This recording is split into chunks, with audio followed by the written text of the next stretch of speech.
Alright, we should have everything back. And let me restart the live. Or the recording.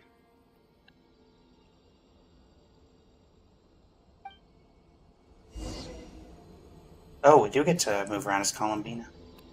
Ripples that will never reach stroll through the Frostmoon Enclave. Just a bit of a teaser on how she's gonna work in game.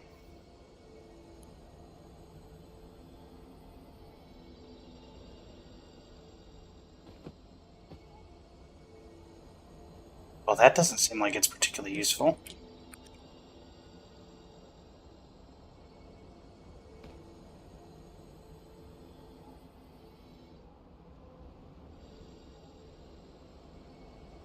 So just fill these balloons with air, right? Yep. Try a couple now to test things out. The rest can wait till Moon Prayer night. Think fast. Eh. Rita! I like this NPC already. Teasing an acolyte of the Frostmoon Scions? Surely that's a punishable offense. Take this! Huh? Alright, enough horsing around. Lady Lauma gave us a task. We should get back to it. Agreed. The task is just to check that the balloons don't leak, right? Doesn't matter if we fill them with air or water. Okay, you got me there. And you got me there. But still, we can't use all the balloons before the festival even starts. We won't use all of them. And as long as Lady Lauma's trusted acolyte doesn't snitch, this can stay as a little secret between friends. Yeah, and everybody else is Can't do here. any harm, right? Oh, you menace. Then, think fast! Well, there was 3 of them. Is pumping a balloon full of water really so much fun? Yes, COLUMBINA, it is. No more dialogue between you two? Okay.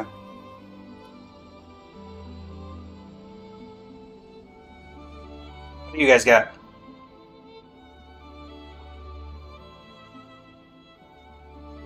I'm sure you're both tired from playing all day. Come on, eat up. A plain, humble meal. That has always been the way of the Frostmoon Scions. Huh? How come Lamatti got a midsummer berry dessert?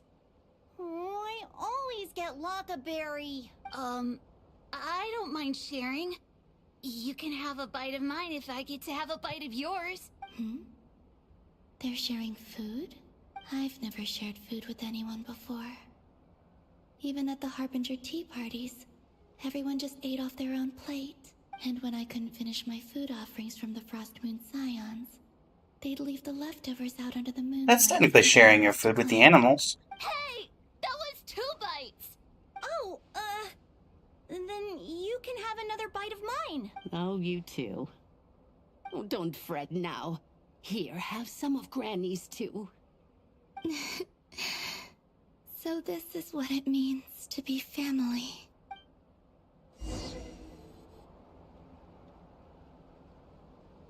Or COLUMBINA.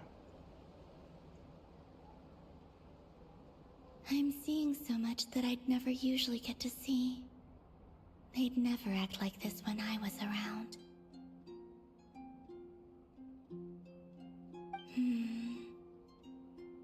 It's nice, being able to just watch people in peace in these final moments. What a rare opportunity. I think I'll go take a look around Nasha Town, too. Maybe the Traveler will be there.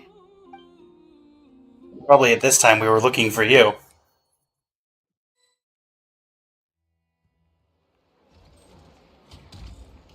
After the War of Funerary Flame, the Moon Goddesses were no longer recognized by Tevat. They lost the whole foundation for their existence. Can we give COLUMBINA hers back? That's why the Moon Goddess's strength is fading. She cannot withstand the world's rejection of her. Can you help her? The world itself is rejecting her, it's just like she said. To be more pedantic about it, The moon goddesses did something to offend the heavenly principles, and that's why they were ousted. Something of a recurring theme in Teyvat's history. Yeah, you're not wrong. Theoretically, speaking so candidly should put me in their crosshairs too, but they can't tell me what to do. I'll say whatever I want. Take that. Anywho, the Moon Marrow energies were but a drop in the bucket for her, and that battle against the Ray Hair of Solnari only weakened her further. Fortunately, it happened close enough to Moon Prayer Night, when the Kuvaki concentration here is high. That's the only reason she managed to survive this long. What do you mean, fortunately? You said she disappeared. We're too late. Oh, what a headache. I thought this was all common knowledge. I guess I have some more explaining to do. Okay, buckle up. It's time for another lecture. Give us the lore drop. Now, I said earlier that the moon goddesses lost the foundation for their existence. Can it be found again? The reason for that has to do with the natural order. Basically, the rationale for their existence in Teyvat was lost. The same logic applies to the present moon goddess. Please tell me she made that stool herself. Existed so far. Her comrades in the Fatui called her Damselette, and she was worshipped as Kutar by the Frost Moon Scions. But these connections have now been severed, whether by her hand or yours. So, the rationale that once sustained her existence is now gone. Wait, we did that to her? Oh, well, strictly speaking, yes. But let's not. I knew we were a bit evil. Here, shall we? I'll only end up as the big bad villain, and that's not the kind of final boss I want to be. Hopefully that means you have a plan. Of course I do. I'm only the greatest mage in the whole entire world. I want somebody else to pop it and be like, actually, To no. find your moon goddess, there are two problems we need to solve. A, where is she Firstly, we need to located? strengthen the connection between her and Teyvat, at least enough to sustain her until Moon Prayer Night. Strengthen her connection. But does that mean I'll have to rally all the Frost Moon faithful behind this? I'm afraid a bygone faith and a former home won't be of any help to her now.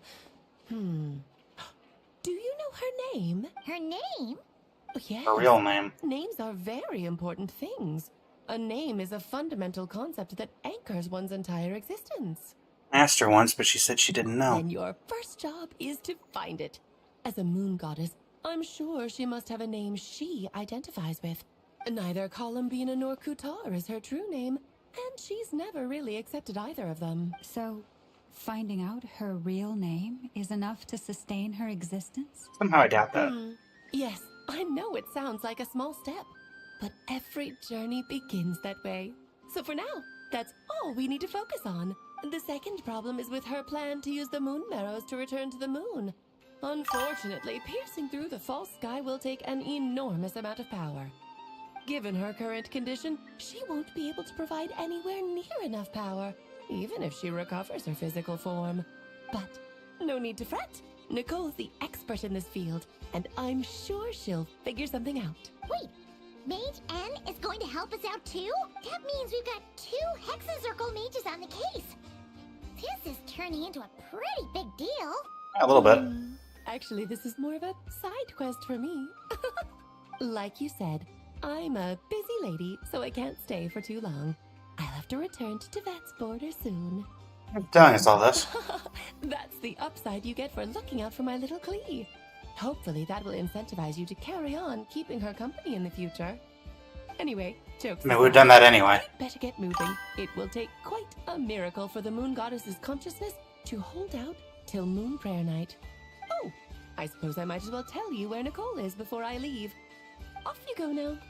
Time to meet your new friend. Oh, yes, and a little suggestion. Don't forget to mind your heads. What? I wonder how Duran's doing. I should really go see him before I head back. You really are super busy. I most certainly am. There's so many children I have to keep tabs on just in Mondstadt. Duran, Albedo, Venti, Varka. Unexpected names in there. Klee didn't make the list, huh? Of course not. Klee is my pride and joy. I have no qualms about her. because she's the best child in the whole wide world. Yeah. Klee's a little angel. I'm glad you agree. Well, She left in a hurry. She tends to do that. Yeah. She didn't pack up her stall. Should we handle it for her? Well, you know, I doubt that's necessary. Mage of her abilities doesn't need our I help. must say, I'm now very curious about her daughter. Klee, wasn't it? What's she like? Oh, she's something. A long story. Come on. We'll fill you in as we go.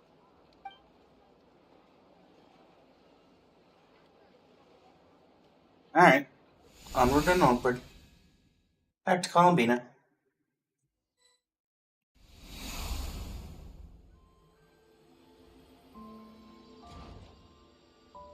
What a... I've never experienced Nasha Town like this before. Hey, you old geezer! Your hammer's rusted through! Oh, is that Who Vargas are you VA? calling old geezer? Are they... quarreling? I'm looking right at it! I don't think so. You've really gone downhill since giving your daughter free reign in the workshop. Can you even swing a hammer anymore? It shouldn't take you days just to fix a single chair. You might as well use that hammer to massage my back for all the good it's doing. Don't run. Nice hair, bud.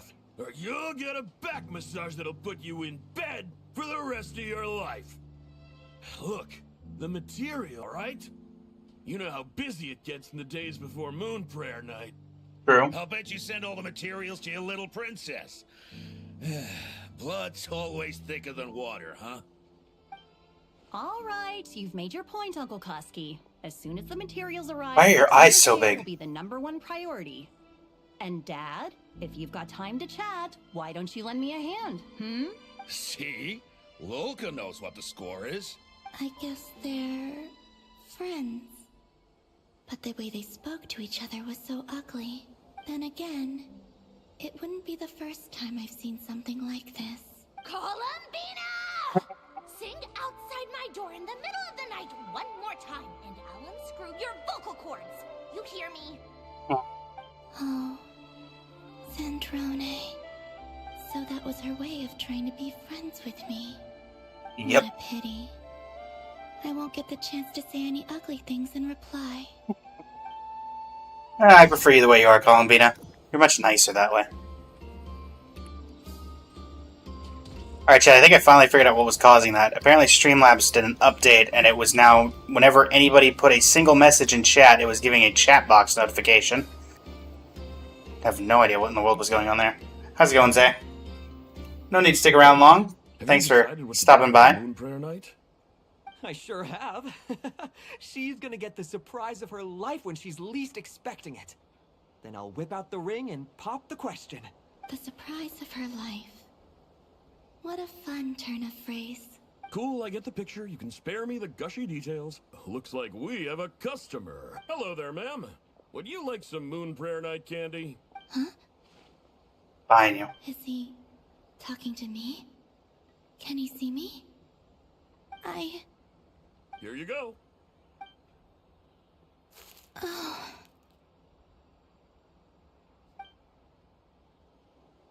Come back anytime. Right. Now, where were we? Alright, Columbina. I don't know why, but I still held out hope. Hope is a good thing to hold on to.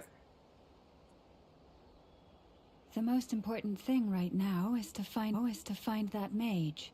This name thing seems super important, but where do we even start looking? I'd better go pay the Fatui a visit.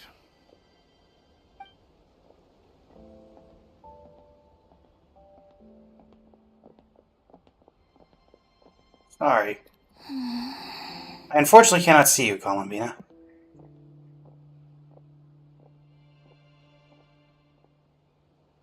Too bad you weren't here 5 seconds ago listening to our conversation. Columbina. Wait. Oh, because I could sense her.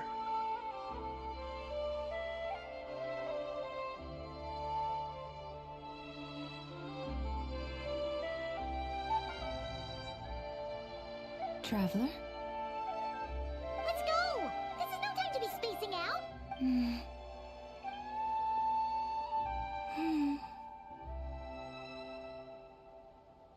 Sense your presence for a second there, Columbina. I'm trying.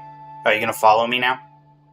Oh, and then you're gonna show up when, maybe it's not so bad, just quietly staying by their side like this. It's called stalking, Columbina. It's called stalking. It's Nicole! And I'd like a word. That will never reach.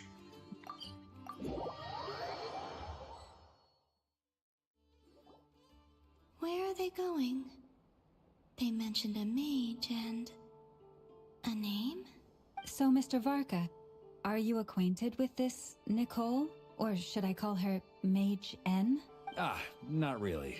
We've never met, though she has come up in conversation. From what I've gathered, Alice kinda took Nicole under her wing. Taught her how to speak in a more ladylike fashion, that kind of thing. Huh. Hard to imagine Alice as an etiquette coach. Yeah, Alice is a larger-than-life personality, I'll give you that. But then again, that's why she's able to draw such an eclectic mix of people into her inner circle. True. If I remember correctly, being an interesting person is actually one of her main entry requirements. So, if you ever wanted to join the Hexencircle, I'm sure you'd both be eligible to apply. Hey! Don't go around making promises on Alice's behalf! I wouldn't dare. I'm just trying to paint a picture of the Hexencircle for you. Okay, sure. Anyway, since none of us have ever met Nicole, how are we supposed to find her? We can't just go up to every woman in sight and ask, "Hey, are you Nicole?" Yes, I am.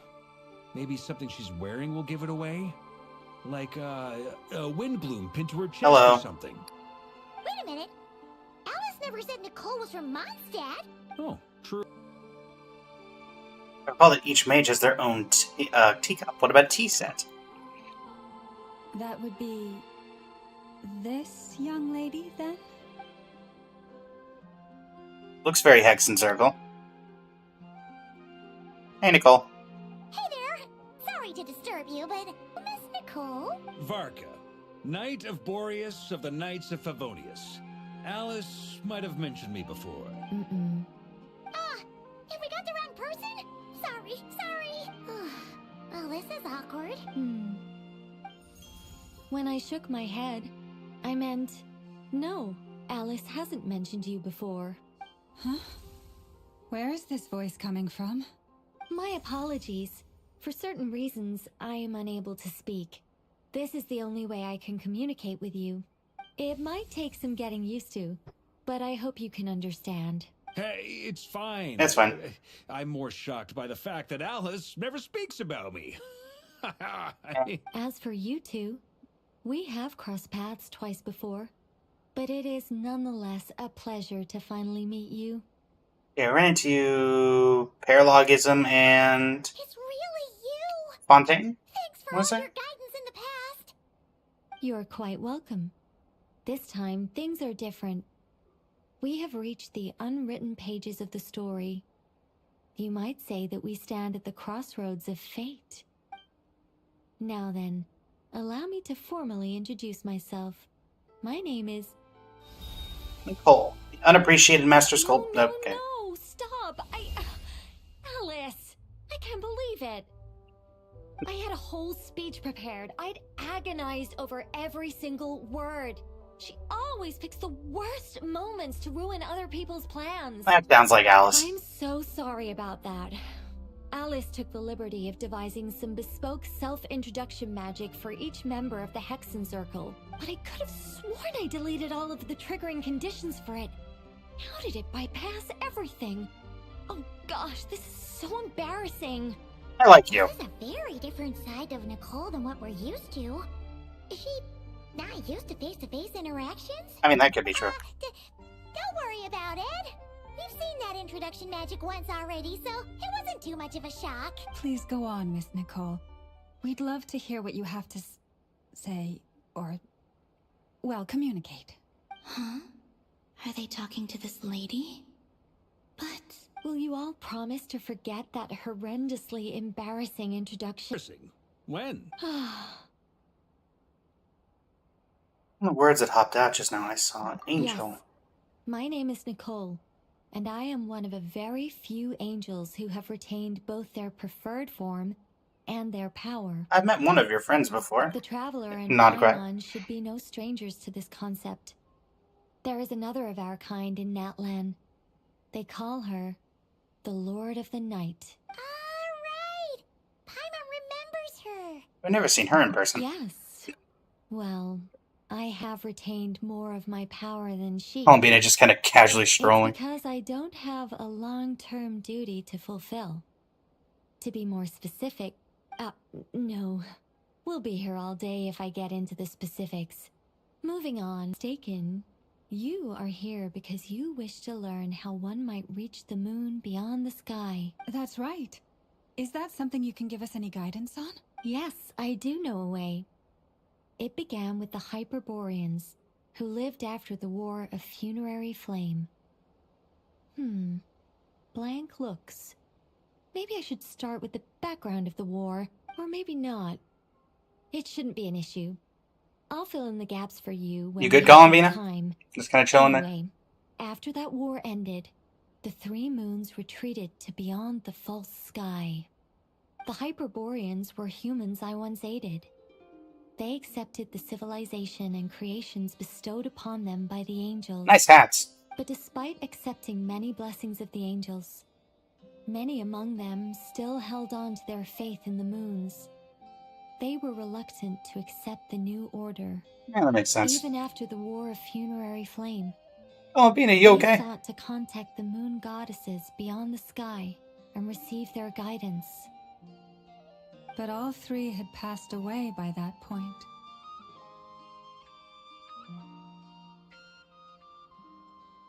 This mage has the gating. Is she talking about the moons? Yes, but they did not know. And so, still they Does that prayed answer your for the question, moon Columbina? goddess's mercy. After building titanic structures that consumed vast amounts of Kuvaki, at last they glimpsed the moons and heard their voices. But of course, they were gravely disappointed. For it was then that they realized the three moon goddesses were dead. Oh, that's such a sad story. It is. Humanity was in a very sorry state at that. The angels who had once aided them were gone, and the War of Funerary Flames had left them homeless and destitute. Just a second, I gotta ask. How relevant is all this history to the task at hand? Well, I mean, it's... Okay, it seems we've drifted into irrelevant narrative waters. I mean, I'm always here It's for been a lore. while since I've had the chance to speak inside someone's head. As soon as I got started, I lost control, and the words just flowed out like a waterfall. What I'm trying to say is... Right, yes, that's it. The relevant part is the ritual created by the Hyperboreans. The fact that they bypassed the false sky and saw the true moons implies that they successfully built a connection between Tevat and the outside world, which means, with enough Kuvaki and a sufficiently stable connection, it should be feasible to send one person over the border. Okay, so they built some kind of portal? Oh, yes, a portal. Is something wrong? You sound disappointed. I just didn't expect you to summarize it so well. It turns out I could have said all that in one word, if only I'd managed to think of it. No, please, it's fine. This is invaluable knowledge. I'll be sure to record and preserve everything in writing. Oh, really? Well, in that case, I suppose I could backtrack and add some more detail. No, you're fine. Unfortunately, we're in a bit of a time crunch. Whoa, time out.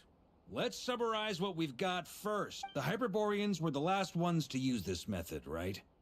So we somehow need to find whatever structure they built and make sure there's enough Kuvaki to power it up. Luckily, we have the moon marrow of both the eternal and iridescent moons, so we're all good for Kuvaki. Which means the key issue we need to focus on is finding the place. Am I right so far? Yes. Although I expect the structure is long gone by now. That said, what if we could take advantage of the phantoms to travel back to a time when it still existed? Well, travel back isn't quite accurate. It's more like we'd be creating a handshake between 2 points in space-time. We wouldn't even have to pick a time when it still existed. It could just be a time when it still appeared in phantom form via projection, or we could project our own phantoms, fold them together, and... You've lost everyone. You look lost. Was that too hard to follow? Yeah, things got a little, technical there. Paimon's brain is reaching capacity. All right. Let me think about how to put this more simply. Okay, got it. Over the next few days, I'll search for phantoms that we can use. Once I find one that meets the criteria, I'll let you know and we'll regroup. By completing certain rituals, specific individuals will be able to enter the phantom and make it to the Hyperborean structure. If everything checks out and it looks feasible, we'll just need to wait for Moon Prayer Night, and we can send the Moon Goddess back home. Can she see Columbina? Detail here. Is this making any sense at all? I think so. For now, we'll just wait to hear from you. Yes. Basically, yes. Great. Counting on you. In the meantime, we'll focus on finding the Moon Goddess's name. My name? Are they looking for a way to stop me from disappearing? Excuse You me. sound surprised. Go on, Miss Nicole. This conversation was a little all over the place. I didn't catch your name. I am Lauma, of the Frost Moon Scions. Ah, I did wonder. I noticed that you listened very intently when I spoke about Hyperborea and the moon's history. If you'd be interested, I'd love to visit you this evening and go through it again in greater detail. Also, if you were serious about making a record, it would be too risky to simply write down the raw details as is. I would suggest some tweaks. Maybe rewrite the stories as fairy tales or Not to fables, upset a certain perhaps even heavenly prayers. principles. Anyway, we can cross that bridge when we come to it. So, see you later then? Oh, and no need to prepare anything. Just a cup of tea will do. See ya! Bye. She seems friendly. It's just... It's so nice to find someone who's actually willing to listen. I've been dying for a chance to finally go through all this systematically. We can still hear you. Finish. Any longer and I'd probably start forgetting it. Now Paimon gets why Alice told us to mind our heads. What did I tell you? A lot of quirky people in Alice's orbit. Now then, the next order of business is, where do we start looking for the Moon Goddess's name? Silvery Moon Hall? Maybe the rest of what Nicole has to say might give us some clues. Once I've heard her out, I'll summarize the salient points and share them with you all. I'm also inclined to review our other documents. Yes, our faith was first established by our Hyperborean ancestors, but many of the more factually accurate records are from after Kutar's birth. I have a hunch the Fatui might know something too. Looks like we're gonna follow Columbina's journey through Duvat, huh? In that case, we'll start by heading to the Frost Moon Enclave. Sounds like a plan. Take this with you. I'll see about getting in touch with the Fatui. It'll probably just be Arlecchino and Sandroni again. They're the only ones who would want to help. Wait, I think the doctor would want to... Don't mention it. Honestly, I'm more comfortable dealing with the Fatui than prying into the details of a young lady's childhood. Catch you later. See ya. Follow them, just in case there's some way that I can help. Thanks, Columbina. I appreciate it. Even though, you know, we still can't technically see you. Oh, hi. Alright, let's head back to the Frost Moon Enclave.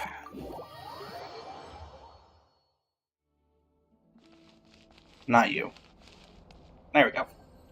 A while ago, I took the time to organize all documents in our possession that pertain to Kutar. What you see here is the material I consider reliable. You're saying there's unreliable material too? Yes.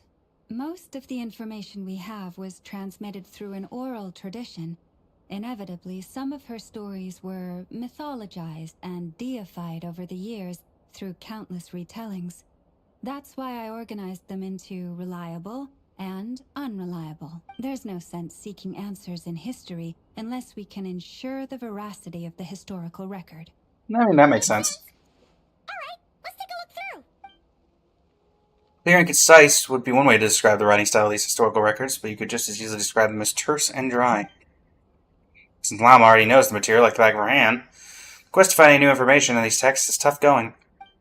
Almost all these records refer to Kutar instead of COLUMBINA.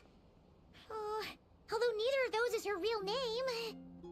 Paimon's not sure what point she's trying to make. What we can is that the Frostmoon Scions worshipped her as a god, placing impossible expectations upon her. I cannot fault them for their earnest faith, but for all their devotion, worshipping her day in, day out changed nothing. I imagine that none of it resonated with Columbina. It wouldn't surprise me if No, you called her Columbina. had already begun to reject the name Kutar and everything it represented. Llama speaks the truth. When I heard them call upon Kutar with hope and expectation in their voices, they may as well have been calling upon somebody else. You were organizing these texts. What criteria did you Well, use? That's a bit complicated. Detail, perceived authenticity, prose style, and how realistic their portrayal of Kutar seemed to be. Frostmoon Scions of today, only I know of her existence, and I alone have spoken to her face to face. As such, I know that there are certain things she simply would never do. That being said, I have sensed some changes in her lately. Changes? Me? Yep. Seems like this is getting us nowhere. For what it's worth, why don't we check the unreliable sources too? Sure. Give me a moment. Alright.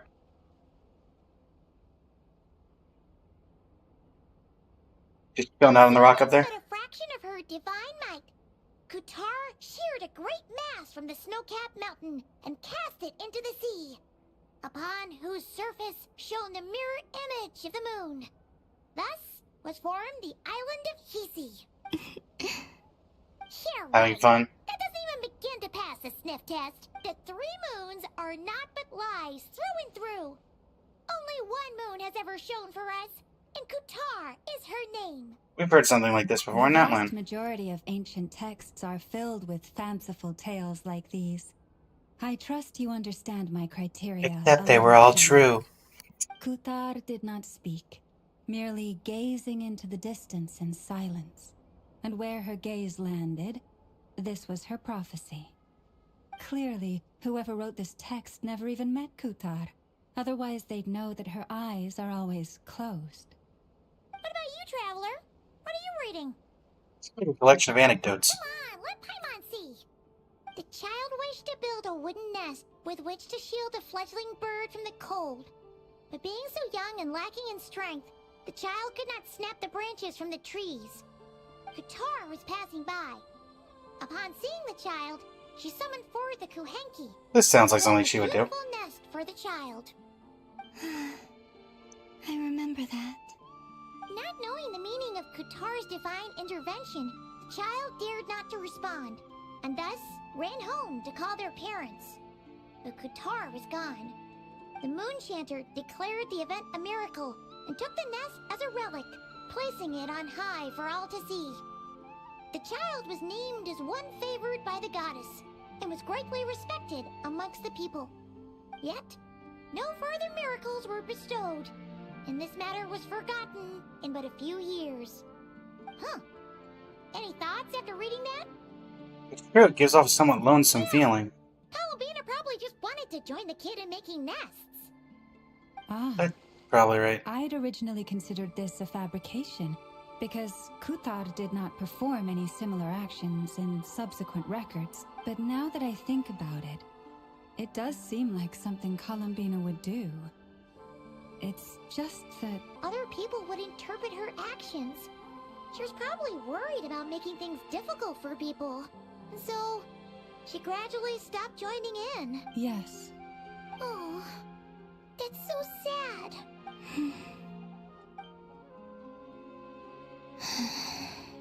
And now, I can make no such gestures of warmth, even if I want to.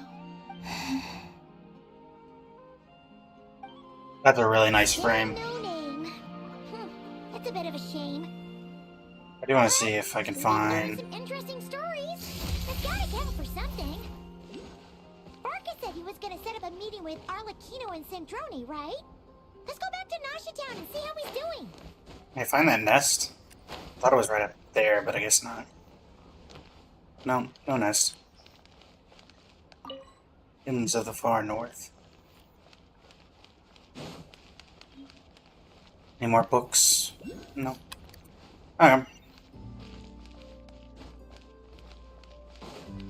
Head to the next place on our journey, which is evidently back to Notchtown. Very well. I see how it is. Whee!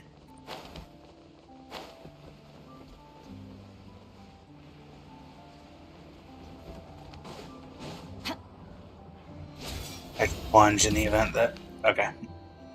Let's see. There's Barca. Oh, and it's Durin and Albedo too. Talk about coincidences. We meet again. Yeah, this is pretty much the same place we bumped into each other last time. I convinced them to stick around a little longer. We were all waiting on people, so I figured having a little company would help pass the time. Ah, so you've been waiting for us? Does this mean that you've already arranged things with the Fatui? Sure does. Now you're back, we can go meet up with them together. How'd your investigation of the Frost Moon Enclave go? Well, we didn't find out her name. But apart from that, it went pretty well. We learned some stories from her early days. Aha, just as well that I didn't tag along then. I'm sure our moon goddess wouldn't want every man and his dog knowing all about her private life. Still, desperate times, desperate measures, I guess. Someone had to do it. So, Barca was waiting on us, but what about you two? Are you waiting for Alice? Oh, no. We already met with her. We discussed that experiment I mentioned to you last, and she also handed me this communication device. Hey, that looks familiar. I'm sure I saw one of these back on the Golden Apple Archipelago. Man, it's been a while since we've had that mentioned. I understand she informed you about the relationship between the Phantom phenomena and Tevat's borders, yes? She wants me to help her with some more experiments on that front. She said that she'll contact me through this device with more information. Ah, I see. Following instructions and making observations. Pretty common research method.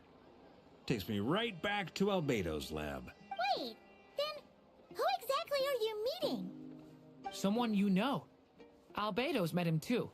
But I don't think Miss Lauma or the Grand Master have been introduced. Wanderer. Introductions are overrated. Hey, Skara. Especially in cases like this. It's you! So?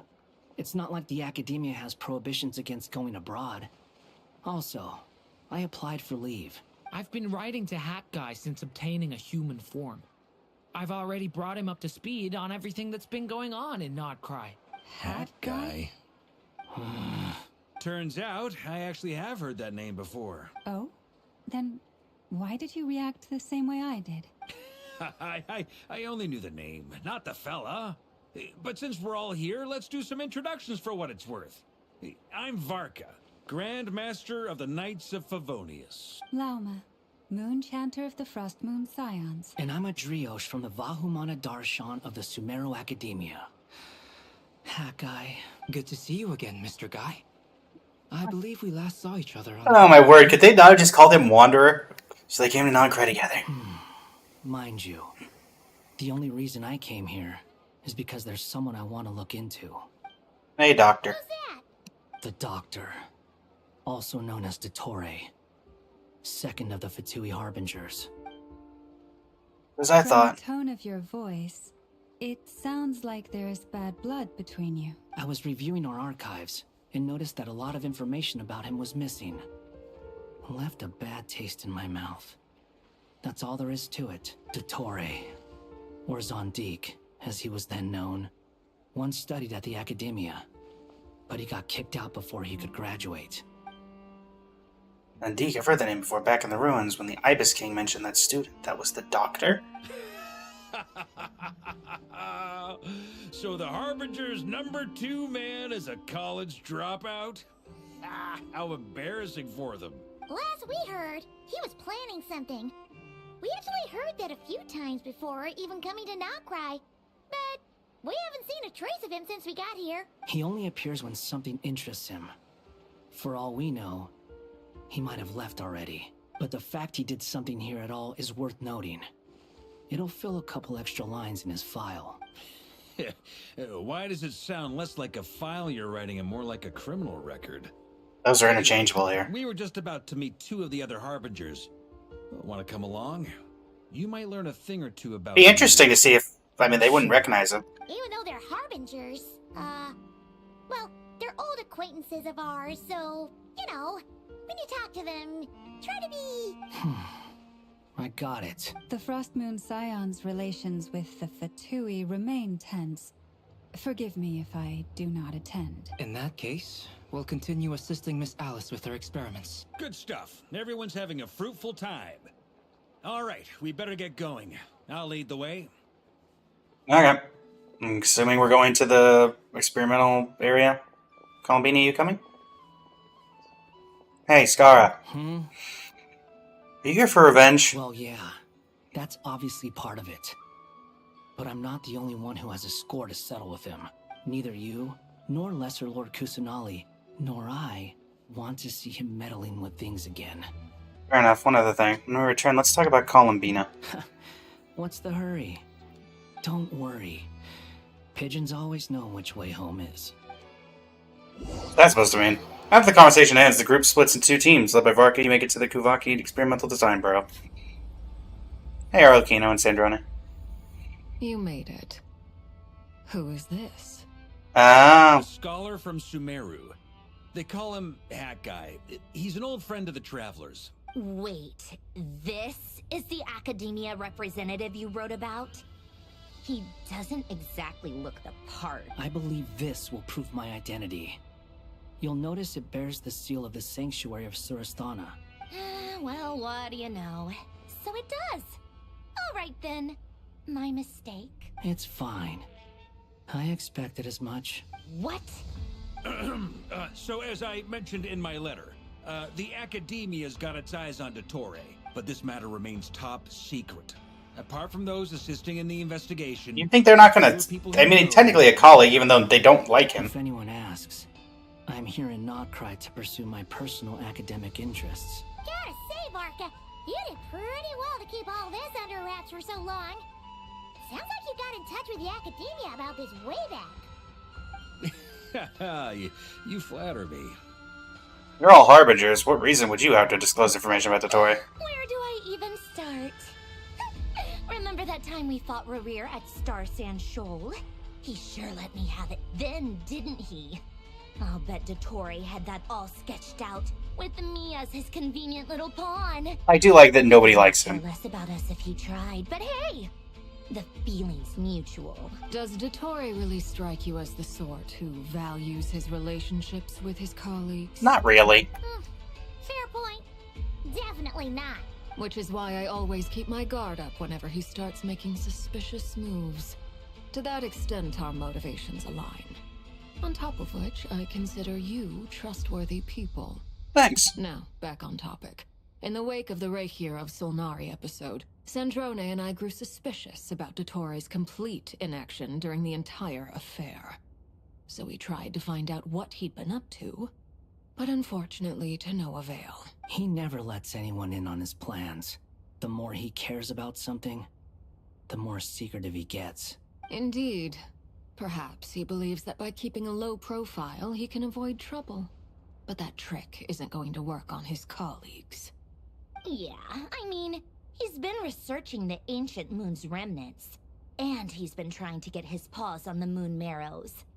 Only an idiot would believe he doesn't have something more planned. With this in mind, I returned to Snezhnaya and relayed my thoughts to Her Majesty the Tsaritsa, entreating her to have him recalled. That's pretty direct. Did the Tsaritsa agree? Yes. I made it abundantly clear that the Fatuy's business in Nodcry is almost concluded, and we do not need 3 harbingers in this territory. And Her before. Majesty concurred. Accordingly, Dottore has returned at her orders. I imagine he is continuing with experiments, which no one besides he would ever have. But they teased Dottore only to Common sense leave might him. mean nothing to him, but he's not stupid. He knows that no good can come from opposing the Tsaritsa. Smarts alone won't get him all the way. He needs the Rooster's resources and Regrator's Mora, both of which the Tsaritsa can strip from him by waggling a finger. But doesn't he have a track record of publicly following orders while going against them in private? He probably has it down to a fine art by now. Wouldn't put it past him. We worked together on a research project once. Only briefly, but it was enough to show me that we're fundamentally different people. He has no interest in doing things methodically, stage by stage. His thoughts jump all over the place, and the moment his curiosity is satisfied, or he gets the results he wants, he disappears. The only similarity we share is that, once we set our minds on doing something, we will see it done, whatever it takes. Oh, we definitely saw some of that in your battle with Rerir. You got so competitive. Ugh, do not remind me. Then I believe we all concur. Dottore will not simply give up. Probably has more clones. Now this is turning into a whole day of unpleasant memories. Ugh. Are you talking about the moon marrow stuff? He also strikes me as the kind of person to disregard experimental regulations, ruin all the equipment, and go way over budget. Then leave the first person he can find to deal with the fallout. Exactly. This one time, he was running some high-temperature experiment and the substance exploded. But does he care? No. He orders his subordinates to open the device so he can observe the results, which causes the gas inside to leak out. That gas was poisonous. If I hadn't been there, who knows how many people might have died. And after all that, he left while I was still cleaning up after his mess. What a waste of time, he said. Yeah, that sounds like Dottore. Waste of time? The nerve! He wasted my time! You've been bottling that up for a while, huh? Wing on the tail. Hat guy, I must say, you seem awfully familiar with internal Fatui affairs. Especially when it comes to Dottore. Thank you, Lady Harbingers, for providing such valuable information. I have no other questions for now, so I'll be on my way. Bye. You're just gonna leave? You're welcome to join if you want. Ugh. Just when Paimon thought he'd finally mellowed out. He makes quite the impression. I'll say.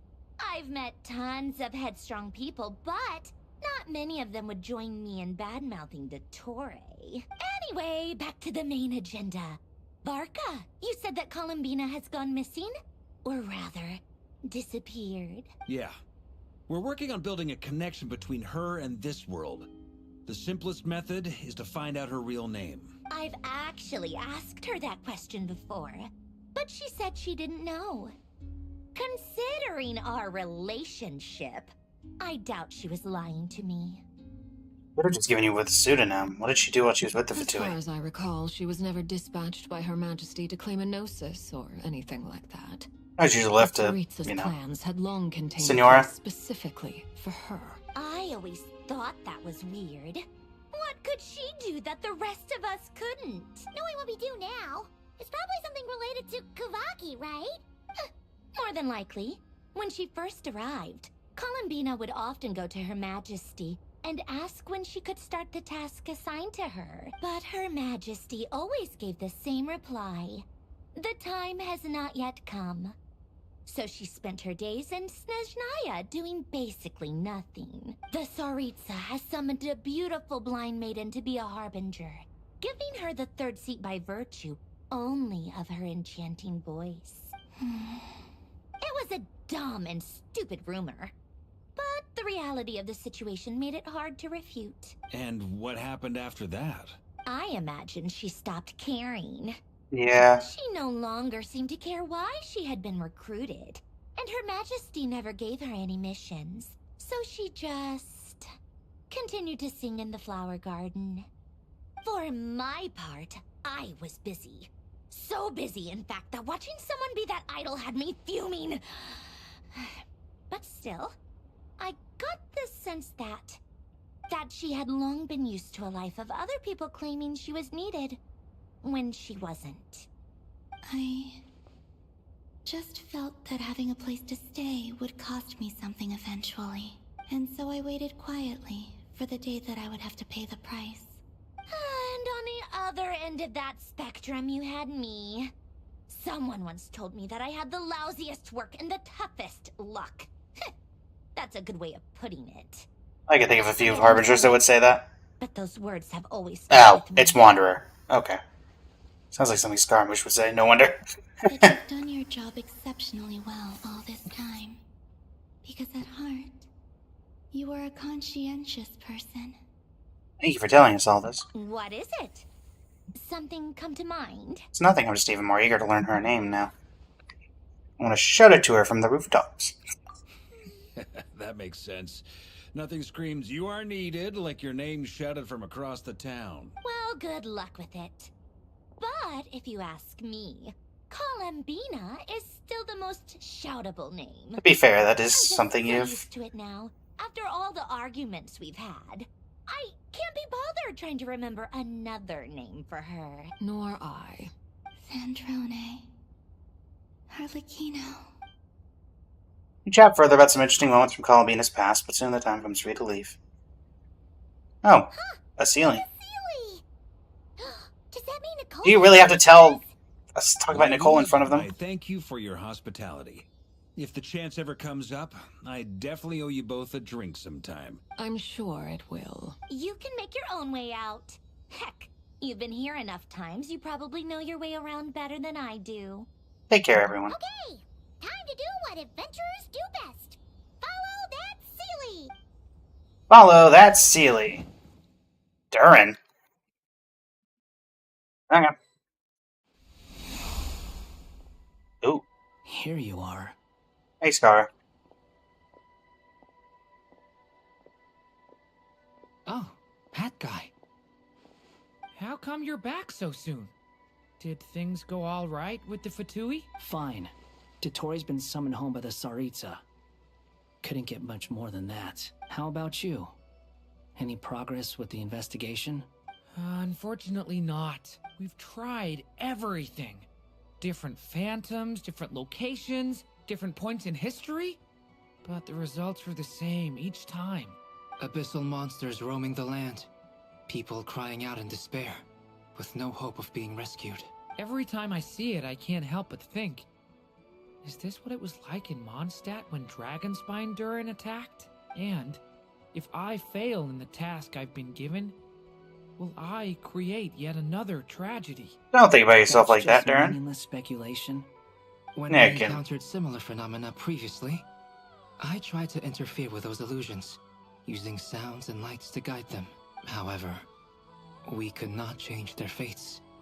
At most, we were able to extend their existences. The events of the past are like fate that has been written into Irminsul. There isn't a living thing in Teyvat that can escape its past. Oh, you did, technically. Instructed us to try to find ways to change the outcome that these phantoms face. It's an impossible task. Can't you just refuse? Since she asked us to do this, I feel like it can't truly be impossible.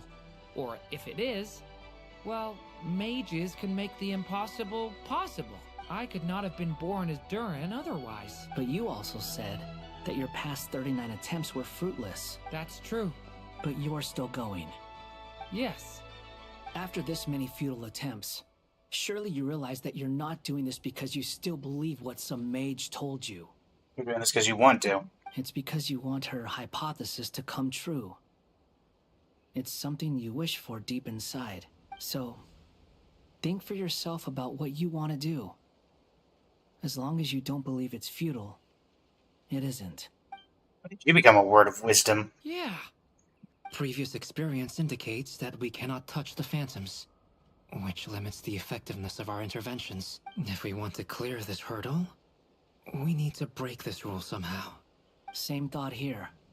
Following the same rules means repeating the same failures. Reducing ourselves to mere playthings of fate. So we need to change the rule set. We need to figure out a way to make contact with them, despite knowing that we can't? Yes, and I suspect that's something only you are capable of. Everything in Tevat is logged in Irminsul, but the withering that once occurred in Sumeru was a sign that the Great World Tree was being corrupted. This corruption allowed things that should not have existed in Tevat to appear. This is tantamount to rewriting reality to an extent. You're saying abyssal power might be able to affect those phantoms? No one's ever tried it before. If you're gonna try it, it'll take courage. And you have to be confident that you can control it. Honestly, you should have just brought me along. Is anyone there?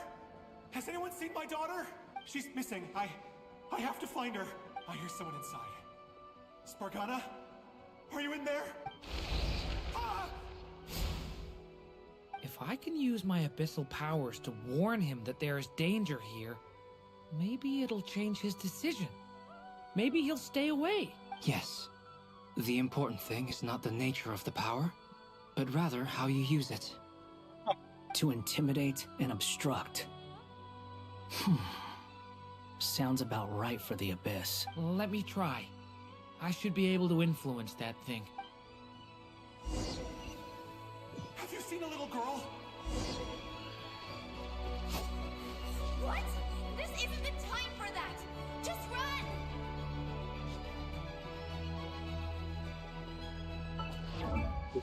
I know it's gonna be R3, C3, yep. I hear someone inside. Spargana? Are you in there? You're only gonna use the power of the Abyss to affect the world in which the Phantom is located. For example, using it on a stone pillar will create a barrier with the Intimidate and Obstruct attributes, which in turn will affect the choices and actions of the human Phantom. What is this? Looks dangerous. I should get out of here. I don't want to die! Looks like you are gonna die. He really left. Huh, we did it! Don't celebrate too soon. Follow him. See what he does next. Monsters approaching from the front. You need to stop them and create an opportunity for him to hide.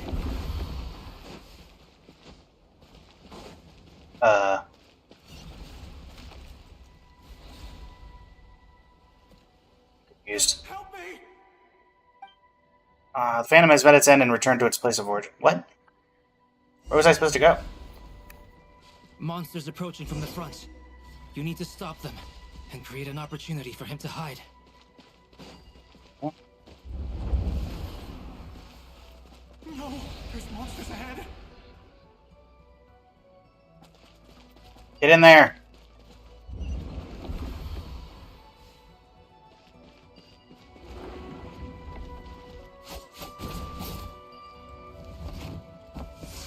There you go.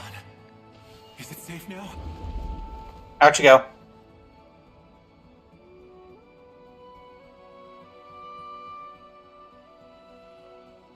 The barrier's gone too. How odd. Anyway, I guess I'll keep going. Quickly, let's keep up. Man, that shouldn't be that difficult for you. Wait, there was someone else here? Don't go any further. We've got anti-monster traps laid out everywhere. Make use of explosives. Be up ahead. I have to go. This way's blocked. Do I really want to do that with him right next to it? Durin's abyssal power can also affect the Phantom explosive barrels, causing explosions that can clear obstacles and deal damage to monsters. However, these explosions can also cause damage to human phantoms, so use with caution. We might be able to use the explosives over there, but we need to take care not to hurt him. I'll use the barrier to keep him at a safe distance. This barrier seems to be helping me somehow. I'm doing my best here, bud. Is this your daughter? Hey, wake up! Doesn't look like it. Oh, no good. gotta keep moving ahead.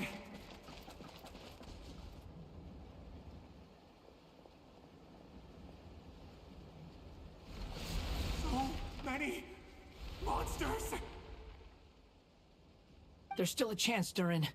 Use the traps. Okay. This is an awkward tower defense.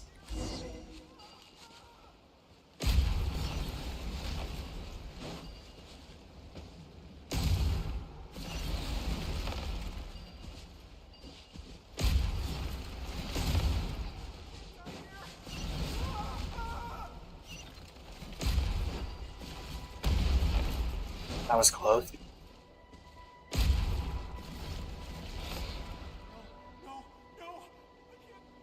I got you, bud. Chill. I've never seen this happen before. We might just be able to save this person.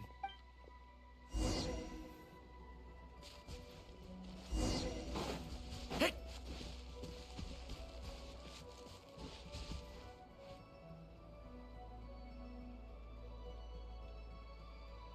Hello there.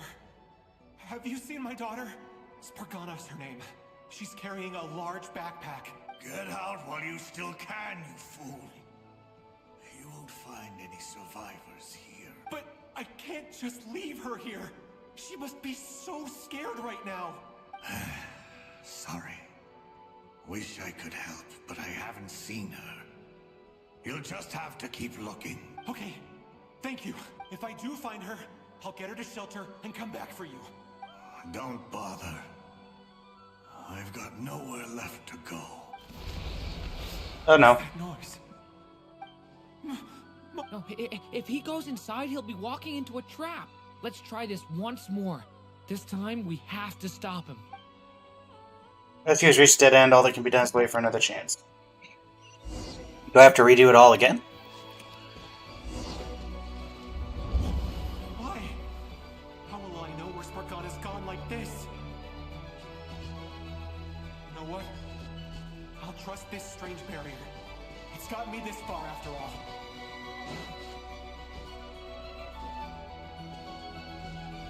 Doesn't that just mean I'm leaving them to die? Okay. Spargana, are you there?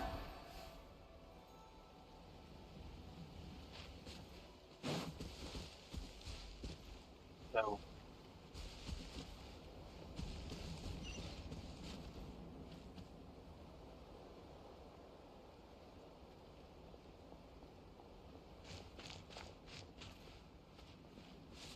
Am I supposed to let you in? I'm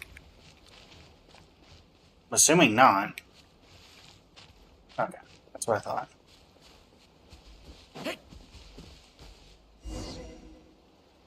How's it going, 1010? We are doing the story. It was a recording for YouTube, so apologies if it takes me a minute to respond. That looks like one of my daughter's books. Oh, thank you. Thank you. Yes, it's one of hers for sure. That's her name on it right there. She left her backpack here. Uh-oh. Durin, just like last time. Use the explosives. Durin, do it. What am I doing? Where's the guy? Where am I protecting?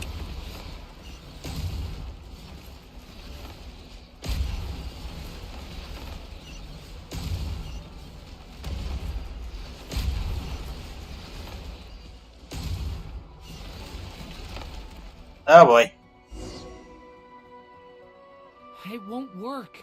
There's not enough left. If he makes it in, he'll die. But then, this clue could be the key to him finding his daughter. It might not be the only one. Better he misses that clue than loses his life. I guess so.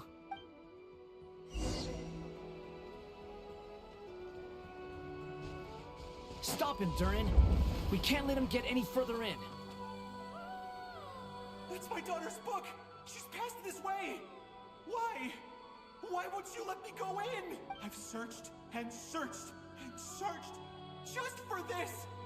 But how will I find her without any clues? I no longer have anywhere else to go. So he's dead no matter what.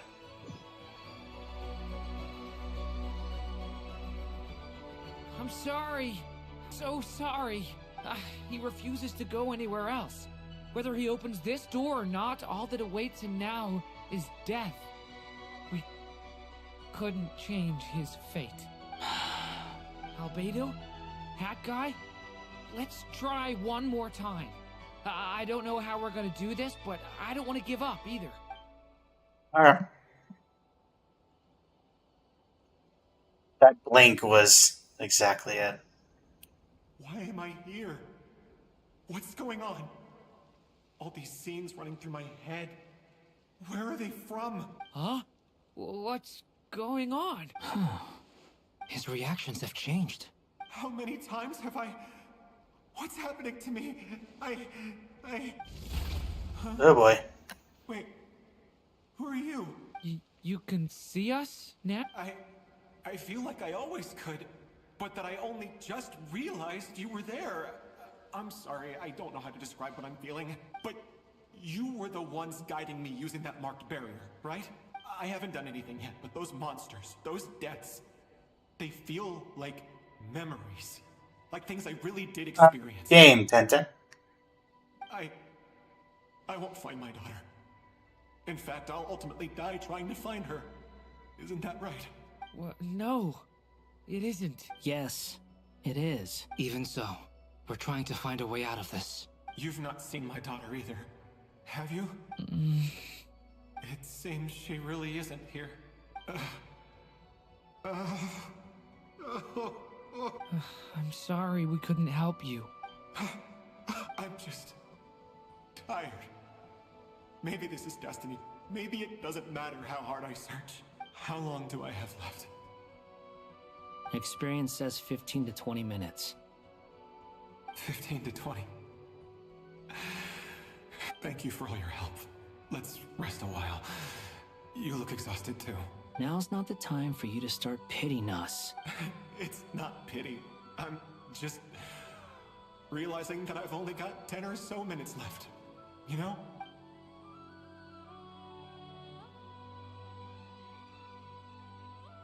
You say you're from Mondstadt, yes? A place with windmills, where people enjoy limitless freedom? And you're from Sumeru, where they've built an academy into a giant tree? Yes. It seems you've never heard of either place. Those names are unknown to me, I'm afraid. Yes. Have you heard of Hyperborea? I have, but I heard that it was destroyed in the distant past. I see. That was where my ancestors once lived. What about Delphi Pytho? Was it later rebuilt? I've never heard that name. Then what about Sal Vindaknir? I have seen that name on stone tablets on Dragonspine. But I'm afraid the only things left of that place are its ruins. I see. Sure enough, there was no way to turn this around, huh? I'm sorry. I was the one who asked to chat, but it seems like we're too many ages apart. There's barely any common ground to start from. It's all right. We did hear something new, at least. From how you speak of your lives, things must be going all right for you, I guess. They are. Mondstadt is a place of freedom and happiness. There's a lot of good people in the church and the Knights of Favonius, and even outsiders find that it's an easy place to feel at home. We have festivals a few times a year. Everyone gets together to drink, sing, and be merry. Sumeru is a lot more uptight. Not really the kind of place where you can relax. It's a nation fraught with problems wherever you look. That's but not if all you want in wrong. life is to seek knowledge, I guess it's pretty much paradise. That's wonderful. In other words, after this all-devouring black tide passed, humanity didn't merely avoid extinction, but rose to build prosperous civilizations anew. Who was that? You? I mean, I can see you all right now. That must mean the future isn't a total mess, right? That's true. Well, time's almost up. Let's part ways, I think. Might be best if you don't waste too much time. Thank you very much, Tenten. The chances are slim, I know, but I'd like to spend these last few minutes looking for Spargana. If things work out, I'd love to tell her about what I've heard. May we meet again. Well, or not, most probably. In that case, may your wishes come true.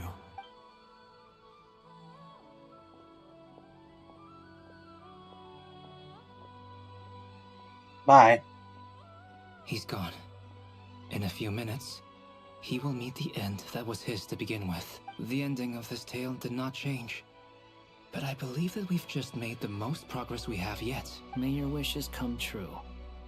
If only it were so simple. Hat guy, could I ask you a question? You've never talked about your past. It seems complicated, and it weighs heavily on you, too. Would you be willing to tell me about it? I mean, sometimes it's better to get things out in the open. Take that guy we try to help, for instance. At least he said goodbye with a smile. Albedo would be interested. Right? Since it's from, Irminsul. I know about Albedo's past. Our experiences are very similar, and he created me. As for you, you're my first friend, and you've witnessed every step I've taken.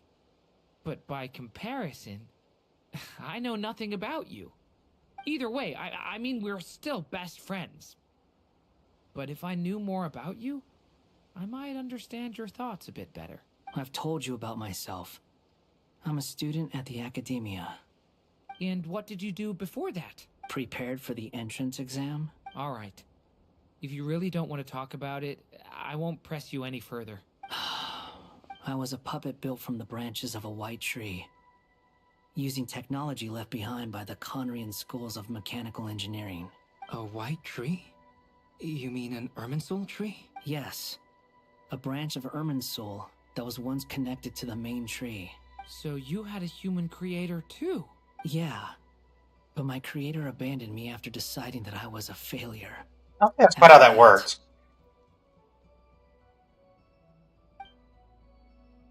Wow, OG Wanderer. Or sorry, OG Scaramouche outfit. Been a while. Resisting the influence of the abyss, suppressing the urge to destroy, trying to do the right thing. None of these things are easy, but no matter how hard they are, trying to rewrite past wrongs is far harder. You asked me if you would create a new tragedy if you failed. I told you there was no point speculating about that. But the real answer is, yes, you absolutely will. That guy.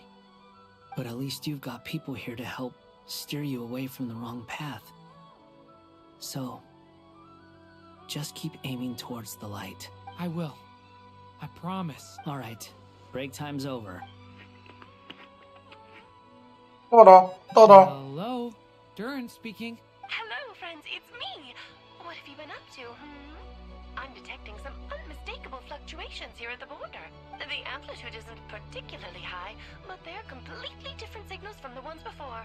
And the scale is... Blaze is fine, Tintin. ...detected previously. Alice, we were unable to save that person. However, he appears to have retained a portion of the memories gained through that cycle. I see. Well, that is rather odd indeed. It definitely merits further attention. Could I trouble you to keep trying the same approach? I need to gather some more data. Counting on you. Doodles. I should probably have Nicole come and check this out as well. Vulcan Moon Song. Act 5 complete.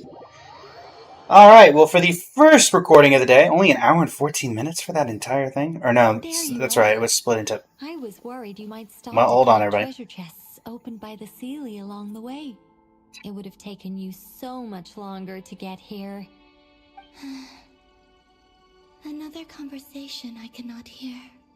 I am Sorry. delighted to see that you understand what takes priority, and that your adventurer's instinct has not swayed your resolve. Really, I must applaud you for it. You should know. Paimon's head. Okay, I'll try and keep it short. My senses are telling me that this is where we shall find the entrance to the ruins. Oh, cool! Well, what are we waiting for? Let's open it up and see! True. Patience. This was a sanctuary of great importance to the Hyperboreans. A special process is required to open the gate. Oh! Like the place that housed the Eternal Moon's Marrow? Seems like the ancients were very fond of making tricky gate puzzle. Okay, so what's the plan? Need us to do anything? And just the short version, if you can. Ah. Alright then. I was planning to start with some background on the invention of these techniques. Are you sure you don't want to hear it? It's quite informative. Remember We're what you were good. saying about priorities? Fine. Simply put, we need 3 human representatives to successfully undergo a process of Kuvaki resonance. Think of it as a test from the 3 moon goddesses to see if the entrants are qualified, with the most recognizable I don't know about qualification being Kuvaki. Arca being 3? Pretty sure Lauma would ace that test. Oh, wait. We need 3 people. Well, I have one of them in I me, also so. have no doubt that the moon chanter would be qualified. But we would need 2 other people with the same constitution. Therefore, the most feasible method is not so much to follow the rules, but to figure out how the test functions and find a workaround. I've done some research, and it turns out the mechanism is rather crude. We'll simply need I guess? humans to stand before it, who I don't know have if we can get her over here, though. Kuvaki energy within them. I'm with you so far. How do we get the Kuvaki in them? The easiest way would be transfusion. Take some Kuvaki from Nodkrai's soil, put it into the bloodstream, and get it circulating in the body. That doesn't sound healthy, So Nicole. we're going to cheat on the test? Precisely. There are other methods, but this is the simplest one. Cheating the system is much easier than trying to hide from it. Huh? Sorry? Does the idea of cheating upset you, Miss Lauma? No, that's not it. I suddenly had an idea. Ooh, what is it? It's about Moon Prayer Night. I figured out a way for Kutar to join in the festivities. Huh? But as Paimon said, we need to have our priorities straight. Let's get back to the test. I'll follow up with Nefer on the festival arrangements. Oh, okay. Anyway, is this really the best method we have? A Kuvaki transfusion sounds dangerous, no matter how you slice it. If you think that's dangerous, wait till you hear the other methods. I'd be more than happy to go through them if you'd like. There are several. No need, we're good. Let's go with this one. Very well. Kuvaki transfusion it is. Now, I should mention that the risks can be greater or lower depending on individual compatibility. It would be rash to simply infuse the Kuvaki and hope for the best. If the body rejects it, the reaction can be quite severe. Apologies, 1010. I was hoping to take a break in between the 2 chapters, but it kind of threw me right into this one. I play a few other games, but this is the main one for now. This and Honkai Star Rail. The symptoms are similar to another condition that some people living here suffer from, known as congenital Kuvaki sensitivity. So, before we execute our plan, I will perform a simple test of my own to see who is compatible and who is not. Once that is done, we will have to complete the resonance process as rapidly as possible. The participants must remain stationary while the Kuvaki circulates and bonds with them, and they mustn't eat or drink anything. No eating or drinking? That's some hardcore fasting. They'll all be monks by the time they're through. Oh, well, they have to keep that up. 3 days. Oh, it's so long! We'll need to find 2 more people who are not just compatible, but also willing to volunteer. Fasting? What are they talking about? I'm willing to volunteer. Really? Don't you want to think this through? Haha, count me in 2. 3 days without food? I can handle that. Miss Nicole has made it clear that this is the easiest way. The way I see it, there's nothing else to discuss. It's time to step up. Compared to having Columbina disappear completely, fasting for a few days is nothing. Yeah, you're right. In that case, Paimon volunteers to be Captain of Logistics. She'll keep the fires lit and grab some spare clothes to keep you comfortable. Good work, Then we'll Paimon. start with you first, Traveler. Please step forward. I mean, I have the moon marrow in me. Do I really need this? How's it going? Do you feel anything? Nope. How about now? Nope. And now? Nope.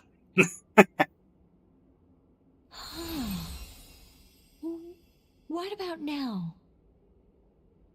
Nothing at all. Hi, I'm officially impressed.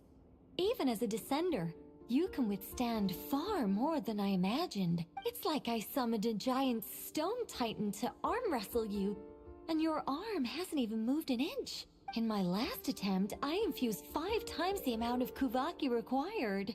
That much? Yes. Safe to say, compatibility won't be an issue for you. You're eligible to join. You're next, Mr. Varka. Please don't overload him. Here goes nothing. All right. He might explode. Let's start where we left off. 5 times the required Kuvaki dose. He's joking. Whoa, whoa, whoa. Hey, wait a minute. How's it going? Ooh, no, not great. I kind of want to puke. Feels like I've been drinking too much. A few bottles of wine, then a big stein of Dark Horse. Some hard liquor from Leo I mixed in. Nicole's having fun. This is funny. I just lost to a young lady in an arm wrestling contest. I'm never gonna live that down. My apologies. I'll lower the concentration and try again. Oh. How's it going now? I'm not as dizzy as last time, but I can still feel it pulsing. In that case, you wouldn't be My an bad. ideal choice, Mr. Varka. Let's try someone else. Okay. Let's go ask some of our other friends then.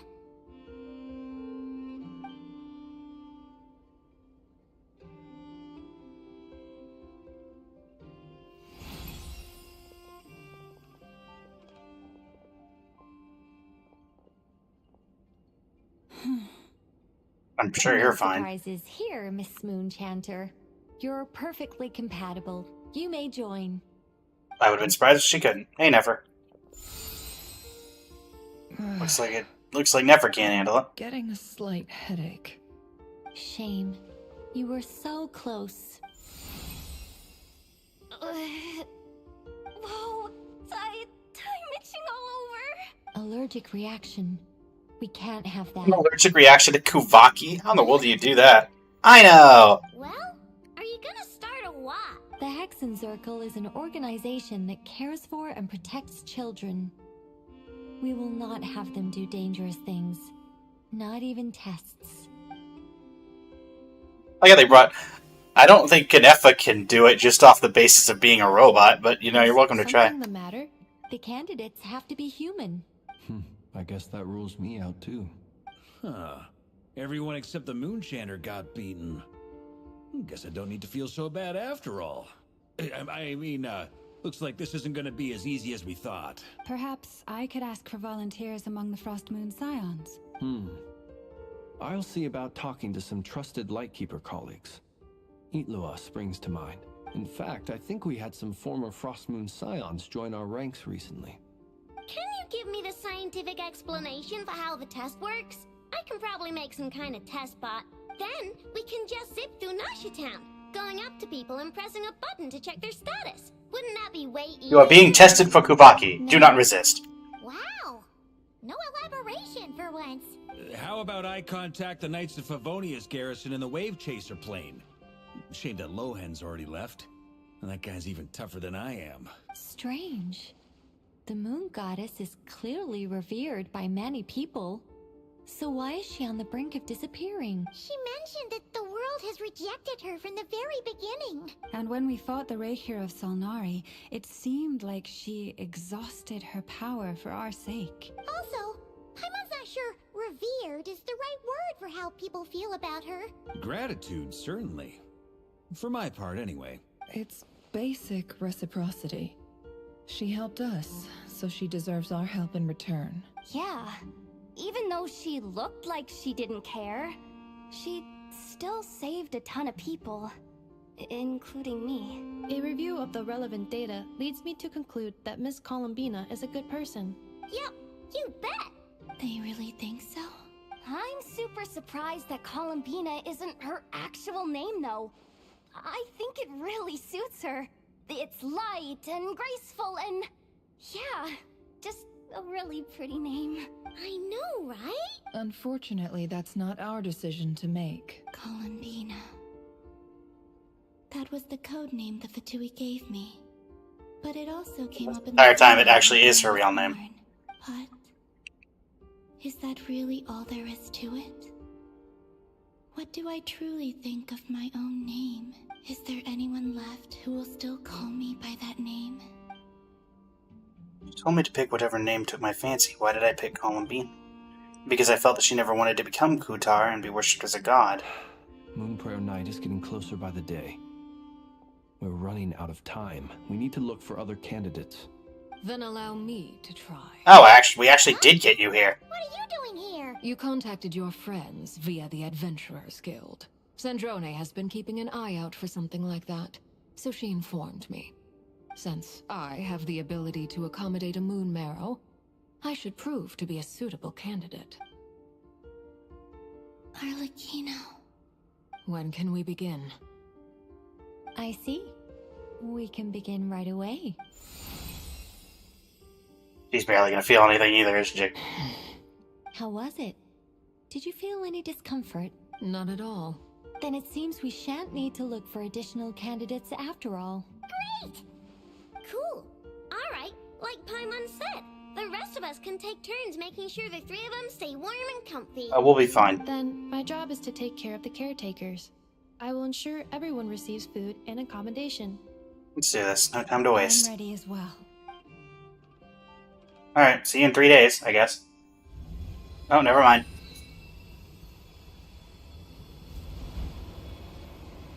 Break the seal!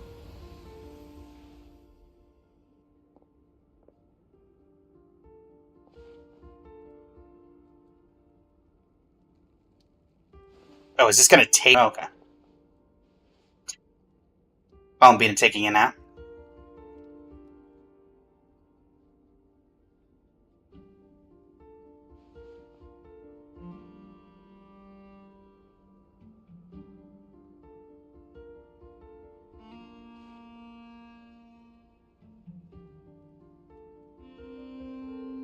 Stay back, Paimon. I'm fine.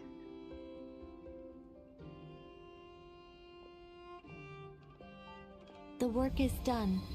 The sacred Oh, that was a transition into a cutscene? The stars grow dim, the people silent. The white sun sets, the silver moon rises. O path to the temple, appear now before us.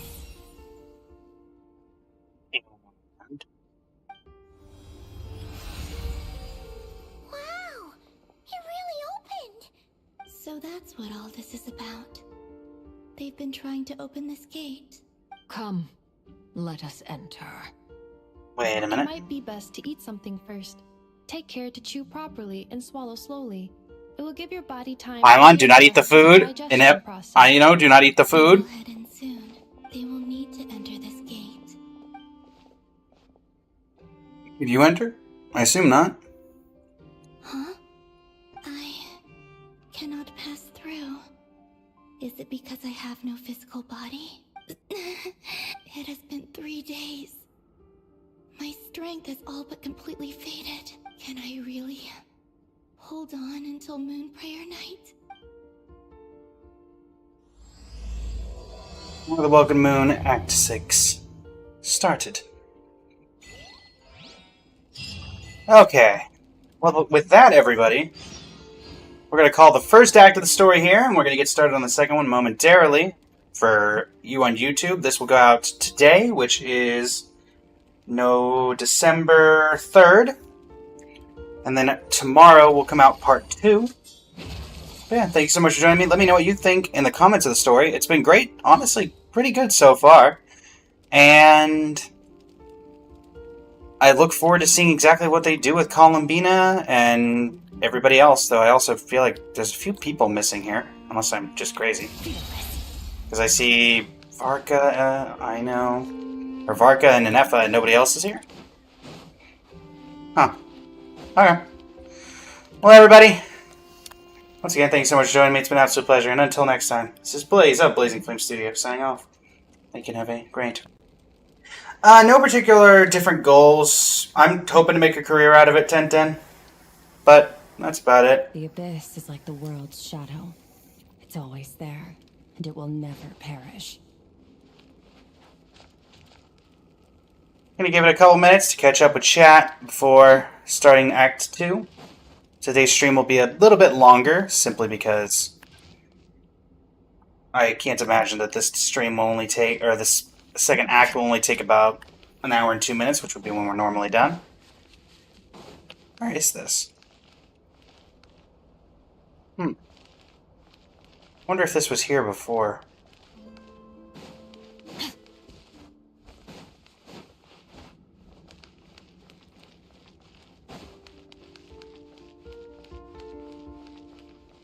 Oh, interesting. It's not a solid object.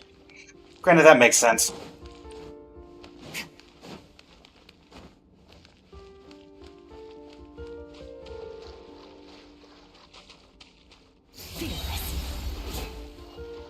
Thanks, Tenten. I'm usually a lot more active with chat. You can check my previous VODs. It's just for the,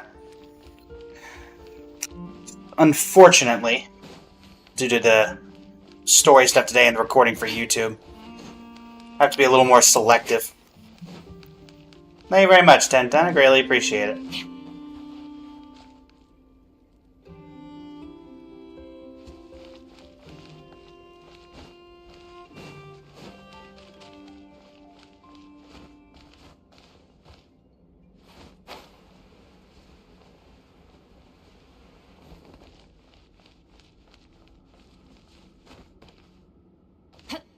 Thank you, Silvara and Banshee, for following on the TikTok. Greatly appreciate it.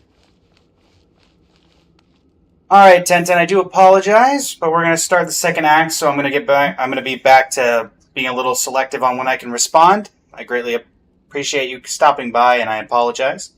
Tomorrow we'll be back to Honkai Star Rail, where we'll be playing some Currency Wars with chat. Well, not particularly with chat, but, you know, you get the idea. And I'll be a lot more emotive there. We'll be doing Genshin and Star Rail stuff, so thanks again for stopping by. And for the YouTube video recording in 3, 2, 1.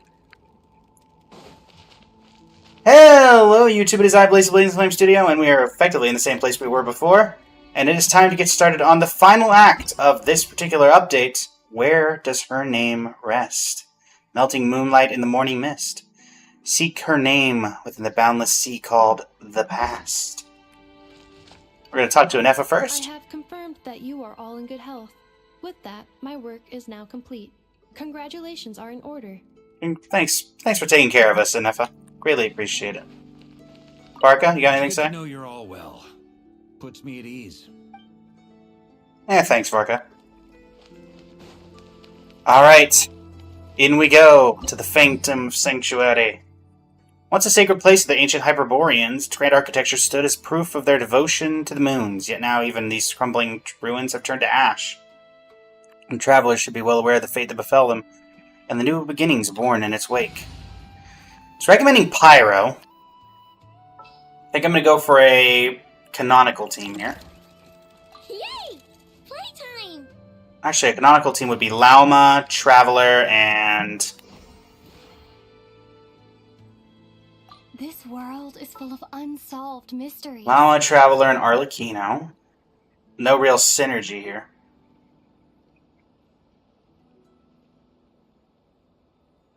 No need to fret. I shall handle this. And we're just gonna bring... What do we want to bring just for fun? Anefa. Please select target for cleanup sequence. Cleanup sequence initiated. Alright, we're gonna quickly swap over to a more DPS-focused build for you. There we go. I don't like the HP thing, but beyond that, we're gonna make it work. I assume that I'm supposed to give you geo damage bonus. Yeah. Do I not have any? Not animo damage bonus, geo damage bonus, just geo damage bonus. What? Oh, there. For some reason Aloy has one. Sure, that'll work. Alright, that'll work. In we go, team! Where does her name rest? Explore the space ahead. This looks very Conrian, even though we know it's Hyperborea. Also looks very, what's it called? The place underneath Inazuma. Blanking on the name. Are these people... Judging by their clothes, They appear to be phantom Hyperboreans from the distant past. That could mean they have some clues about the moon goddess's name, right? True. Oh, Nicole, you could come in. Okay. Hey there! Could you tell us what the moon goddess's name is? What? Sorry. That's probably a weird question, huh? How do we explain this? The moons are long gone, and their goddesses are dead. Their names no longer mean anything. When a new moon goddess is born, we will surely know her name. We have used every last resource at our disposal. All that remains is to wait, patiently and quietly.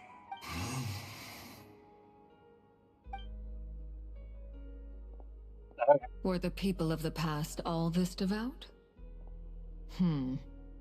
It looks like this phantom doesn't intend to converse with us any further. Yep. Surely the new moon goddess he speaks of must be Columbina.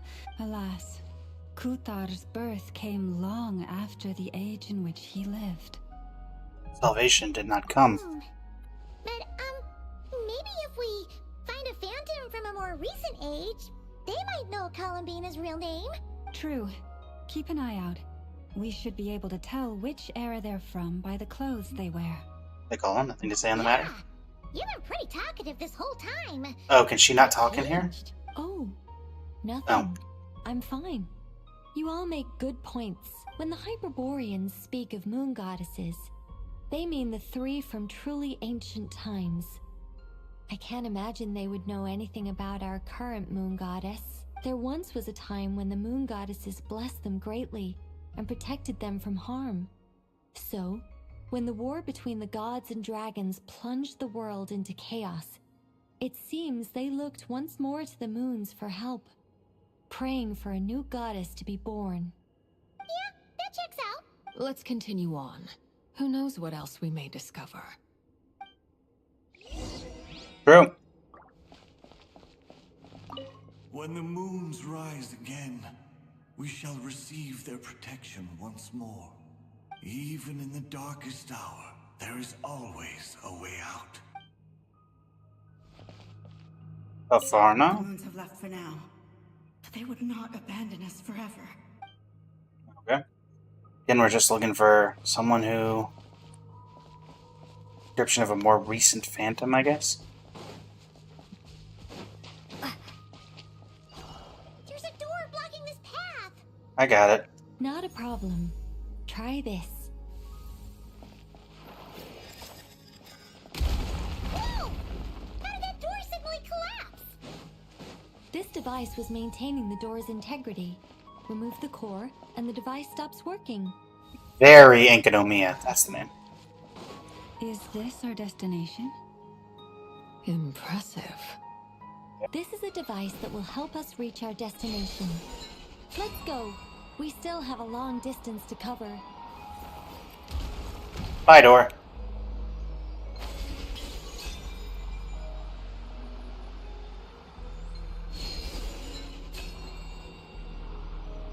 Right. Coming through. Oh, what a big space. Knowing the way that Genshin works, there's probably a way to get somewhere. Ow.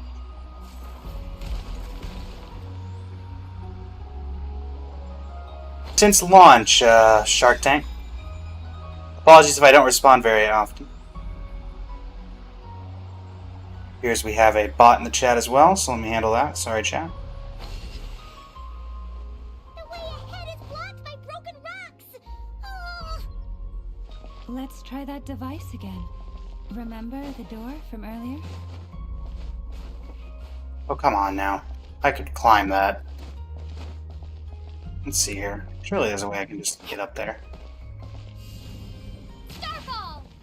I just cheat this by doing this. Ah, they thought about that. Darn. And here I thought I was being clever.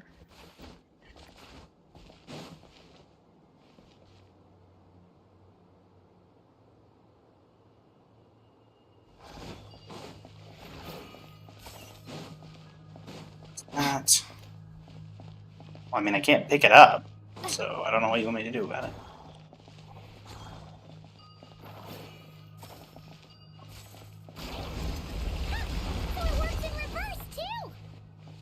Come on, chat. Let me get rid of that bot and we'll be able to move on.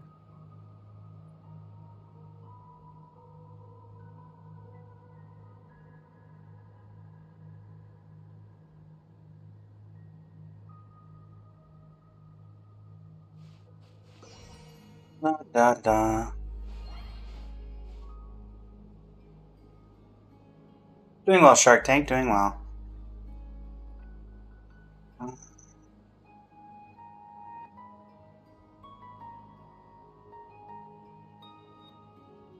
There we go.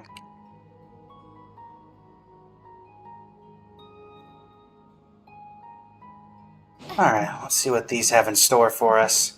The humans we see are all phantoms, but the monsters are real. What a fascinating place.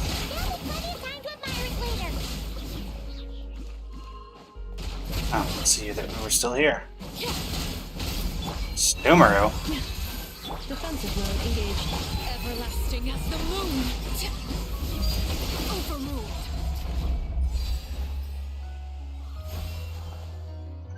We got here. Ooh, there's a whole bunch of artwork in here. Seems pretty old. Nicole, this is probably your area of expertise. What do all these paintings mean? Let me see. To understand these murals requires some knowledge of the history surrounding the War of Funerary Flame. I shared a little of this with Lauma before. Yes, I think I follow. The dispute between the Moon Sisters, the transformation by Nibelung. Sounds like a long story. Oh no, it's no trouble. I'd be delighted to share the tale again. Alright then. Tevat's 3 moons and their goddesses were brought into being by the will of Nibelung, the then ruler of Tevat.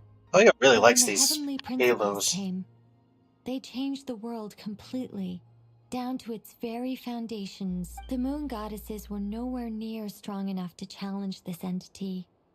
But the heavenly principles did not view them as heretical entities that had to be removed. Essentially, the 3 moons existed to keep this planet alive and operational, which did not directly conflict with the heavenly principles' aims. Nevertheless, the inherent precariousness of this arrangement would soon be revealed. Nibelung returned. Yes. He did, and thus began the War of Funerary Flame, a battle for dominance between Nibelung and the heavenly principles. Discord would soon emerge between the 3 Moon Sisters. One would voice the opinion that they should follow Nibelung, for it was he who first hung the moons in the sky. Another would argue that taking sides in the conflict would only bring the war. There was no telling where it would lead, especially since their creator had returned, bearing the perilous power of the abyss. Nibelung would eventually discover their disloyalty. He had all 3 imprisoned before transforming the moons into weapons with which to fight against the heavenly principles. What? Weapons? Yes. The very moons that had once defended the planet became instruments of death and destruction, striking terror into the hearts of all living things. And although the heavenly principles and the 3 Moon Sisters had once been at peace, it now seemed that the moons posed an unacceptable threat to Tevat. The Nibelung got them It is killed. possible that the heavenly principles did not know of the goddess's imprisonment. Ionization of the moons would surely have been viewed as an intentional breach of the peace agreement. What happens then? Regardless of who knew what, when, the heavenly principles shattered 2 moons and flung the other beyond the skies. Whether the goddesses managed to escape Nibelung's captivity after his fall, nobody knows. But this much is certain. From that day on, the moons no longer belonged to Tevat. The rejection slowly drained their power until eventually they passed away. So that's the full story. You say the moons ceased belonging to Tevat from then on. Why then would Columbina be born here? That is perhaps due to the lingering connection between the Frost Moon, which was not shattered, and this world. You could see it as the three sisters' dying wish. They never desired war. All they ever wished for was to protect this land. I see. If the final three goddesses is, as you say, then Columbina faces the same grave danger. Our investigation has yet to bear fruit. We must hurry. Yeah, you're right.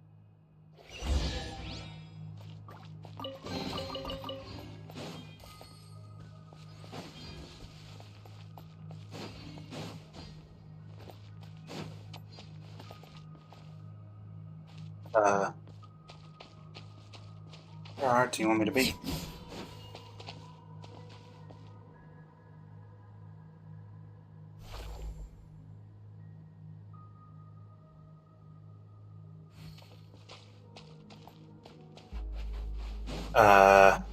Hello? There we go. Hey.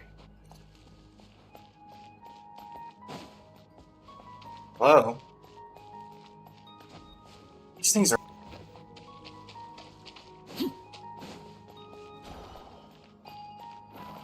There we go.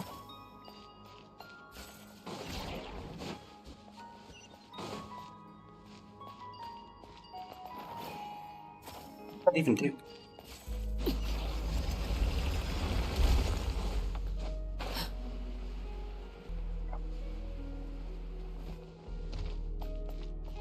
Iagos. Got a name for me? Why do the creators of this world no longer show mercy upon their people? Remember his words. We must change our fate with our own hands. Man, that's not helpful. What about you two? Should we trust him to keep his promise? We have to. There's nothing else we can do. Wait. And who are we referring to? That's odd. Who is he? Is something wrong? No. Shelves are stacked with books. Unfortunately, none of them are related to the birth of the new moon goddess. There's no mention of a Columbina. Okay. 30. Wow. Impressive.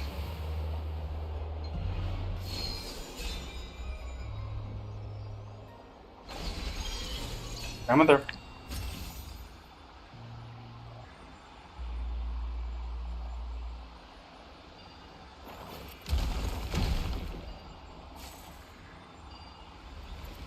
Let me through.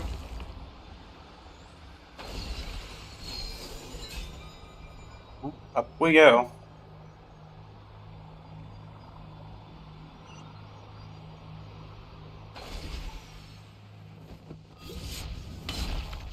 This would be the place where we wanted to go. We're finally here. Guessing we'll need to activate this thing? Indeed. I was a little worried about that at first, but as we got closer, I sensed that the Kuvaki within it flows unimpeded. It should be functioning normally.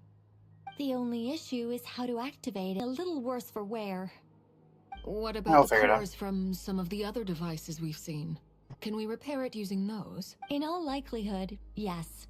I imagine that would have been the Hyperborean's backup plan. Let's look for some cores. Let's.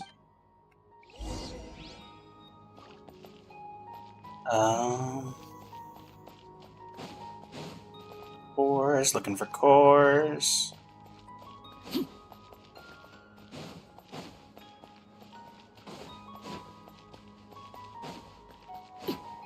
Anything in here?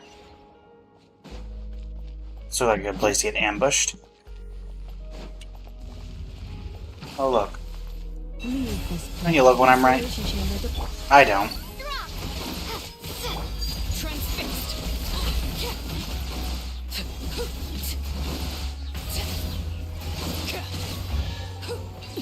Bye.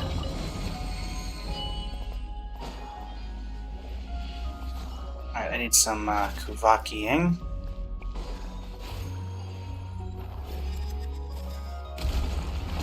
Ow. Alright. More moon power.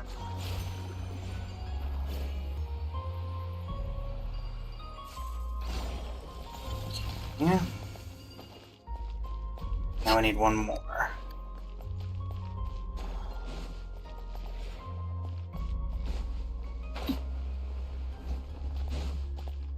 Oh, I need to activate this one with that one.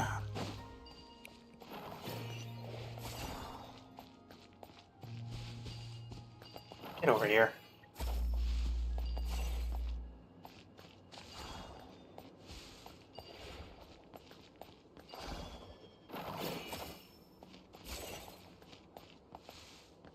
I can't do this from up here.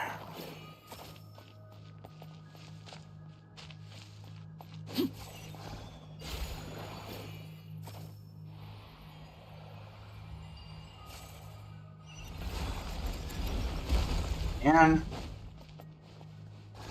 another great place to get it. How do we get across? Walk up. Break the door down. Then jump down. Or break the door down. You say that like none of us aren't powerful enough to do that realistically.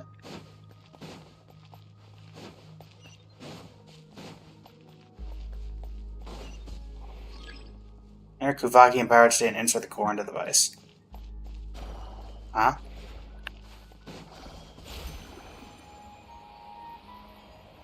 I'm guessing you're saying I need to get the core from outside. Give me that.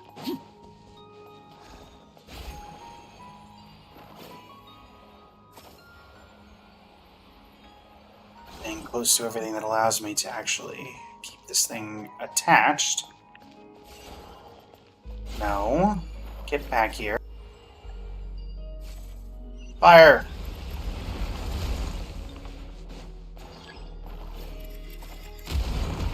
That should be enough cores. Let's head back.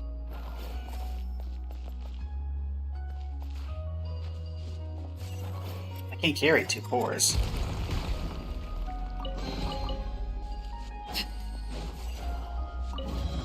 Okay, so there's that. What am I stuck on? It's a ledge, Arlecchino. Your heels are taller than that.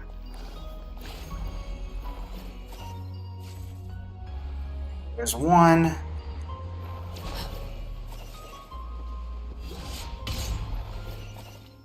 Okay.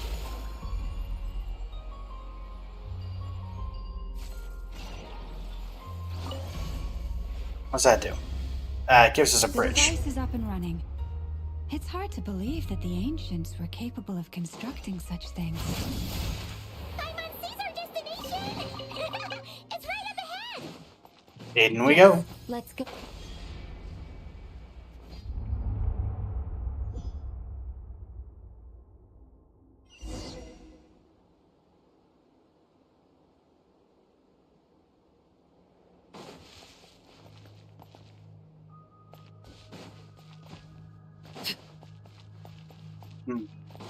Let's say my own genuine curiosity. Can I go back in through the door?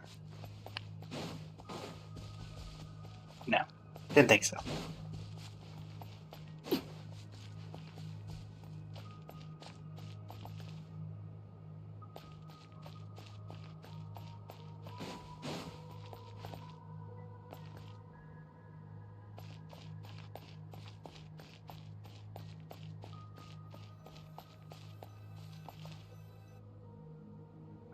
Yeah. What exactly is this? This is where the people of Hyperborea communicated with the moons. We need only place the moon marrow upon this platform on Moon Prayer Night, and we shall be able to open a portal to the moon and send our moon goddess back home. The assumption being, of course, that we can find her first. I had a question. The moon is beyond the sky, right? That's right. You want to know if it's safe there, don't you? Exactly. It might have been corrupted by the abyss. And yet, she has no choice but to return. You know this. That's not the only issue here. This is the end of the line, right? We've explored everything we can. And despite looking at historical artwork and talking to people from Hyperborean times, we're still no closer to learning Columbina's name. If it's not too much trouble, could you tell me exactly what Alice said to you about finding her name? Oh, sure. What she said was... Then your first job is to find it. As a moon goddess, I'm sure she must have a name she identifies with. Neither Columbina nor Kutar is her true name, and she's never really accepted either of them. Is it not also possible she has never had a true name? Not at any point in history? That would be a hard pill to swallow. But at this point, we may have to accept that that is the truth. No one knows how she came into being, and she certainly doesn't have parents. She wants to ask us what we thought her name should be. Is this going to be a wanderer situation? Perhaps. She was never granted a name at all. But does that mean there's no way to get Columbina back? She's just gonna disappear and there's nothing we can do about it? Huh? Wait, why all this pessimism? Was it the way I phrased this question? You all seem to be taking this in completely the wrong way. Well, just because she's never had a real name in the past doesn't mean she can't have one now. What? What? Think about what Alice said again. She never once said that you'd have to find a new name, did she? Are you saying what I think you're saying? Want us to grant her a name? Yes. Names are anchors that connect us to the world. If she doesn't have one already, then all we have to do is create one, no? It's like... yes. Traveler, when you first arrived in Teyvat, do you think you would have turned around if someone behind you shouted, "Hey, Tumaini"? To be fair, it took me a minute to remember that we get called Tumaini from the Natlan people now. No, I wouldn't. What about now? I understand what you mean. Life is a long journey. Even the friends and family by our side can change over time. When people call you by different names, what matters isn't so much the words themselves, but what they symbolize, and of course, whether that resonates with you. Ether. So, close your eyes and picture the moon goddess in your mind. If you were to call out to her in this moment, Please don't just say their name. We're going to name her Columbina. Columbina. Columbina. Hi, Mom will call her Columbina too. Well, she has long forsaken everything that Kutar represents. I think from now on I should call her Columbina too. Well, I mean, you've been calling her it Columbina. sounds to me like you found your answer. So after all that, it was just Columbina? Is it really that simple? We haven't found her this whole time, and not for lack of trying. For a journey like this, the process is every bit as important as the outcome. Had you not searched far and wide, rejecting every other answer you were offered, how could you have come to an answer you felt was finally correct? Oh, it all makes sense now.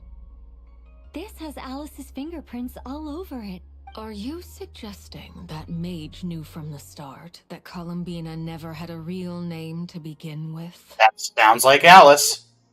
I can't say for sure, but I can definitely imagine her chuckling in satisfaction somewhere right now, saying, "Oh, what fun." Lala! Your antlers! You should hurry. The festive moon has begun to rise. Do not worry, for when you called the name Columbina just now, I could sense that the power within was enough to summon back the moon goddess. The power within what? The name? Yes. So, the thing is... Beach bubbles. What's wrong now? This is so annoying. I really want to explain how that whole thing works. Starting from the founding principles of Teyvat. You and Albedo would get along great. You and a few people. Nihida, even. Deep breaths, Nicole. Deep.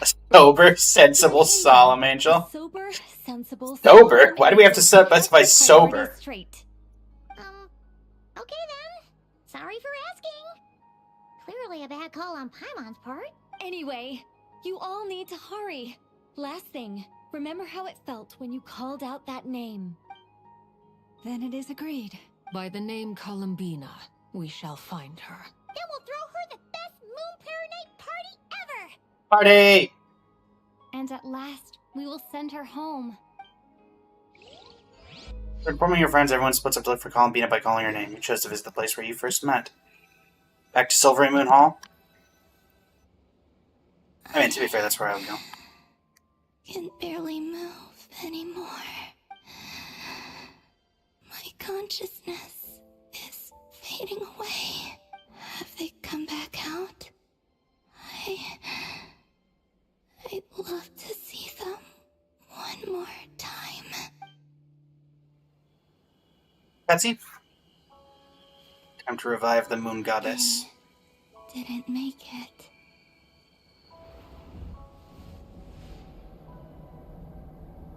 Could you tell me your name? My name is... Columbina.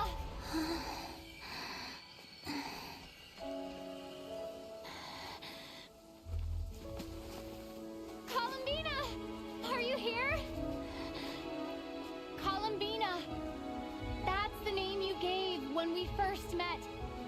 And it's what I've called you ever since. Columbina. It's a fine name. I have many fond memories of Columbina, and so do all of your friends.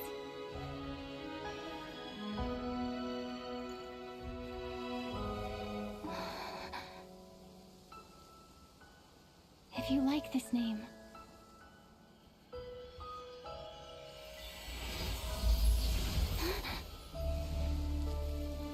Oh no.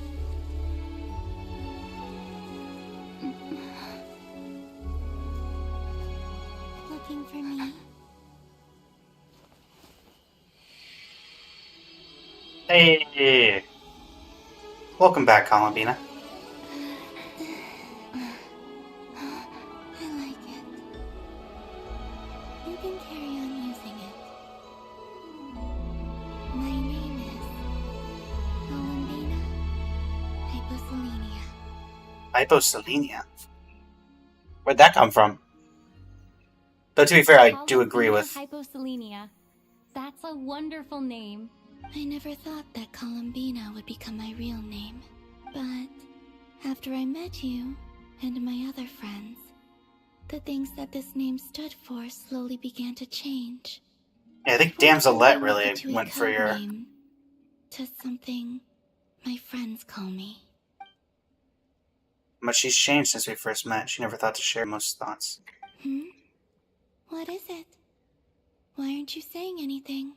I'm just so happy for you. Thank you. So, where's everyone else? We can go and meet them very soon. Everyone went to different places to try calling your name. Great. I'd like to thank them as well. Everyone's done so much for me. Searching for my name, entering those ancient ruins. Huh? Wait, so you were... Yes, I was there. Not physically, but my consciousness was still holding on.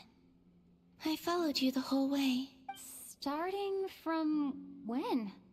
You turned around and called out my name while you were in Nasha Town. Do you remember? That's what that was. Could've sworn I felt someone pat me on the back, and deep down I think I knew that it was Columbine. Let's go. We don't want to keep them waiting. Sure. In that case, come with me. But... Before that... Could you call my name one more time? Sure. Come with me, Columbina Hyposelenia. Wonder if they're gonna do Columbina Hyposelenia for her character when she eventually comes out. Columbina spreads the good news to your friends by way of small animals and Kuhenki. But since not everyone speaks critter sign language, some friends took longer than others to get the message. Columbina. Oh, this truly is wonderful. Aw, hugs. Llama, I can't breathe. Ha-ha! Just in time for Moon Prayer Night. Back, Miss Columbina. Hey, Arlecchino. Yeah, we were worried sick. Thank you, my friends. With your help, I now have a name that belongs to me. Columbina Hyposelenia. Where's the second half from? You added it yourself? That's right. It means born beneath the moon. Yes. And by extension, it can also mean born beneath this world.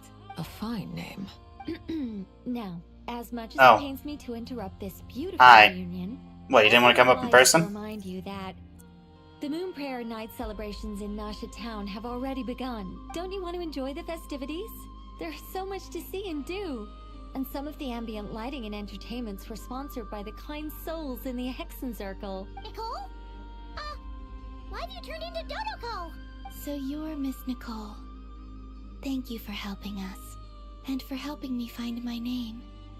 It's nice to finally hear your voice. You're quite welcome. Guiding lost people to hidden treasure is what we Seelie do. And if you ask me, spiritual treasures are far more precious than material ones. Chests are all well and good, but this was what it's all about. So satisfying. Anyway, I had to go help Alice. It seems like she ran into some trouble. That's why not good, I considering came where in she is. person. But don't worry, we're with you in spirit. We'll be celebrating right along with you. Keep an eye out for the Hexen Circle's festive stalls in Nasha Town. I think you'll like what we came up with. No bee. Alice said she even managed to rope Bee in this time. The Frost Moon Scions have also prepared various attractions. I believe Aino, Nefer, and their crew are setting things up. That is the whole crew for them. On that note, Nefer, about that request I made. It's all in hand. Yehoda is on site to ensure that everything goes off without a hitch. Wonderful. In that case, Traveler? Got it. Come on, Columbina. It's time to celebrate the best Moon Prayer Night ever. Cutscene? No. I do hope we get a cutscene. Though I feel like something's gonna go horribly wrong involving Dottore. Oh, cutscene!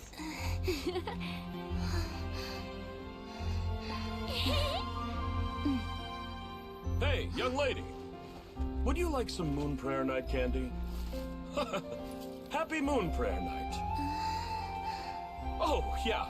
I almost forgot to say. Welcome home, Moon Goddess.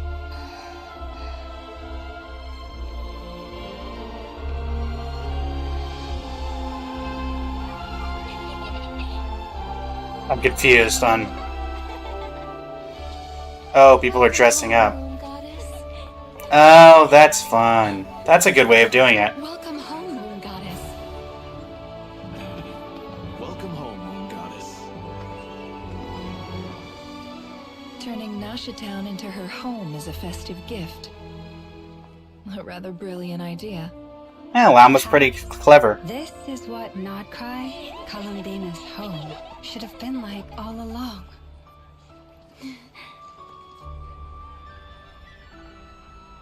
Thank you for the gift. I like it a lot. Her eyes moved a fraction of an inch there. This feels like the surprise of my life. You like it? I do. I never imagined I'd ever get to enjoy Moon Prayer Night with everyone so freely. If you're happy, we're happy. Quite a strategy you came up with. Hide the tree in the forest. It's not your usual style, Lauma. Is there something about Moon Prayer Night that enhances what's in your head as well as the antlers on top? Apparently so. It even inspired a perennial penny pincher to use their resources for a greater cause. A perennial penny It pincher? is a magical festival. I'm saying that 5 times fast. You two having fun? I see it now. This bickering is actually a sign of a strong relationship. Huh? What's everyone doing here? Oh, Miss Columbina, you're back. Yes, I'm fine now. Thanks for your concern. How's your progress with Alice's assignment? Very well indeed. I've never heard her sound so excited. She always quite excitable. Not like this. This time her excitement seems more serious. Seems like she's had a major breakthrough. She said she'll contact us once she knows more. In the meantime, we're free to relax and have some fun. Enjoy the time off while it lasts. I have a feeling that our next task won't be so For simple. bringing down the mood, Skara. I should go. I still have a few things to attend to at the Frost Moon Scion stall. And I think I'll take a look around. With any luck, this once-in-a festival will come with once-in-a-year opportunities. Hold up a second. Where's Varka? At the bar? Where else? I believe he made a beeline for the flagship. Surprise! Nasha Town. That's Mondstadters for you. They know what they want when festivals roll around. Goodbye for now, Columbina. I hope you have a wonderful night. I know. I will. Well, in that case, don't just stand there. Get out there and have some fun. You'll definitely get a warm welcome at every stall. Oh, also, take this map with you. It's a guide to the festival. Oh, is he gonna let us play as Columbina? Oh, I like that. Head to the Frostmoon Scions booth area and talk to Yehuda to play Frostmoon Scions Balloonimals. Head to the Hexen Circle booth to talk to Jacek and play Hexen Circle Dodoco's Whirly Gig. To the Dodocos to take part in each of the 3 Witches Festival events. Go to the Hexen Circle booth and talk to Dory. Dory! Head to Nasha Town booth and play Nasha Town Bite the Frostmoon. Actually, Dory makes sense now that I'm thinking about it because of all the favors Alice does for her. Head to the Frostmoon Scions booth and play Frostmoon Scions Spirit Sugar Sculptures. Head to the Frostmoon Scions booth and play Frostmoon Scions Wishing Slips. Head to Nasha Town booth and join Aino and Anefa beside the blacksmith to play Nasha Town Kuhenki Concentration. And head to Nasha Town booth and talk to Limpu to play Nasha Town 100 Flavored Moon Prayer Candy. Okay. The Frostmoon Scion stall is over here. Lauma's invited a whole bunch of cute animals to celebrate too. Over there is the Hexen Circle section. Alice seemed more excited than anyone about this festival, so she insisted on making it a grand affair. Oh, and then there's the Nasha Town local specialties, including... Actually, forget that. Better if you go check them out. Oh, look at the little Kuhenki over there. Thank you. It looks like Moon Prayer Night. you're not coming with me. We'll be around. But don't you want to browse by yourself for a bit first? It's fine, don't worry, we'll be nearby. Yep. If you find something you like and want to try it out together, just Explain to me how these do not result in people getting not being able to see. There's so much on offer, so try to experience as much as you can. And don't forget to stuff yourself with all the delicious festival food. We'll probably run into each other while we're browsing. All right then. Off I go. Have fun. Where should I go first?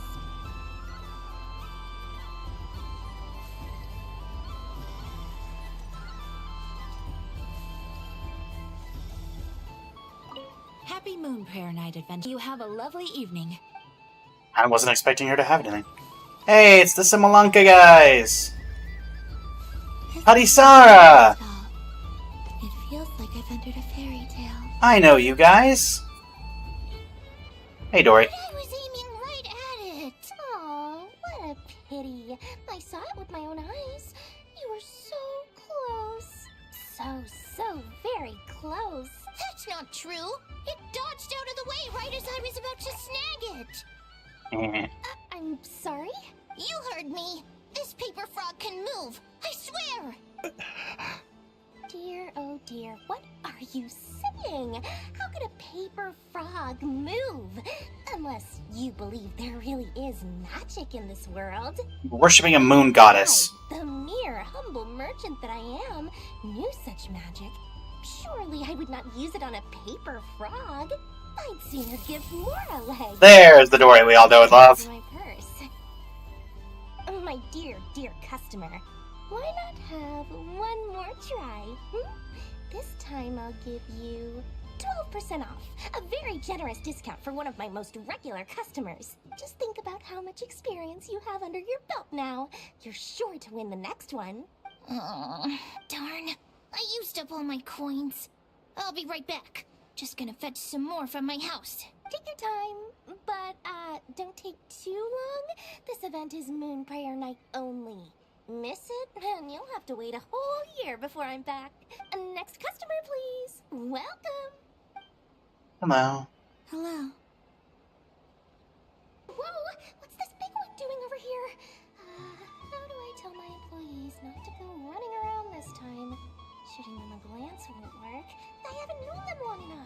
Dory? Why, Miss Columbina? Would you like to play my ring toss game? How much for a round?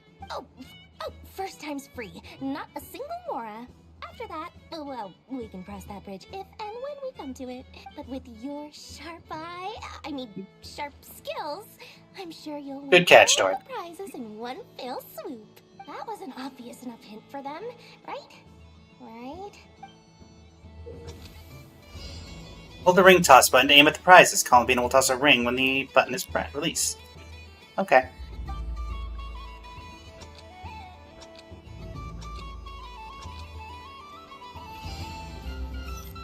Here comes the ring! Oh, Peanuts. Change tracks.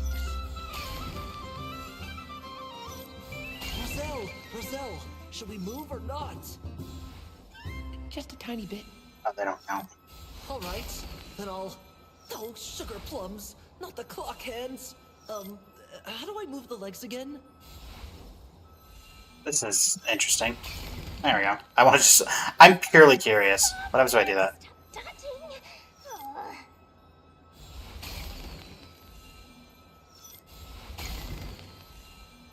Alright, Froggy. Challenge completed. Let's see now. Let's see. Wow, very good. That's the highest score we've had all night. And here's your prize. Now, how about another round? Aw, little stuffed donut. Happy Moon Prayer Night, Miss Columbina. Happy Moon Prayer Night, and Hat Guy. Are you here to play the game? Oh, yes, the polar opposites. You said we were just coming here to say hello. I did, but then I recognized a few more people as I got closer. Oh, right. You do know some of these people. Deceived me. Is that... It's our little dragon. He's all grown up. Oh, that's a sweet interaction. Someone's popular. Well, now, since you came all this way, why don't you try out this lovely game we have going? First try is free. He'll have a go. I'll pass. It's only one free try per customer. You can't give your right. I don't think he was trying to. I'm aware. No, that's what I'm aware. Been lately? He's in great shape. He goes for a run in the forest every morning to stay fit and healthy. I wonder if this is teasing a return to A some. while back, but he couldn't even make it onto the Lotus Leaf. Firecracker was in fits of laughter. How about you, little dragon? Can you still fly? Yes, I can. But you've become less chatty. Has growing up been tough on you? We call that maturity. You know, the thing people sing about.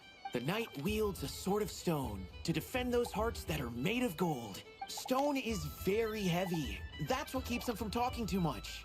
That's awesome! I want to be a knight when I grow up too. Man, Nilu's not here. Sure, she'd love to see you. Oh, the hat-wearing man. I never thought I'd see you again. You seem more determined than what... Oh, he's the train conductor. I'm starting to remember some of these names. So, the people you once helped see it clearly. It's because you are once again on the right track. May the engine in our hearts propel us to the station of our dreams. I can move! I can move now, Roselle! What are you doing? Running into the rings like that? You got them all so quickly. I've never seen anything like this in all my travels. Is this guy actually an old friend of theirs? Something like that. How? They're origami animals and clockwork people from a fairy tale. Getting to know them would be quite an arduous... Clearly you weren't here for the summer event, Dory. They share a hometown? I have to get to the bottom of this. Next time I see the great mage Alice, I shall demand answers. That sounds like you. Thank you, Dory. I had a lot of fun. Now for your prize. Where did I put it? Give me a moment to dig it out. What, did you only get one? Oh, sweet grand prize. Oh, I wish I didn't have to let Aw. it go. Good thing I've already turned a profit from the customers earlier in the night. Otherwise, I'd have wasted all my hard work. Okay, I'm back. What? I leave for 2 seconds and someone's already claimed the grand prize? Oh, well, interested in one of the other prizes instead. I mean, there's all the other Dodogos. The only difference is that one's Alice and one's Anne. Is this the thing you wanted? Here, you can have it. Huh? But it will be happier with you. Oh, thanks so much, miss. I mean, Moon Goddess. Oh, goodness gracious, Columbina. Give me strength. How am I supposed to make any more money from this child at this rate? Daddy, look! That's the game I was telling you about! Her eyes turn to stars. She is the Moon Goddess after all. I'll think of some other way to swing this. Maybe I can try to hook this new kid. Huh? Oh, someone already won the grand prize. They're only gonna give the You kid can this take one. mine if you want. What? Don't worry. Why? Why are all these bleeding hearts coming here to ruin my business? You're marketing off of people's enjoyment. Happy Moon Prayer. Dory! Hey look, they didn't get legs, Dory. The more I got wings instead. You finished playing at this festival stall.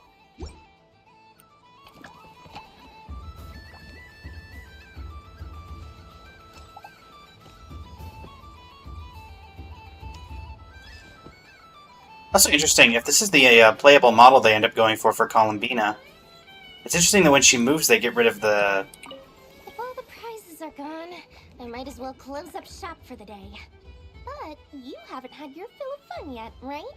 So the next time a customer shows up, you're going to have to run faster, alright? And remember, run out of the rings, not into them.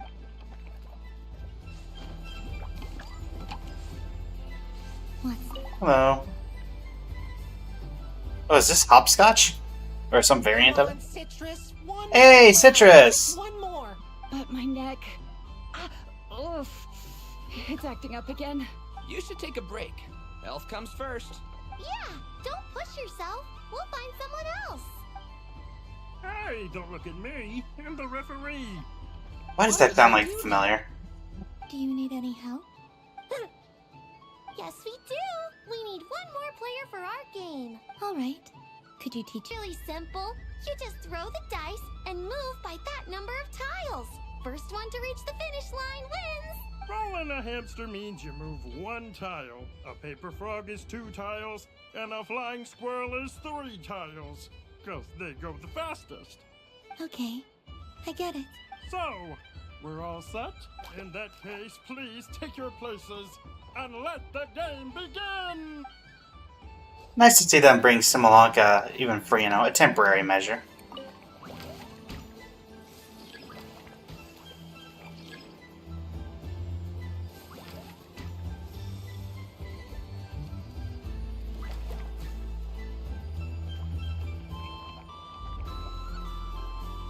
It's gonna be a thing where I just roll nothing, but okay, no.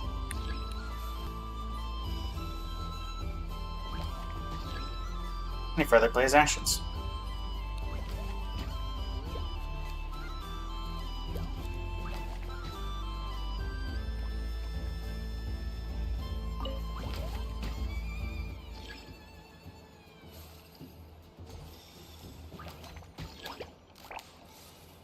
Wait, wasn't I already there? Confused. Didn't I win? Am I crazy? Oh, does it only matter if you get one step? I see. And the winner is the Moon Goddess! Congratulations! You should have 2 flagons of no, not the magic tonic. Not the magic tonic.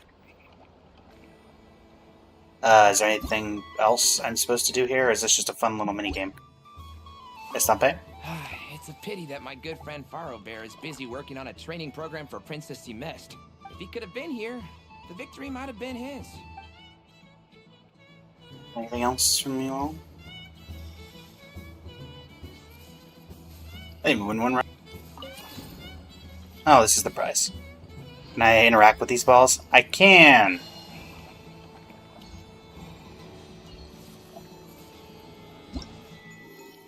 But if you click C for character, it takes you to the pamphlet. Interesting. Hello. Make it on the Ferris wheel. Or not Ferris wheel. check out Dodoko's Whirligig! Ah, welcome home, Moon Goddess. Might I ask what this is?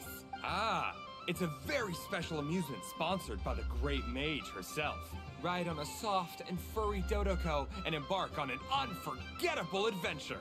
I say that, but I'm just following a script here. Who is this mage, anyway?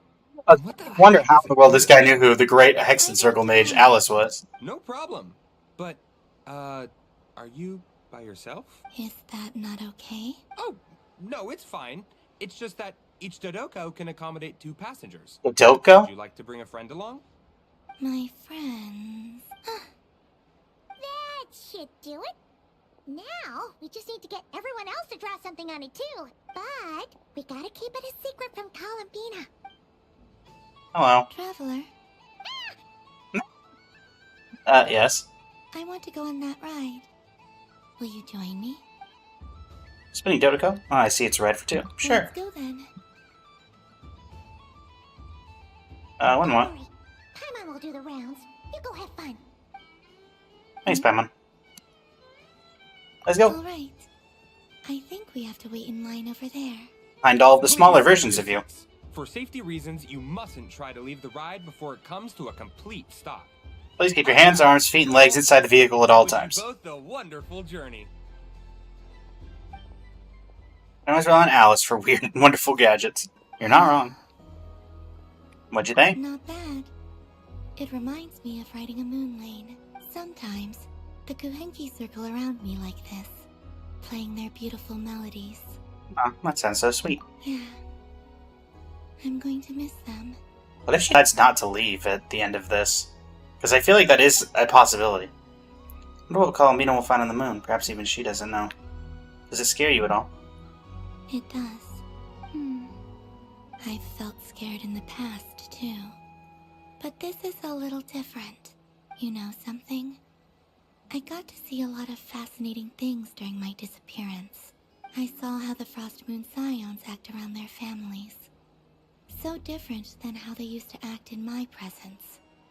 And I also saw how they interact with their friends. It made me curious at first. Why do people act so sincere when they're worshipping gods, but save their truest, warmest feelings for each other? Seems like a good picture for the thumbnail that we're going to have for this, so I'm just going to snag that real quick. There we go. And we're back. Slowly, I came to realize that it's because they trust one another. They know, deep down, that they'll be accepted for who they are. All of it. The good and the bad. Your friends accept all of you, too. I know. I knew it the moment you started calling out my name. What I fear now is the end. I fear losing all this the very night I have gained it. You won't lose us. Even after you return to the moon, your friends will still be here. Thank you for this conversation. Thank you for listening to me. Don't worry. This fear I have, and the unknown that awaits me. Why do I feel like Dotori's going to ruin this at the end of it? Like he's going to launch something into the moon? I just want you to remember this version of me. The real me. On this final night together. Dear passengers, Dodoko's awesome adventure has come to a close. Please leave in an orderly fashion, and we look forward to seeing you again in the future. Don't want the journey to end, huh? Don't worry, you two. There's an adventure waiting just around the corner. Next encircle Dodoko's Whirligig. You finished playing at this festival stall. So this is the Frost Moon Scions area. It feels very familiar. But everyone looks much happier than usual. Hey, you two. Fun ride, huh? You and Columbina looked pretty sad to leave. This isn't gonna make Paimon dizzy, is it? I feel like with what you do, it really isn't going to be that bad. So it's so weird talking to me. Hey, Yoda. Wow, the Frost Moon Scion stall looks kinda plain, but it's pretty cool once you get into it. I don't go to Hisi Island much, but it's got that, like, old world cultural feel.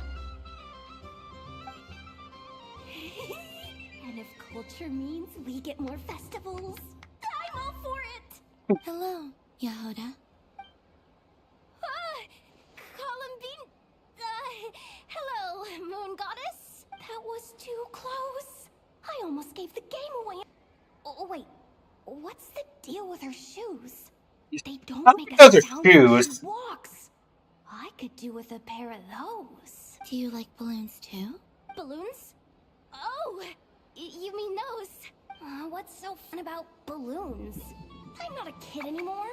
They're probably more up Aino's alley. That is 100% something I know would do. The animals seem very curious about these strange flying objects. I was drawn here by their voices. I recently learned a fun new game you can play with balloons, so I decided to come and give it a try. A new game? Hello. Welcome home, Moon Goddess. Here to buy some balloons? Yes. Could you give me a few that haven't been inflated yet? Are you sure? I guess it's not a problem, but... Yes, please. Thank you. Uninflated balloons? Those are just little rubber pouches. What does she want with those? You're gonna pelt Yehoda with water. Game, Yehoda? Huh? Sure. I guess. How do you play it? Wait here a moment. Oh. This is so weird. What have I got myself into now? Pretty sure Varka had those exact same eyes momentarily. I thought I saw Columbina nearby. Oh no. Arlecchino, dodge! Although she's helped us out a bit. Arlecchino, get out of the way! She looking for Columbina? Oh, guess that's my ticket out of here. I'm not sure my heart can take being sandwiched between two harbingers. Which stall is she checking? Oh, it's that other Frost Moon Scion's one. Try on the headgear, see what it's like having antlers or animal ears for a day. Oh, I wouldn't be caught dead wearing that stuff. So embarrassing. I have enough gear to carry as it is. Yehoda, you really... What? She put it on? How peculiar. This would take some getting used to. Oh. I That's wonder if weird. this is what it's Keeping like Lynette to in mind. It really suits you, ma'am. What is this? She was so intimidating a moment ago, but now... Dang, she's really rocking those ears. How does she make them look so cool? I suppose I may as well keep them on for now. All part of the festive experience. Coming this way. How do you do, Miss Yehoda? Oh, jeez. Don't talk to me while wearing that thing. Where am I supposed to look? Oh, hey there. I'm looking for Columbina. Have you seen her? She just... Huh? Wait, is that what she meant by balloon game? Yeah. Huh? Right in the face. Fair. How come I get caught in the crossfire? An ambush from the rear? Is this a declaration of war, Columbina? Would you like to play too, Arlecchino? Seriously? Are they gonna start some beef right here, right now? Gladly. That said, I believe there is another who would like to join. Oh, hey, Nefer. Boss Nev! Thank goodness! You've gotta get me out of here! Things are kicking off big time! Hello there. I'd like 10... no, make that 20 balloons, please. Uninflated. What?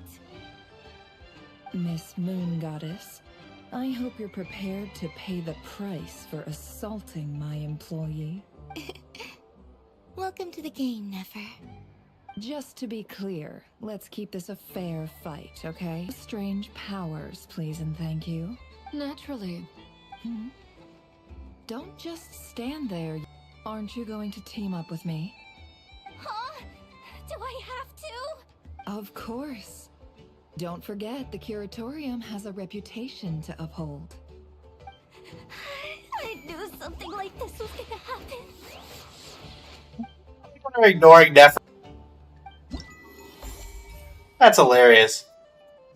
Forget Nefer. Just throw. I guarantee you, Nefer was throwing a couple of those as well.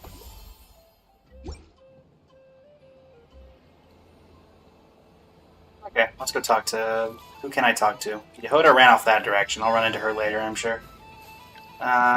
Nefer's right over here. That was fun. It's a shame Ashru doesn't like playing with water. Or I'd have roped him in as well. Yeah, cats and water don't mix, unfortunately. Hey, Nave. I've seen Lenny and the other children play this game before. It would seem that it's not a bad way to relax, once in a while. I'll take a balloon. What happens if I take a balloon? Aw. That's cool. Oh, it just swaps out the balloon.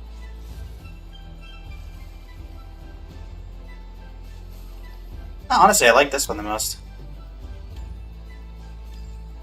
Let's just play the bongos. Hello, Moonglow Fireflies. How many times do I have to tell you? When you spin around, look at the moon. The moon, got it? Not at me. Do I look like a moon to you? Sorry, teacher.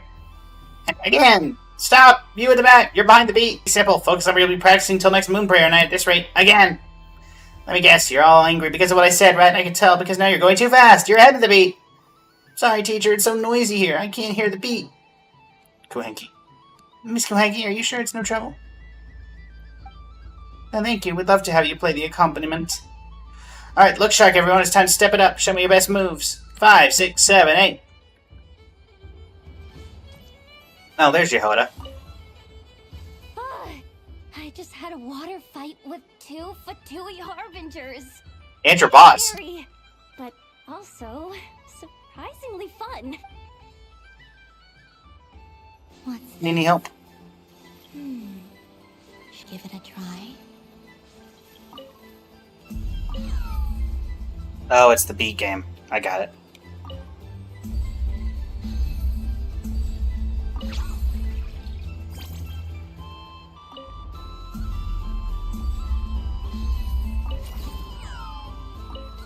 Oh, sorry. I accidentally claimed the thing. Okay, that's a cool little thing. I'm gonna quickly run... Oh. Well, I was gonna talk to him, but I guess not. Llama, where are you? It says you're right around here. Another stall. I wish for a never-ending supply of laka berries. This team says Inazuma relations. Probably written by a child. Hmm?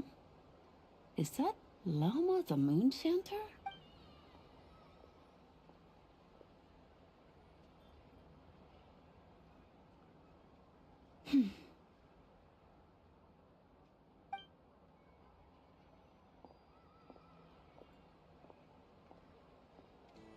I wish that the long plume ibises would stop biting me. Oh dear, poor Llama. Yeah, poor Llama. All right, I'll write that one down for you. Oh. I got it. While everyone else is celebrating Moon Prayer Night, you're as busy as ever. I don't mind. It's rewarding work. A good kind of busy. My antlers are at their heaviest tonight, and the Kuvaki waves are especially. But as I help these dear friends hang their wishes up, I feel a love that is hard to describe. You see, they are all such beautiful wishes, and they are ones that we can fulfill by our own strength. Do you blame me, Llama? I want to hear your honest answer. I never blames anybody. With so many people that I can return to the moon. But I feel as though I've hardly done anything in return. You saved us all from Brashero Solnari. COLUMBINA. I think you've done more than enough. I say this in earnest, both as someone who knows your history, and also as a friend who has seen what you've been through. What about as a moon chanter? I feel proud to honor our moon goddess's wish, and I'm sure any moon chanter in history would have felt the same way. Thank you for your kind words, Lauma. But... Since you asked for my honesty, I won't lie to you. My feelings are mixed right now. Besides pride, I also feel, I suppose it's a reluctance to let go. Once you return to the moon, we will be far apart and separated by a false sky. I'm sure those of us left behind will gaze up at that sky, yearning for the moon once in a while. Just to do. I will miss you, Lauma. I will miss you all. I hope to stay in touch. I will try and find some way to send messages down from the moon. Perhaps you could use Kuvaki. I've heard Yehoda say that signals can be short waves, or strong and weak lights. That sounds a little complicated. What if we forget what the signals mean? We codebook beforehand, but... You're right. It wouldn't really suit you. Still, whatever happens, I believe that you will find your own unique way of communicating with us. And now that I think about that, my heart feels lighter. Because you trust in me? Yes. I have faith in you, and in the power of truth. In my experience, the truth tends to be difficult. But that's what makes it stand out from what is false. So I'm confident that your thoughts and your love will shine through the curtain of lies. We will know it when we see it. Thank you. Now, could you help me hang up my wish? Is this? I wish that all who dwell in this moonlit world can find a place to belong. And I wish that I shall one day see my friends again. It's 2 wishes. I hope that's not too greedy of me. Not at all. And I think you speak for us all with the second one.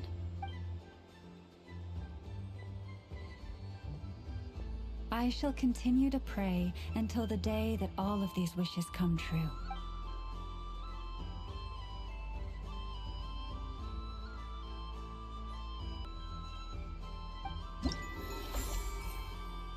Wishing slips.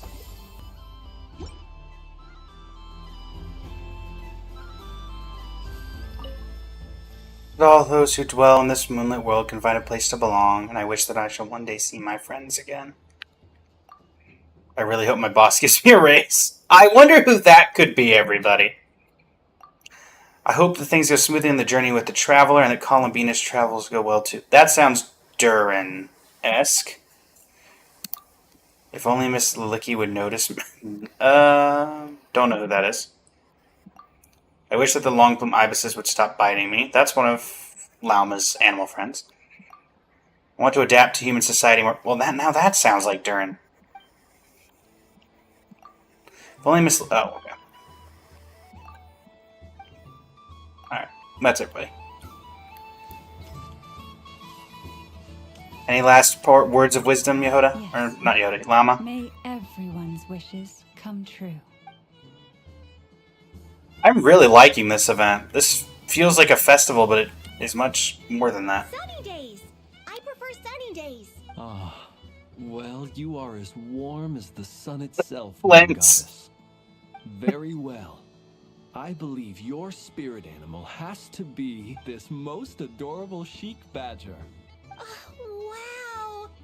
Thank you, Mr. Talking Magic Lamp! Have a very happy festival, Moon Goddess. Lens? Lens? That's you, isn't it? It's our little secret, my dear traveler in Paimon. Okay, sure, but why are you here selling sugar sculptures? Everyone celebrates in their way. After gazing into the abyss and spending time around gravestones all year, what better way to relax than to see sunny smiles on the faces of the living? Good point. Besides that, I like to think of myself as a fair judge of character. I dare say matching personalities to confection suits me rather well. That's not what Paimon was talking about. Aren't you afraid that your true identity might be exposed? As long as he didn't come out of the lamp, it doesn't really matter. Should I be? There is all manner of magic in the air this moon prayer night, thanks to the work of the great mages. I see Miss Columbina is hiding in plain sight. Why should I not do the same? Why miss this rare opportunity to enjoy a special evening in my true form? Your true form as a lamp? You got a point there. People who don't know you will probably think you're just a talking lantern. Well, now that we see eye to eye, what brings you here? Not a search for your spirit animal, I presume? Ah, well, actually... Here, see for yourself. Oh, this is... How wonderful. A beautiful idea. Yeah, we just met Barca, and he said that having everyone draw their own section was kind of boring. So, he did your bit for you. Ah, Varka. Ever the maverick. I see his artistic skills are... I guess technically Flint's wouldn't have been able to do it anyway. In that case, I shall paint something on Mr. Albedo's behalf in a short while. What? Why not now? Ahem. Welcome home, Moon Goddess. Whew, that was close. Hello, Flint. She recognized you right away! What keen eyes you have, Miss Columbina. Especially considering they are shut. I did not see you. Rather, I sensed you. I can sense the fluctuations in Kuvaki all around me. One would expect no less of the Moon Goddess. Might I interest you in some candy? Yes, please. Excellent. I shall make some for you right away. Hmm? Something the matter, Miss Columbina? What about my spirit animal? All the other children carrying sugar sculptures are talking about it. Wait, is she taking the test seriously? Ah, why not? My apologies. How could I neglect that? You are quite right, Miss Columbina. Every one of us has a magical creature living in their heart. Would you permit me to help you find yours? Yes, please. Do you prefer the day or the night? Night. Which of the 4 seasons is your favorite? I'm gonna say winter for her. Yep. Think of a perfect day. What No, is wait. the weather like? Sunny? Well, actually, probably a clear Or moon. perhaps cloudy. Rainy in the morning, sunny at night. What kind of answer is that? Forests, lakes, and open seas. Which do you prefer of these? I like them all. Imagine you opened your very own shop. What would you sell there? Moonlight, I think. Wow! Paimon would totally shop there. It wouldn't cost anything. You'd just need to visit. Aha! I believe I know what your spirit animal is. Here. For you. Oh, it's a Kohenki! Indeed. A free-spirited being with a deep love for all things here in Nodcry, who selflessly lends her aid to as many people as she can reach. It is the perfect fit for you, Miss Columbina. Thank you. Well, and now I want to give this a try. It would be my honor. But you shall have to forgive me. We have known each other for quite some time. I doubt there is that would come as a surprise to you. So instead, would you accept this sugar sculpture as a token of our friendship? It's a lantern. Hey, why don't you two go enjoy your candy over there? Paimon wants to try out this spirit animal thing too. Right, Blitz? Come on, play ball. I get this drawing done. But I want to hear Paimon's answers. But it'll probably take ages. Paimon's a complex soul. I don't know about a sugar sculpture melting. We don't want your candy to melt while you wait, huh? Oh. Okay then.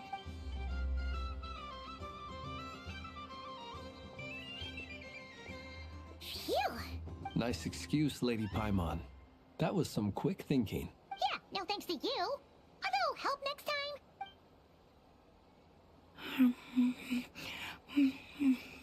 It's sweet. Is that Lockaberry?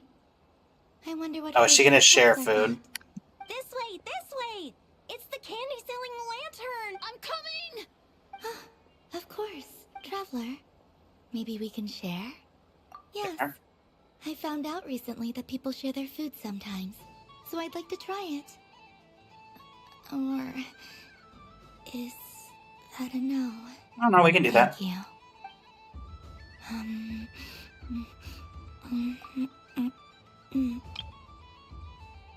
If we get these as little pictures we can hang up in the teapot. But I don't know if they do that anymore. Yours is a little more sour than mine. Here, you try it. I'll just have a little nip. Are you sure? Amazing. My Nice. sugar sculpture has shrunk, yet my heart is filled with feelings of sweetness. I will remember this feeling. Would you like another bite? Frostmoon Scion, Spirit Sugar Sculptures. Is Flynn's gonna be in the picture? Why does Flynn's look like he's about to tell me some horrible news in the middle of the night? The night or the day? Something about festive lighting always has a way of putting the warmest smiles on people's faces. You're not wrong. Alright, who have I not talked to? Varka. There's gotta be a couple other people that I haven't talked to. I'm running straight into those balls. Balls! Okay, down here is somewhere I haven't been. I want to save the final stage with Alice and everything. Since I rarely get out, I might want this. Should I give it a try? Ino's group. I don't have enough data. Need more samples. But who should I ask for help? Hello, Lioba. One of the amusements? Or is it a research project? Bit of column A, bit of column B. I'm currently running some synchronization. COLUMBINA. Spots. Basically, you need to press the button to help them successfully obtain the treasure. But you've got to time it right.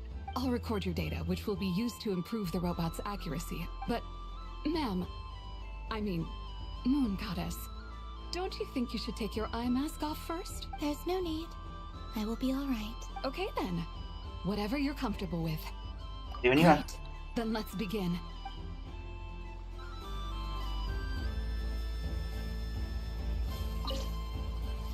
Okay.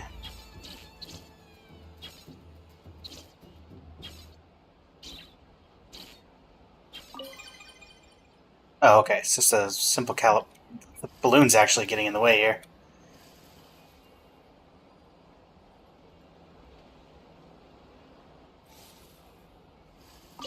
Oh. Is it just the one thing? Okay. Would you like to try again? Darn it. Would you like to try?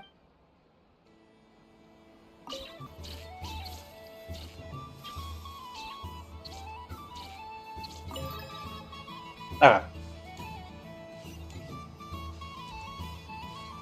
I know, and enough, where are you? There you are. Hey, you two. Stickers. I know is not pleased. Doesn't make any sense. How am I losing every single time? Wait, Inefa, you're cheating, aren't you?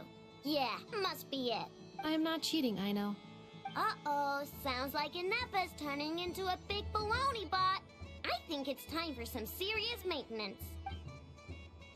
Moon Goddess, help me. Miss Columbina, I know, is attempting to cheat. What the? I'm not the cheater. You're the cheater. How dare you throw it back at me? How do you have so many stickers on your face?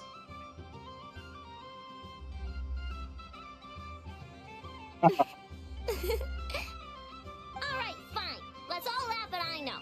Just you wait till I get home, because I'm gonna make a game bot that can win 100% of the time. And I 100% believe it. You laugh when I come back and beat your butts.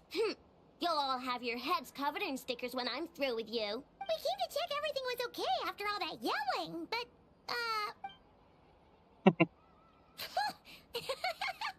Sounds like cheating is allowed. Kuhenki concentration. Each player starts with differently colored Kuhenki. Each round, they draw one Kuhenki from their opponent. When a player has two Kuhenki of the same color, they make a pair and can be discarded. Any that can't form a pair must be kept. The round ends when a player can't form any more Kuhenki pairs, and that player gets a sticker. Hey, Lunatar! can 4 people play as well? That is fine, so long as the turn order is fixed beforehand. Alrighty then. In that case, the 2 of us will join as one team. Okay, but if you lose, you're both getting stickered. I don't want to hear any excuses. Sure, if we win. If you win, only one of you gets to sticker someone else. I have taken to calling this. I know logic. Hey, lay off me, alright? Okay, so we're which means all Congratulations. so far don't count. Looks like Luanatar is the Kuhenki of honor for this game. Anyway, let's go clap. Play as Columbina, and then... Or am I... Oh, no, okay.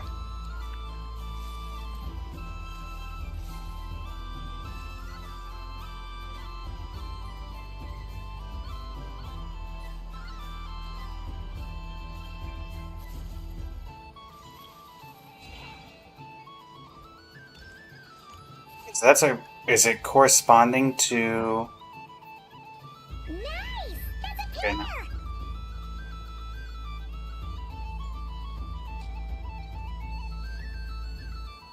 Go, fly!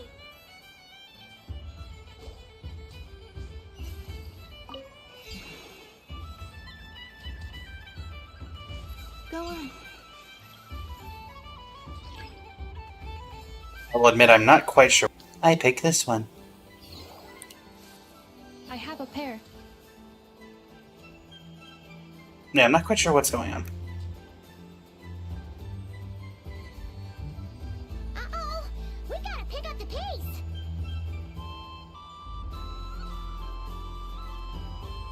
I want to pick Luanatar and hit her in a box.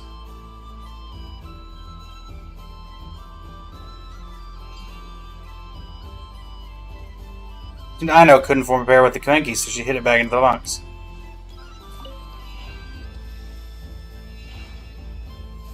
I win. Columbina seems like the person who would sticker her own face.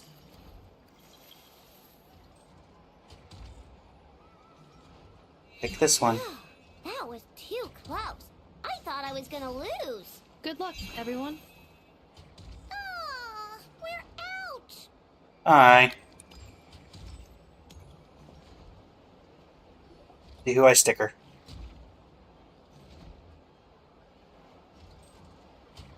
Let me pick a good one. What's it gonna be?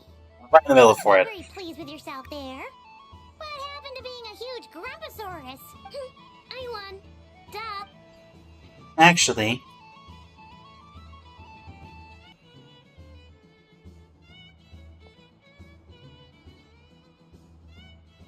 Hello, Luanatar.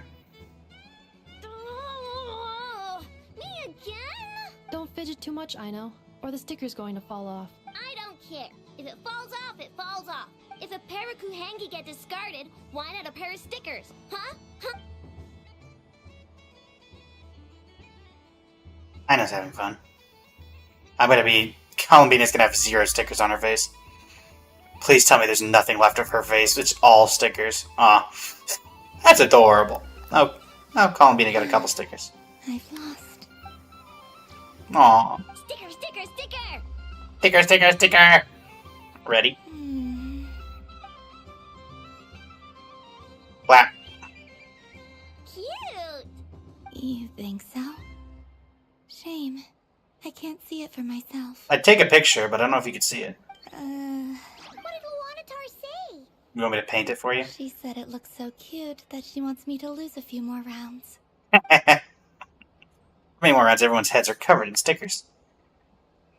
Except for one. Inefa. Who put these stickers on Paima's eyebrows? Ugh, she can barely see! Alright, now, I think we got enough evidence to prove that there's a serious problem here. Agreed. Yes. The culprit is... Inefa! Culprit? What did I do? Quit acting dumb, Inefa! You're not wriggling your way out of this one. I've been watching you. Not only did you remember whose side Luanatar started at, but every time someone drew a Kuhenki, you were logging it and calculating Because what you programmed her to do. which Kuhenki pairs were gone, who had what color Kuhenki in their hand, even our facial expressions. You were keeping track Not of it cheating. the entire time. Exactly! What I said? Putting aside the fact that running calculations is not against the game rules, do you have any evidence to support your allegations?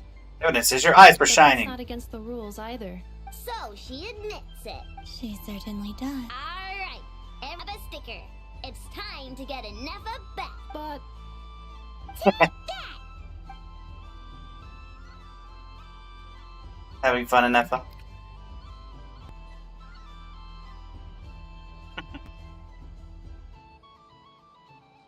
That's a great picture. Nasha Town, Kuhenki concentration. Poor Neffa. Please tell me they all have the stickers on their face still. I know, do you still have stickers? No stickers? Aw. I'm never playing games with you ever again, Neffa. Where's Neffa? Oh, Neffa's over there. Aino is throwing a tantrum again. I believe it will take 3 crumb-kakes to constitute a suitable peace offering. Only, I mean, it's at least 3. Wow. That's a lot of crumb kakes. What do you got over here with Limpu? Moon Prayer Candy! Beautiful, tasty Moon Prayer Candy! For friends and family! Candy? To share? I wonder what flavors everyone would like. Welcome home, Moon Goddess. Fancy a box of Moon Prayer Candy? Sure. I knew you would. Now, what flavor would you like? I'm not sure. What flavors do you have? Is this for yourself or as a gift? A gift for my friends. Ah, I see. In that case, I'd recommend apple, lockaberry, or... Columbina have any money? Those are the most popular. Do you have nocturnal blossom flavor? Ha! I've seen couples give those as gifts before, but I did not know they were edible. No? Oh.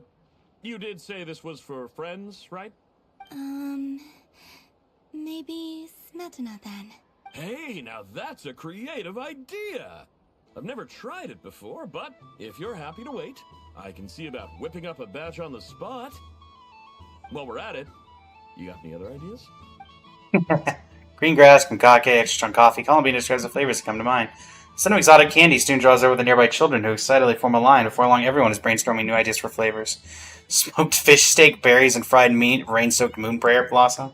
Stolen or pepper with expectant gazes on every side lets his courage soar free, and colorful candies are placed in the box one after another. Here you go. Every flavor you asked for is in there. It's Bernie Bot's every flavor beans. It's the Jelly Bellies. Moon prayer candy from Columbina. Thank you. I should be the one thanking you. You brought me a whole bunch of new business. It's like a genuine blessing from the Moon Goddess. I hope you and your friends have a lovely night. Notch down 100 flavored moon prayer candy. You finished playing at this festival stall. That's just Columbina. Assorted Moon Prayer Candy! All your favorite flavors in a box! Alright, kids, just line up over here.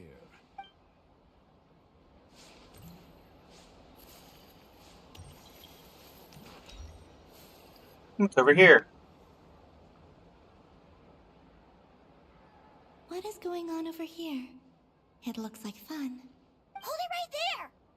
You can't run away from me, Moon Goddess. Huh? Are you talking to me? Of course. Do you see anyone else here dressed up as the Moon Goddess besides me and you? Hey, come on. Call me by my title. Happy Moon Prayer Night, Moon Goddess. And the same to you. Anyway, there's no time to waste. Get ready for the duel of a lifetime. Do not let this be Genius Invocation. Duel? Meet my partner, Stacko. Come on out, Stacko. No. Well, don't just Not stand with there. Warbots. Let's see your partner. Partner? Oh, hey, Yoda.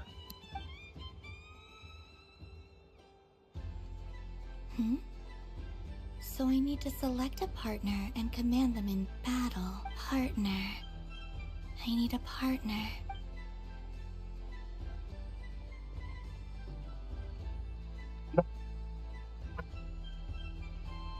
Hanky. Rhymehorn deer. Whoa! Am I seeing things? Where'd you get a Kuhenki? They're super rare. That's great. But you can only bring one partner to battle against me. Kuhenki. No ganging up allowed. They all look so eager to be picked. Which one should I choose? I'm gonna go with the robot. Just because I'm not they put a sure little what over. this bot is trying to say, but it seems very happy. That bow.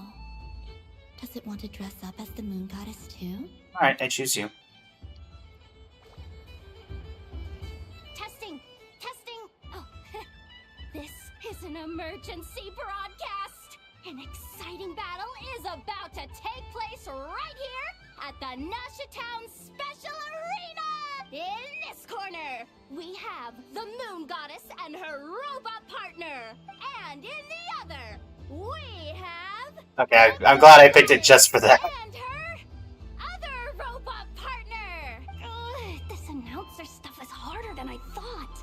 Why does everything I say sound so dumb? If I could cringe any harder, I'd fold in on myself. Only one Moon Goddess can be victorious in this ultimate battle of destiny! But who will it be? There's only one way to find out! Now, without further ado, let the Battle of the Moons begin! I don't care who we're up against. Stacko and I ain't gonna lose. You're gonna be like, good luck. Beep beep. Let's strike first. Stacko, formation. Alright. Ho-ho! The robot has kicked things off with a change of formation. Come on! But how will this affect the battle? Nobody knows. Attack! The other party chooses to attack. Let's see how their partner performs. Stacko! The attack lands! And if those sizzling This sounds is- are anything to go by, Come on. very effective. Give it the very effective. Okay. Stacko, maintain formation and enter your empowered state. Now we want to defend. Empowered state! There we go! Now we're talking!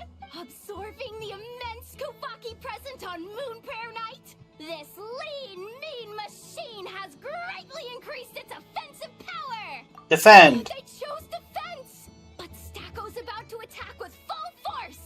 Is it too little too late? The battle is heating up fast! I'm about to start sweating machine oil over here! Go for it, Stacko. Set Kuvaki to maximum. Can their opponents withstand this blow? And what will this moon goddess do? Don't be afraid. Fight however you wish. And it's the empowered state! Both robots empowered now! The attack comes in, but oh, attacks repelled! Opposites attract, but likes repel. And now you've seen it in action! What a powerful repulsion! The robot crashes into the wall! Can it keep going? Stacko!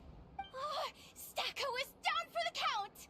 Our winner is the Moon Goddess! The slightly taller one, I mean. You did your best, Stacko. I'll take you to Ino's for a checkup right away, don't you worry. Well, you beat me fair and square, I guess. Honestly, I underestimated you. Won't make that mistake again. I think my partner deserves most of the credit. Just you wait.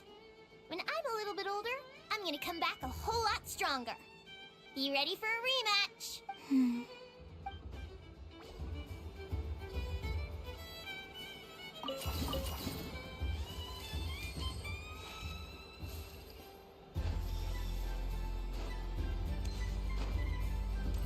Hey, Stacko. Or, we're not. Do we even have a name for you, technically?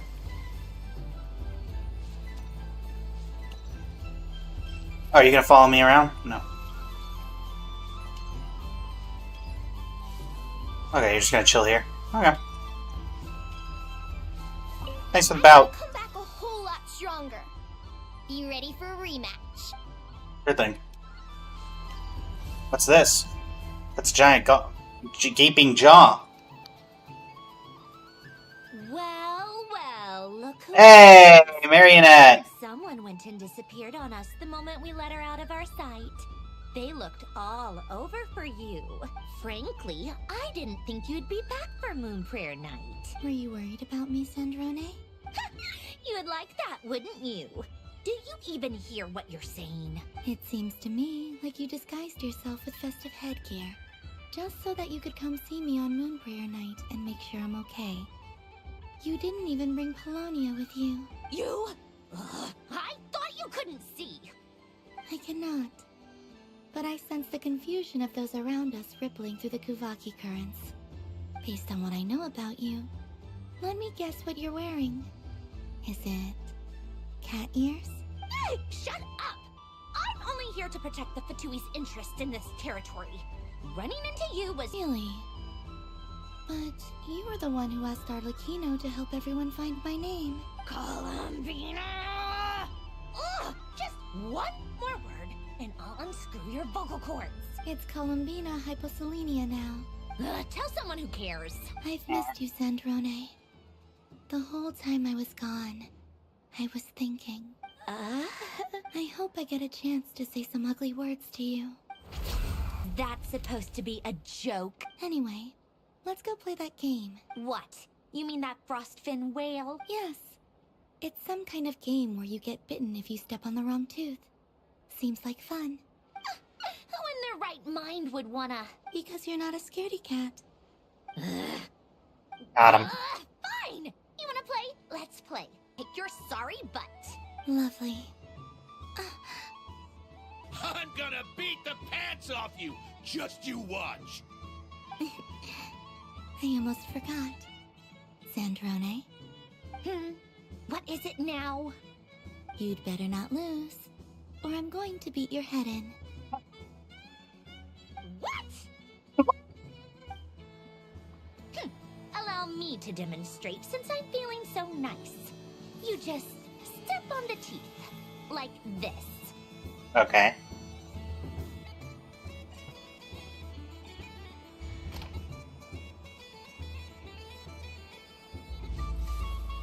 Okay. Which should I pick? I'm assuming that... I don't know. I'm going for this one. A bad feeling from this one. Okay, I'll go this one. Your turn, Sandrone.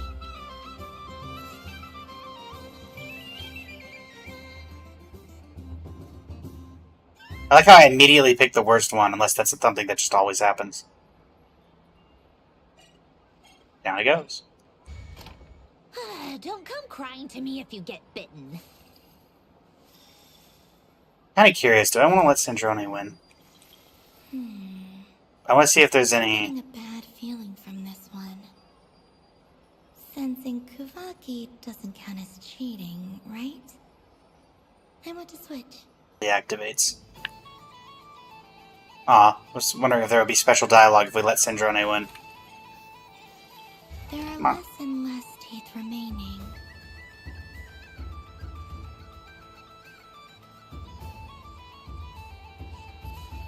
Yum yum yum. Get nom nom. Huh? What's that noise?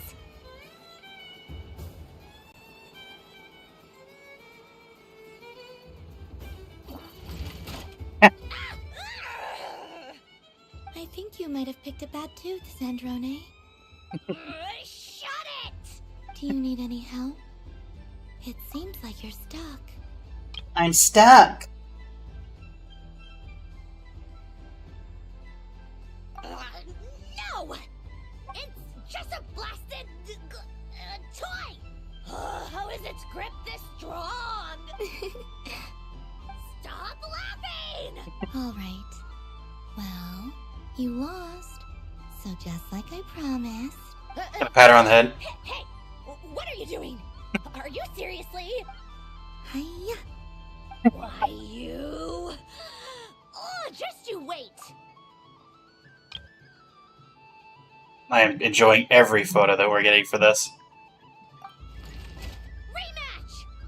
you alright, Sandrone? That was quite a strong bite. Are your clockwork parts? Quit your fussing! I don't need it! Alright. I'll go first this time.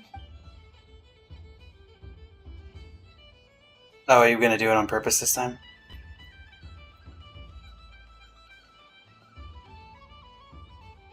I see it now. She can sense which teeth are rigged. So I just need to avoid the same ones that she does. She's gonna lose on purpose. This one... Seems fine. She avoided that one then? Now I've got you. Alright, my turn. Immediately gonna go and get bit. What? Looks like Guess you what? lost again, Sandrone. Wait! There's more than one bad tooth! Bonk. Bonk.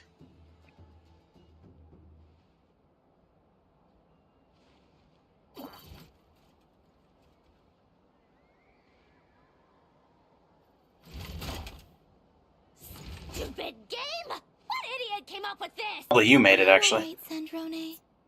You said some nasty things just now. Oh, I'm peachy.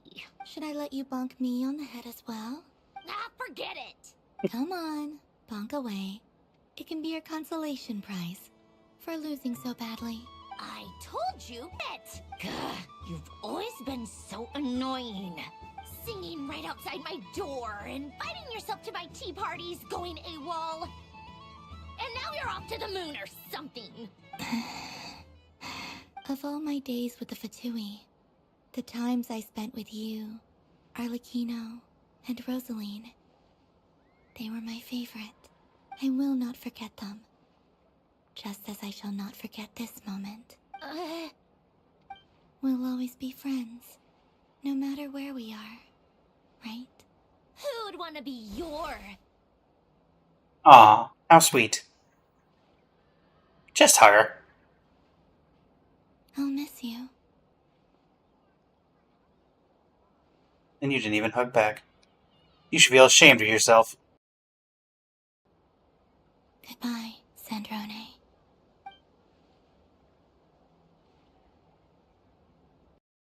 You're gonna regret that for the rest of your life, aren't you, Colin? Aren't you?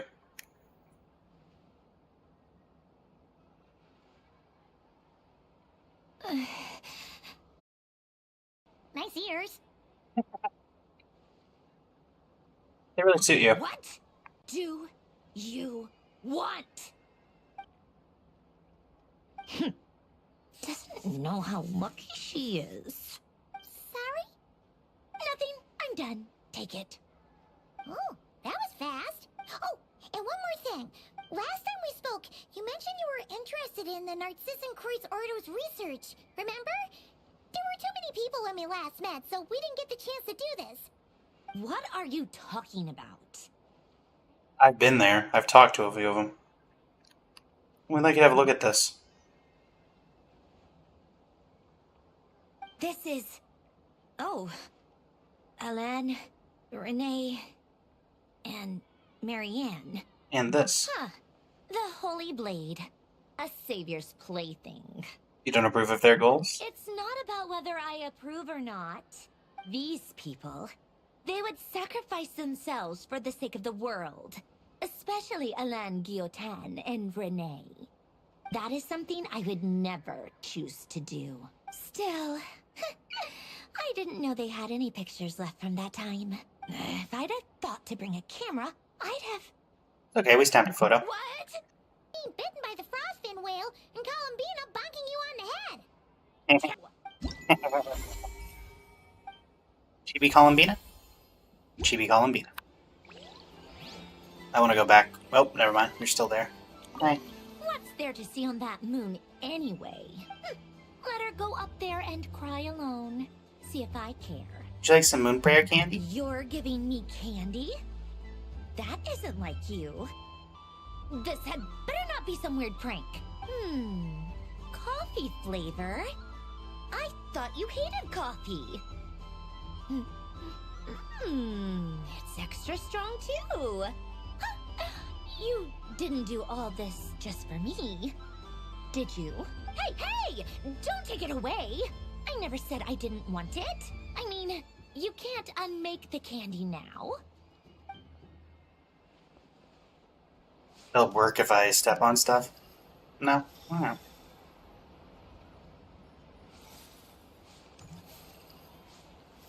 What's there to see on that? Oh, okay. Same as before. But I guess now there's interactions with everybody that I can give candy to? Okay, so I can't talk to you. Can I talk to Aino and give her candy? No. Okay, so Sandrone's there. Hello, Sniffer Moles. Brother, I've just been through a breakup. Console me, brother. Ease my aching heart. What was it you told me a while back? The scent of love is in the air? So I thought, but alas, 'twas but the scent of dirt in the ground. Is this some sort of Shakespeare thing? This sounds very Shakespearean. Oh yeah? Well, I'm sorry, but it sounds like your dumb nose... Well, that doesn't. Hey, look, it's me. Wow, you really can't tell the difference, can you, everybody? Oh, wait, well, once you turn around to the front and realize there's, you know, a significant difference. Durin and Dory, can I give you guys anything? You want candy? Done being a dude. Thanks for coming here with me, Hat Guy. Are there you'd like to play? It's your turn to pick. Uh-huh. I'm with you. If he picks anything, I'll be surprised. You've grown up. You haven't changed at all. I know you don't mean that. You're just taking the opportunity to make fun of me, aren't you? Even if you won't admit that taking some time to compose yourself is important, I can see that you're doing it in practice. Otherwise, you'd have taken off your hat and flown away by now. Looks like Albedo's socialization program has been far more useful to you than all those Vahumana textbooks. Durin, would you like some Moon Prayer candy? Moon Prayer candy for me? Huh, thank you. It smells like baked apples and butter. Reminds me of Good Hunter, a restaurant in Mondstadt. I always have to resist the temptation to go there unless I'm ordering food. I understand your homesickness, Miss Columbina. I have a double dose of it, because both Simulanka and Mondstadt are my home. That guy, you want some candy? I mean, you're not going to take it, but I'll offer it to you. Done being a... Thanks for coming here. Are there any... Why does that happen? I know you don't... Even if you wanted... Otherwise, you'd...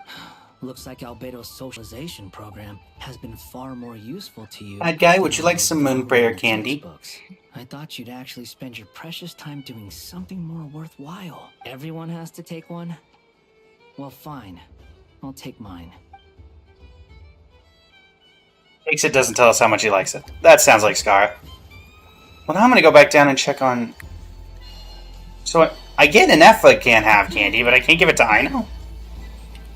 Huh. Fine. Arlecchino, would you like some Moon Prayer candy? I played this game before. It would seem that it's not a bad way to relax once in a while. Would you like some Moon Prayer candy, Arlecchino? Candy? Extra? I'm sure the children will enjoy them. I must say, Columbina, you really have changed. You never used to show this much consideration for other people, even when prompted. I'm sure Sandrone would agree when I say, I like the present version of you better. Llama, would you like some Moon candy? Flynn's? Nefer, would you like some candy? That was fun. It's a shame Ashru doesn't like playing with water. Alright, I've roped him in as well. Would you like some Moon Prayer candy? Oh. A gift? You shouldn't have, Miss Columbina. Very nice indeed. Candy is one of many luxuries that the desert folk could never afford. How I yearned for candy when I could not have it. Yet, now that it is readily available to me, I never seem to crave it. May your Moon Prayer night be one free from regrets. Yehoda, would you like some candy? I just had a water fight with 2 Fatui Harbingers. Pretty scary, but also surprisingly fun. Would you like some Moon Prayer candy? Aw, man. This feels kinda wrong. Like, shouldn't we be the ones giving you candy rather than the other way around? I guess I'll just take one. What flavor is that? Of course. It tastes like getting a mouthful of muddy grass. After being rear-ended by a blunt-horn rhino, then face-planting the ground. I'll never get this taste out of my mouth.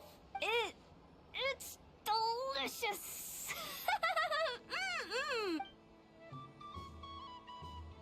Poor Yoda. Mama, would you like some candy?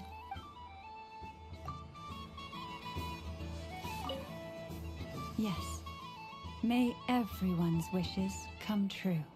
Would you like some moon prayer candy? Thank you. Don't mind if I do. Oh, my.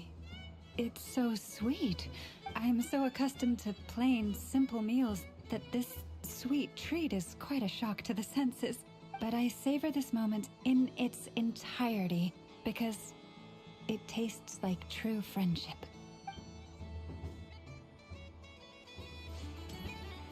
Can I give you candy, Flens? Something about festive lighting always Oh, has again. a way of putting the warmest smiles on people's faces. Would you like some moon prayer candy, Flens? This is most thoughtful of you, Miss Columbina. Kindness exudes from your heart like benevolent moonlight. Forgive me, but I shall have to enjoy this gift a little later. I hope that the flavor I chose is not the only one of its kind. If others were denied the chance to sample such kindness as you have shown to me, it would be a great pity indeed.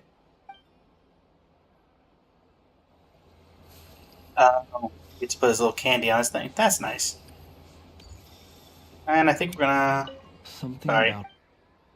Not that. Swap out balloons. I think it's appropriate for it to have a Kugenki. Gonna save Lumine. Dory, would you like some candy? I don't know if I can actually give you candy. If all the prizes are gone, I might save the next time and remember. Can I give you candy? Run Oh, I can. out of the rings, not into them. And eat the candy? Oh, a gift for me? Lord Sangama Bay really is going up in the world. Wow, candy from the moon goddess herself. If I pack this up, no, what am I saying? Box this up in exquisite gift boxes. See? Yes, I could make a fortune. Maybe I don't even need to go to all that trouble. Any old boxes will do. I just need to tell my customers that this candy is blessed by the moon goddess. Yeah, that ought to do it.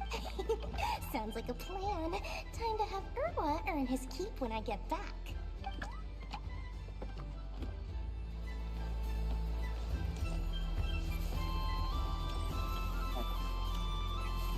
I think that this is the last stall.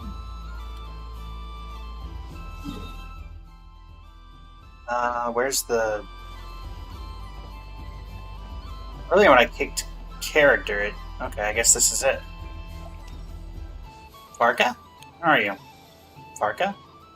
Oh, there you are. Hello, mischievous Totoko. A soft and furry creature that bounces and jumps. Welcome home, moon goddess. This one talks too. Allow me to introduce myself. I am a Dodoko from a distant archipelago. Are you the B? most mischievous of all my Dodo brothers and Dodo sisters. When the going got tough, I powered through, and when I met obstacles, I boomed them away. Or is this supposed to be Alice? Doesn't it just? Oh, but then the trouble started. Recently, I found a lovely beach, the same beautiful jelly color as my hometown, and so I dove in to have a look. Only to find it overgrown with seagrass and nasty little spiky fish everywhere, looking to turn me into a Dodoko kebab. I made it back to shore by the skin of my teeth, but my tail was sorely hurt. Couldn't you just boom them away? Oh, I wanted to, believe me. But I've heard that you, Moon Goddess, can understand animal speech. The last thing I wanted was to cause a gigantic fuss and get taken to court by a school of spiky fish. I'd be driven out of these waters for good, and my winter holiday would be ruined. And so, dear Moon Goddess, I was wondering if you might lend me your allegiance. Are you roping me into a crime? Yes. Yes. Oh, let's call it a once-in-a-lifetime carefree adventure. Does that sound better? Still a crime. All the festival goers tonight are dressed up as the Moon Goddess. But there's nothing to say that the Moon Goddess can't disguise herself as a Dodoko, is there? Besides, this is your home. You should be free to be whoever you wish. I'm afraid I'm not well acquainted with Dodokos, Madam Mage. Oh, that's quite all right. We Dodokos are innocent, happy creatures with a free-spirited nature. Many, like myself, are mischievous troublemakers. Others are Okay, there's the lovely Alice souls voice who coming like through. nothing better than to lie down on a nice rock and take a nap. In our eyes, every creature who yearns for happiness and freedom is a Dodoko. But perhaps in yours, we Dodoko are a fluffier and more mischievous breed of Kuhenki. Uh-oh. Yes, that is a much easier image to follow. Keeps walking, just keeps floating. Yep. Then let's play. Grab onto my tail and follow me into the sea. Time to settle some scores with the bad guys. Let's get teleported. Oh, not this. Oh no, not this. Oh no. How do I remember how to play this? Okay.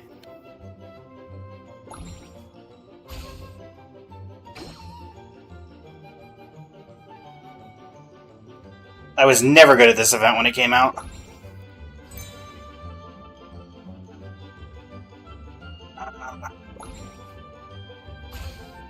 Darn. Ow.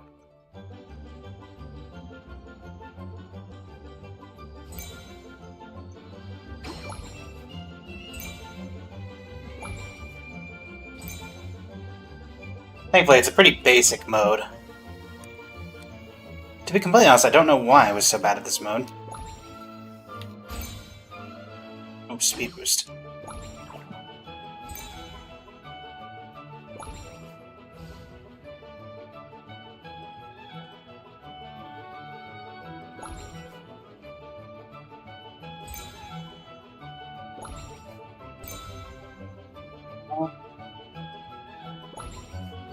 Ow. I don't have much health left. I have plenty of health left, but...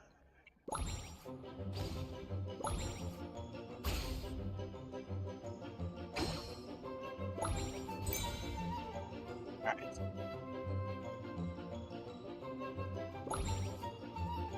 There we go. Hardly the perfect score, but we'll take it. Huh! Ooh, a remarkable talent. So, what do you make of it? The use of Jumpy Dumpties doesn't come as naturally to me as Kuvaki. But their unpredictability makes it fun. I think they call this... novelty? They do. Indeed! And how did it feel blowing those pesky nuisances away? Not bad. Any guilt? What do you mean? Oh, wonderful. Oh no. Lovely answers to all three questions. Oh no. I'll give her a bomb. Test. Now I can give this special bomb to you as a souvenir. Remember, if you find any meanies living on the moon, you can use this to boom them into oblivion. I will. I want to see the bomb. A round of fish blast? Oh, I mean of bye-bye bad fishies. Would you like some Moonprayer candy? Oh, bless my fluffy tail. Dodoko has never seen candy shaped quite like this before. Why, it shines like a lovely crystal. Let the feasting begin. Oh, sweet as a tomato bathed in sunlight. Does that imply that the Dodokos could eat? Very much. You a friend to the Dodoko. Please share the rest with other people. I am sure everyone will fall in love with the taste of pure joy. Alright.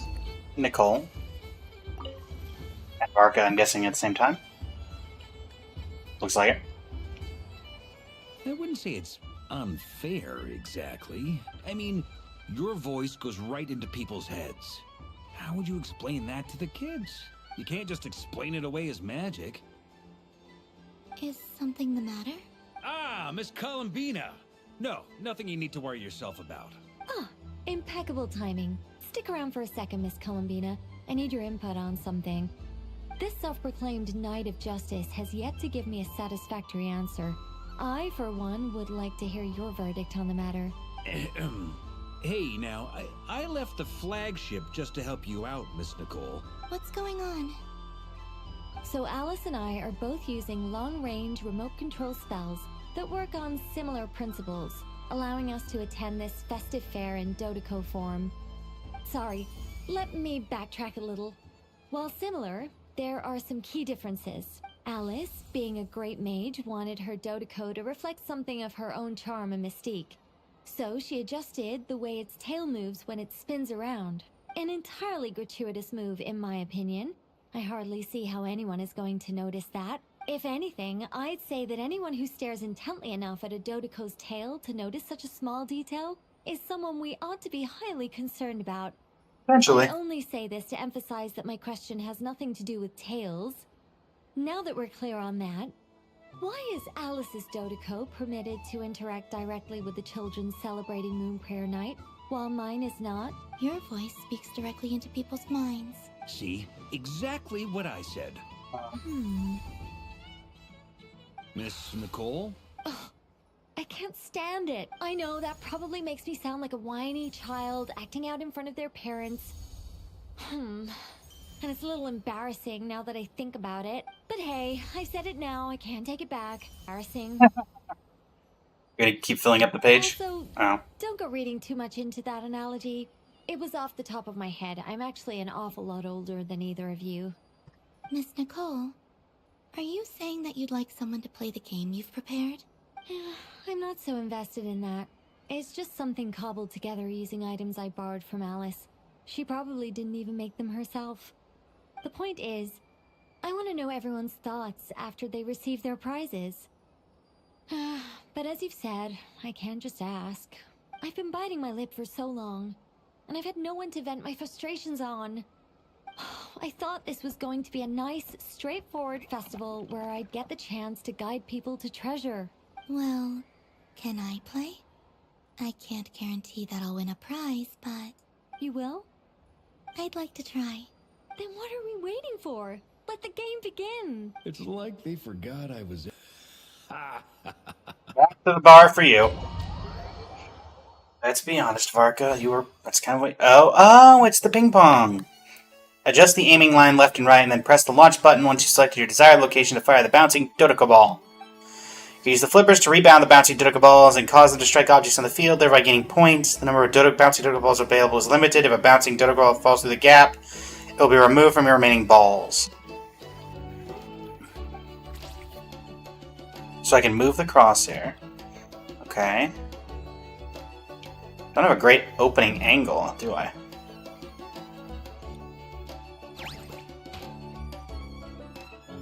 Oh. Okay. I get it now.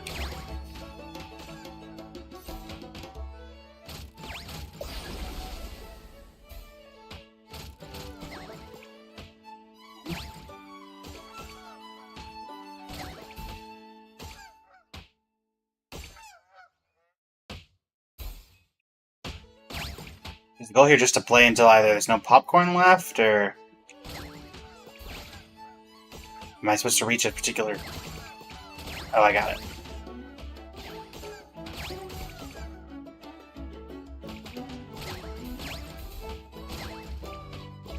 I didn't put much of a difficulty level on this, because the balls slow down before they go through the...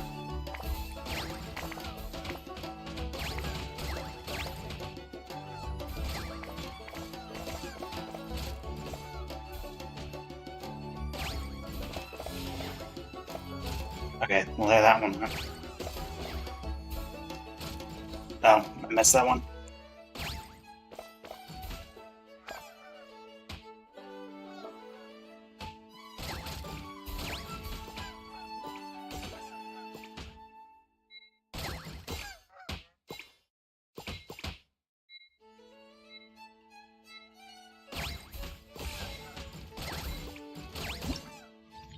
Oh, right one's about to hit it. Alright. How'd I do? Congratulations, Miss Columbina! With your great wisdom, you have overcome every obstacle in your path and conquered the great challenge posed to you by fate. Fate? Well, something to that effect. If you'd prefer something more poetic, it could be the icy winds or the dawn. Anything you like, really.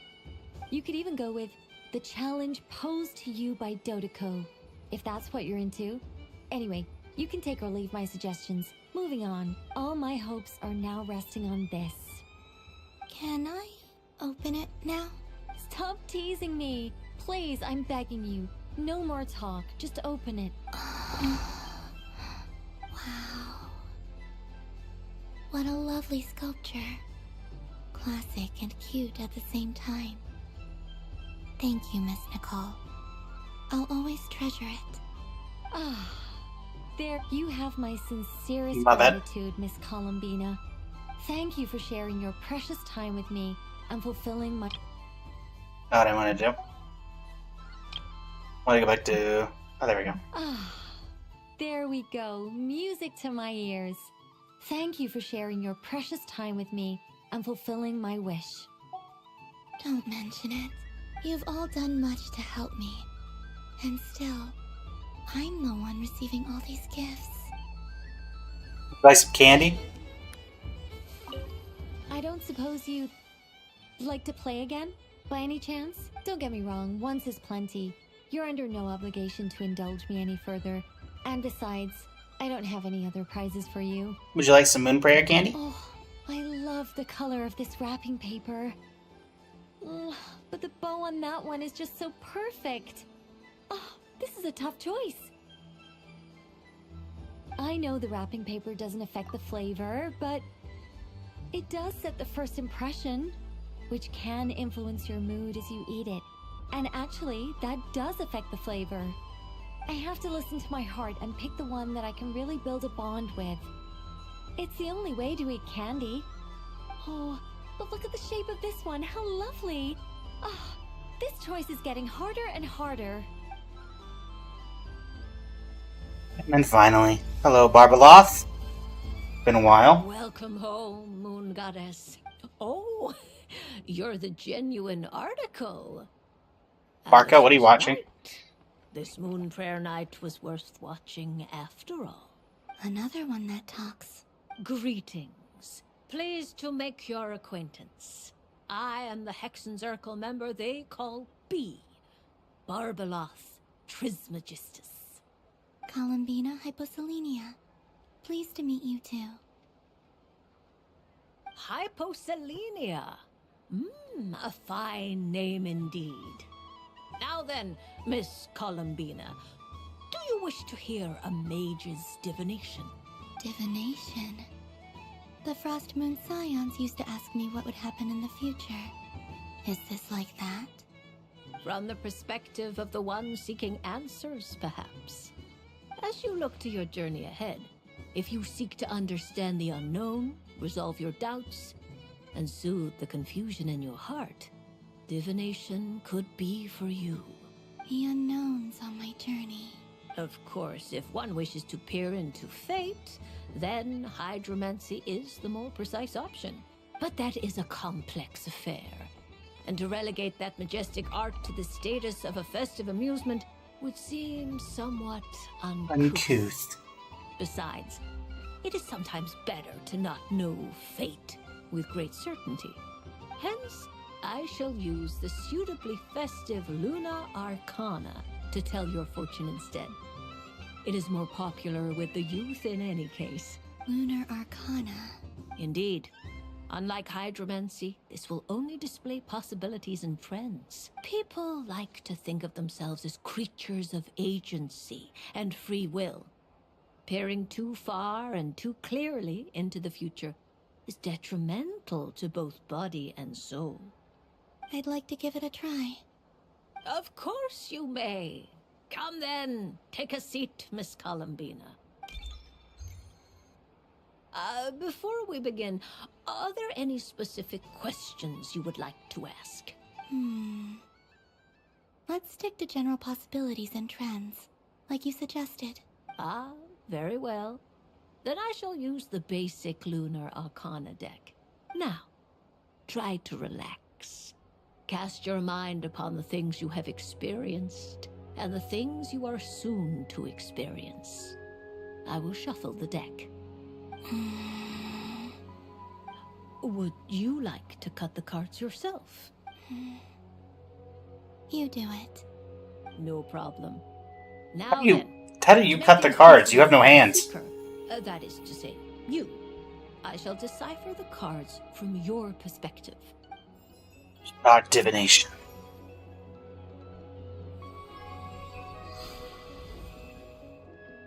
Please, draw the first Lunar Arcana.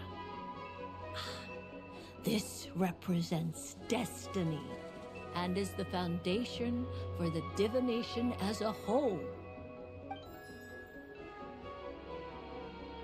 Alright. Draw a card. Now, draw your second card. This will stand for the past, the sum of all your experiences that have come before. And now the third Arcana. This is the present, your interpretation of the current moment. Finally, the last card. This shall speak of the future, which... Oh. Kuvaki Pulse? Fascinating. I've never encountered this before in my role as a diviner.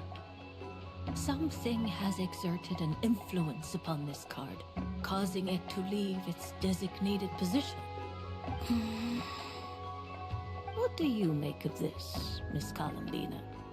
Perhaps this is the guiding hand of fate in action. Of course, if you wish, you can choose to deny the validity of this card and draw the future for yourself. No, it's fine. Let's go with this one. A bold decision.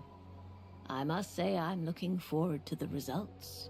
Well then, let us flip the Lunar Arcana in sequence and see what emerges. Sure. Alright. First, Destiny.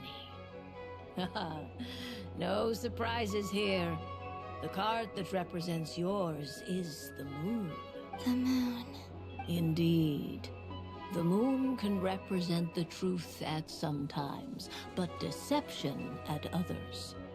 False peace, destructive calamity, and the world-changing power that lies within. When the moon is placed on the destiny tile, it indicates that your destiny is not what it may appear on the surface. Instead, it may yet have a hidden side. It symbolizes a journey through the fog, fraught with uncertainty and deception, where one must face inner challenges head-on. I don't Sounds understand. like Columbina at this point. Patience, my dear. This is but the first card, which serves as a basis for the interpretations that follow. Our divination will only grow clearer from here on out. Now then, flip the second card, the one that speaks for the past. The Hermit, but inverted. Inverted? Yes. The Hermit symbolizes solitude, introspection, and the pursuit of truth. When inverted, it represents isolation, truth out of reach, and a path that leads one astray. Combined with the moon as one's destiny, the Hermit inverted represents a choice you made to stand alone in the past. It was a choice made not out of fear or arrogance, but for reasons that others could not perceive. You fumbled through the darkness without a guide, but you did not find your way. Rather, you went astray. More than once, it would seem. Is this about how I became Kutar despite not wishing to become a god? And how I joined the Fatui because I yearned for a place to belong? I suspect only you know the answer to this question. All is not lost. The past is in the past, and so it shall remain. Shall we look into the present now? I say let us. Oh my. The lovers. One of the most interesting Luna Arcana. What does this one mean? This means that you have had an unprecedented emotional experience. The joy of finding your soul. Well, they're really not, that of another. Precious and wonderful thing indeed. Also, A, they're really putting that connection between the Traveler and Columbina together, I guess. And B, these are these scenes from Rosaline, I believe. It's very similar, if not exactly the same. It's true. I've made a lot of friends recently, and they are very good. And of course, they go right to me. I like them a lot. That sounds lovely. I am most delighted for you. The lovers can also represent important decisions, perhaps related to a parting of ways. Now, if I were to guess... Yes. My return to the moon. I understand. Parting with friends is never easy, Columbina. But rest assured, this is not the end of your journey. There is always another story waiting to be told. The future always lies ahead. The future. Well now, it's finally time to flip this most mysterious of cards. I'm ready. Very well. Flip this card and see what lies on the other. Why do I feel like something... I'm not gonna like what happens here? Miss Barbaloth? Is that death? What is it? This card is death. Oh, no. That doesn't sound very good. It depends on how we interpret it. It is true that it can represent an agonizing death, a complete and utter end, but at the same time, it can also represent rebirth. Do not forget that your destiny card is the moon. That lends your future many different potential meanings. If death spells the end, is it unavoidable? That's Capitano. As I have said, divination can only display general trends. It is a rough guide, but it does not show predetermined outcomes. Allow me to summarize it for you. In the past, you may have lost your way, but now you have gained new connections and new strength. You now face an important decision, one that may bring about a great change in what is yet to be. This change might, in turn, be the end of all things. Her decision to leave? Is that what we're going with? Beginning. But remember, everything is subject to change because of the moon present in your destiny. You must see the truth clearly and face your innermost thoughts. The truth. My innermost thoughts. Thank you, Miss Barbaloth. Don't mention it. Some people dislike divinations, for fear of glimpsing an ending to their story that they wish was not so. But I can see that you're different. The result of this divination will not sway your decision. This is a rare quality, and one that diviners always hope to see in the seeker. We are here merely to guide, not to exert undue influence. I understand. Go then and illuminate your future, Miss Columbina. The moonlight that shines from you now is most captivating.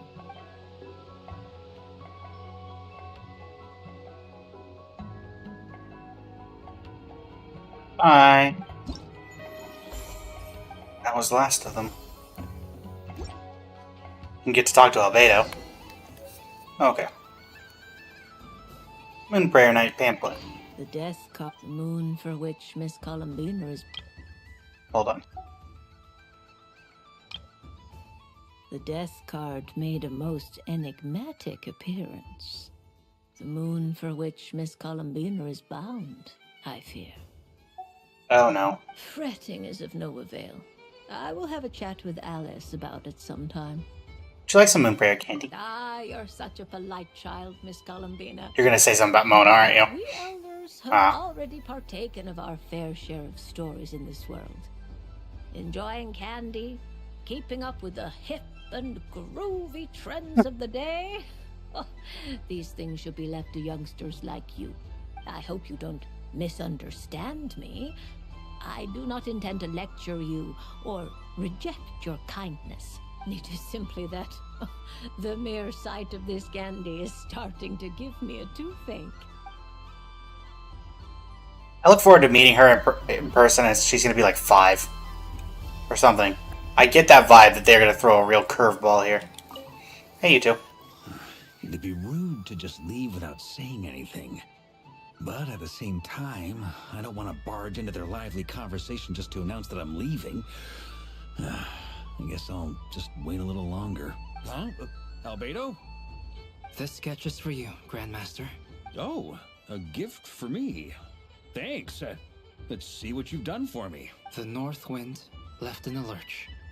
Mr. Varka, would you like some moon prayer candy? Ooh, I get one too? Nice, thanks.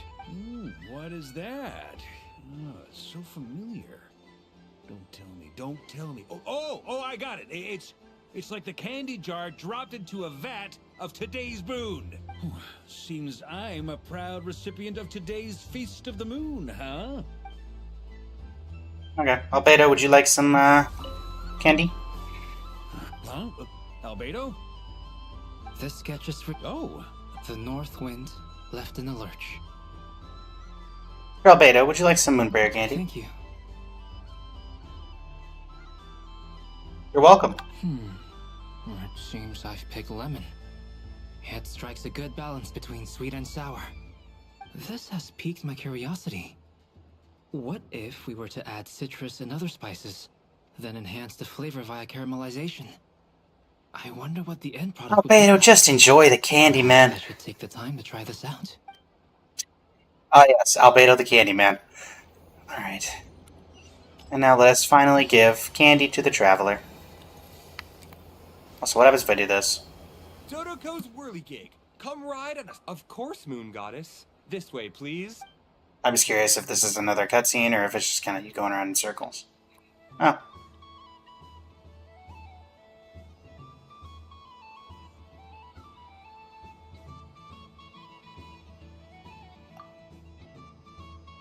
Weird first-person view.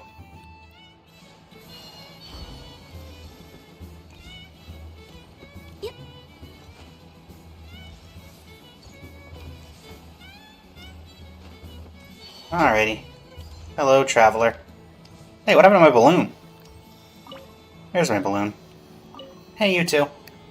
Traveler. Hey there, Columbina! Are you done checking out the festive amusements already? Are you sure you don't want to look around some more? You might not get another opportunity like this for a while. Right now, what I'd like to do is... Would you like some moon prayer candy? Oh, candy for us? Thanks a bunch, Columbina. Don't mind if we do. Whoa, this one's intense. But it's so tasty. What about you, traveler? How does yours taste? Like smetana, I believe. A very novel flavor. Oh, sounds good. I'm drooling now. Are there any more Smetana candies in the box?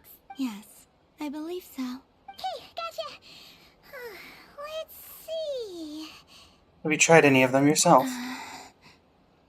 Paimon, could you pick out 3 smetana-flavored candies? Sure. This one, and yep, this one looks right too. Okay, that's 3. Here we go. 1 per person. All together then? So sweet. Alright, and with that, that is everything. Traveler, Paimon. Columbina! Finished with the festival already? I think I've had my fill. Really? You're sure you don't want to have a little more fun out there? Final answer. Final answer. Yes, I am sure. You've done the events.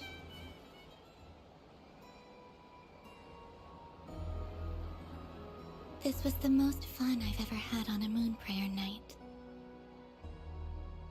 Everywhere I went, people were saying, "Welcome home," and there were friends at every turn. I only wish it could last longer than one night. Friends will always be here. Yes, you're right.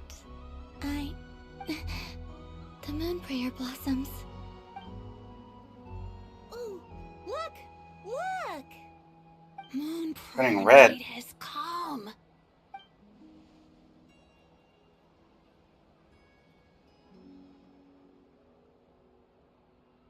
The moon. It's so beautiful. Something's gonna happen. Happy Moon Prayer Night, dear. Happy Moon Prayer Night! Happy Moon Prayer Night.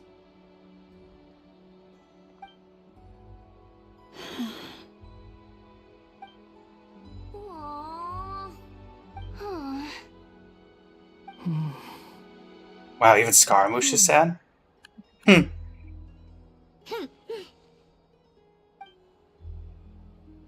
Time flies when you're having fun. Indeed. Except for Nicole, who couldn't do anything with her game except for give it to Columbina. Looks like the time has come. Columbina. You're heading off then? Yes, to the ruins you mentioned. And from there, back home to the moon. Wait! I know? At least... Take one of our craft shop's crumb cookies up to the moon with you. You know, for a snack. Sure. Why not? The Curatorium of Secrets believes in proper farewells.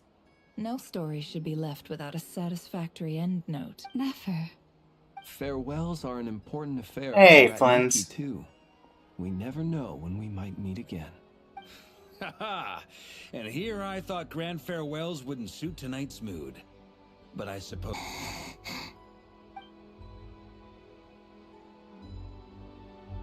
Oh, it's Wandering Durin. We made a little something for you, Columbina. Ta-da! What is it? A Moon Prayer Night greeting card with drawings by all of your friends. You did mention that you'd like a portrait done, so I took the liberty of creating one for you. I, meanwhile, did the portrait of Mr. Albedo. And Mr. Varka did Wow, the same. Flinge, you've got some artistic integrity I here. think my work was pretty true to life, don't you think?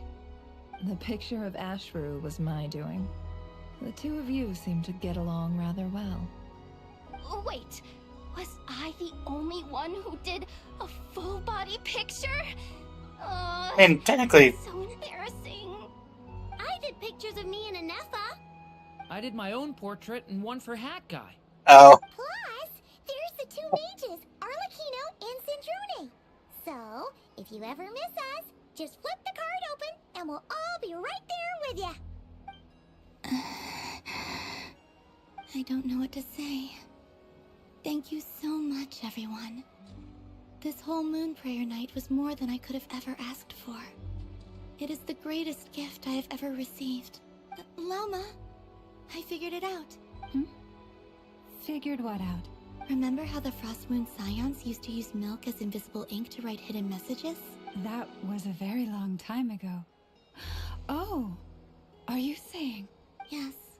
When I miss you all, I shall use moonlight in the same way, to write words that only you can see upon the moon itself. Wow, that sounds lovely. Quite. But how will we see them? Simply open your windows on nights when the moon shines bright, and the moonlight will naturally flow towards the words I have written. That sounds most fitting indeed. Very true to form. I'll try to write them in places that won't disturb your sleep. I, for one, would sleep all the better for having read one of your messages before settling down for the night. Exactly. So don't worry about disturbing anyone's sleep. Just promise you'll write to let us know you're okay, alright? All right. I promise.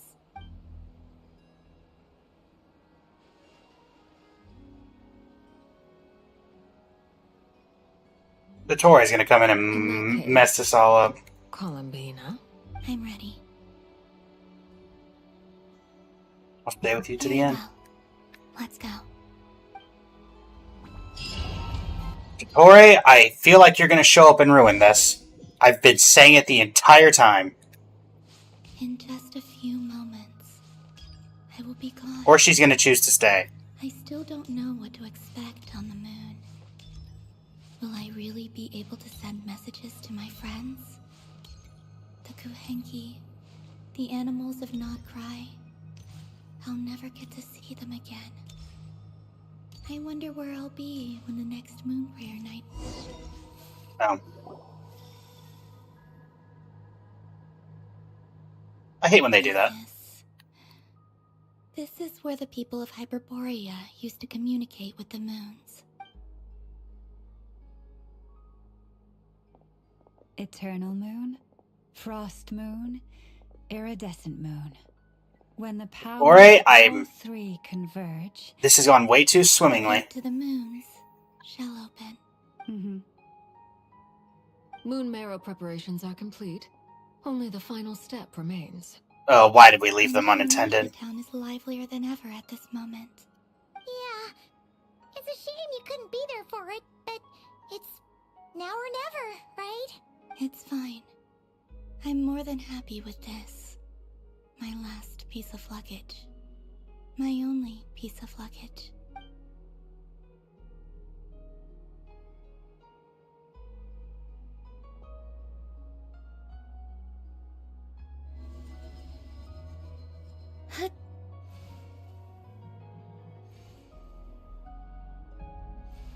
Right.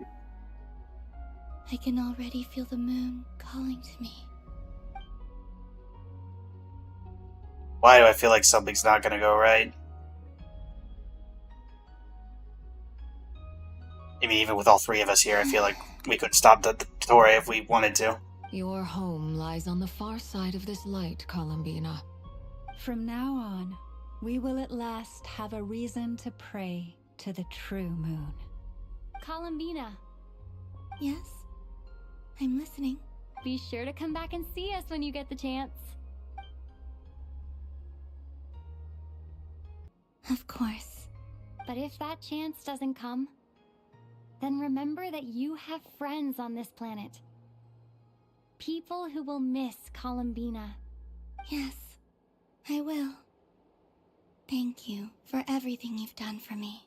And remember, come night or day, the moonlight shall always connect us. Well then, farewell, my friends. Something ain't right. Also, I didn't get to do all the Selenic Chronicles. Does this mean they're gonna be gone? Also, hi, I know. Have fun. Ashru! And the Dodo device. Oh no. Thank you. This was my happiest night in Teyvat. Farewell, Columbina.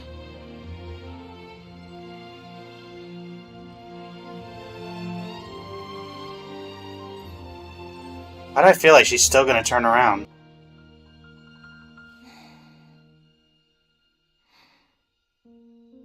No?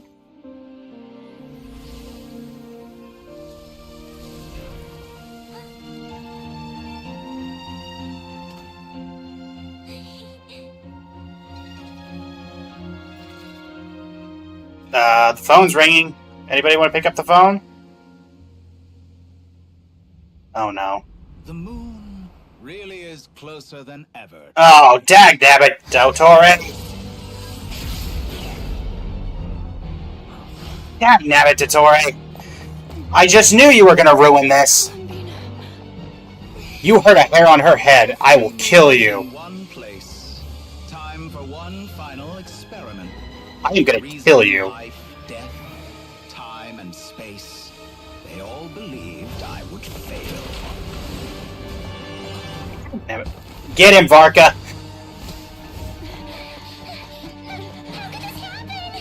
Because nobody was paying attention to Dottore this entire time! Power never did belong to the throne of heaven. And now, they are mine. Oh no.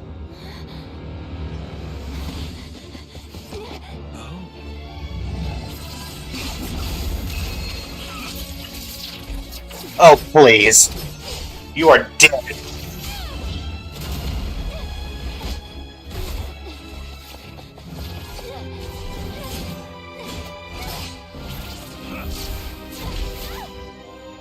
Columbina! As long as I'm here, the Doctor is free to wield the Three Moons' power.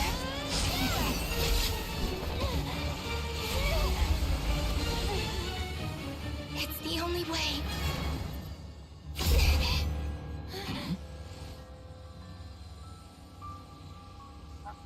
I guess I won't be going home today. Columbina! No!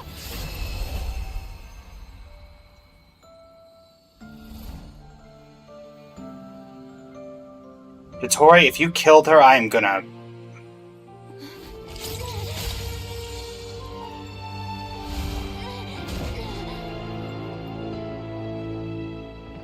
Dottore, I am going to ruin you.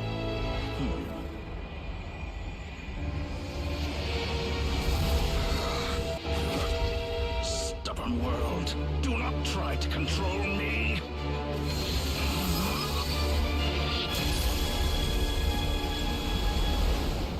Well, I guess we know what we're doing next. Oh no, her little drawing.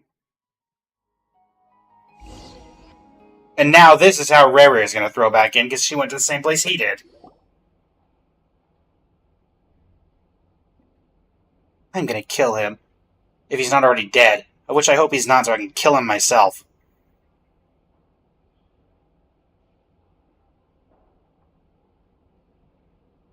Your wounds still hurt?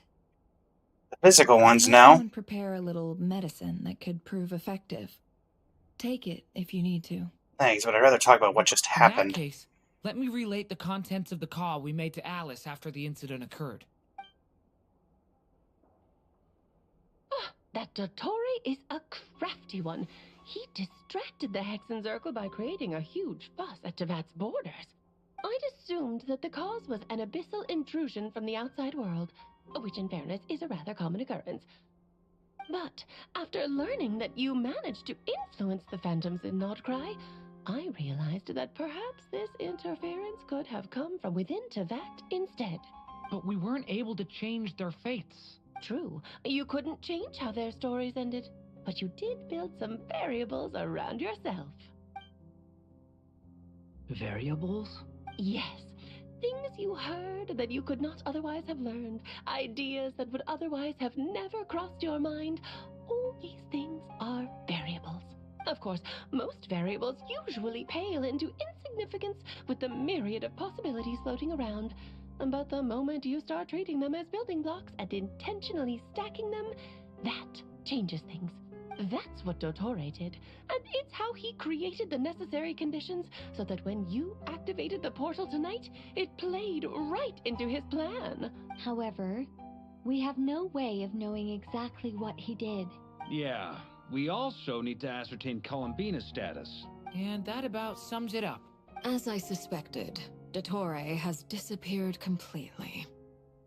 If it's any consolation, he wasn't able to control Columbina as he might have wished to.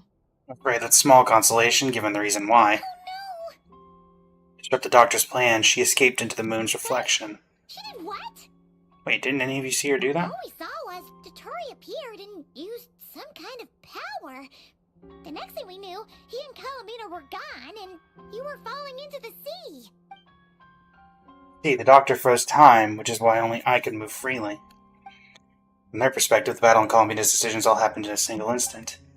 So that's the power of the Three Moons, but why wasn't I affected? Is it because I'm a descender? So, Columbina intentionally opened the Moon Gate and escaped into the same mysterious world as Rarier and Thalindis.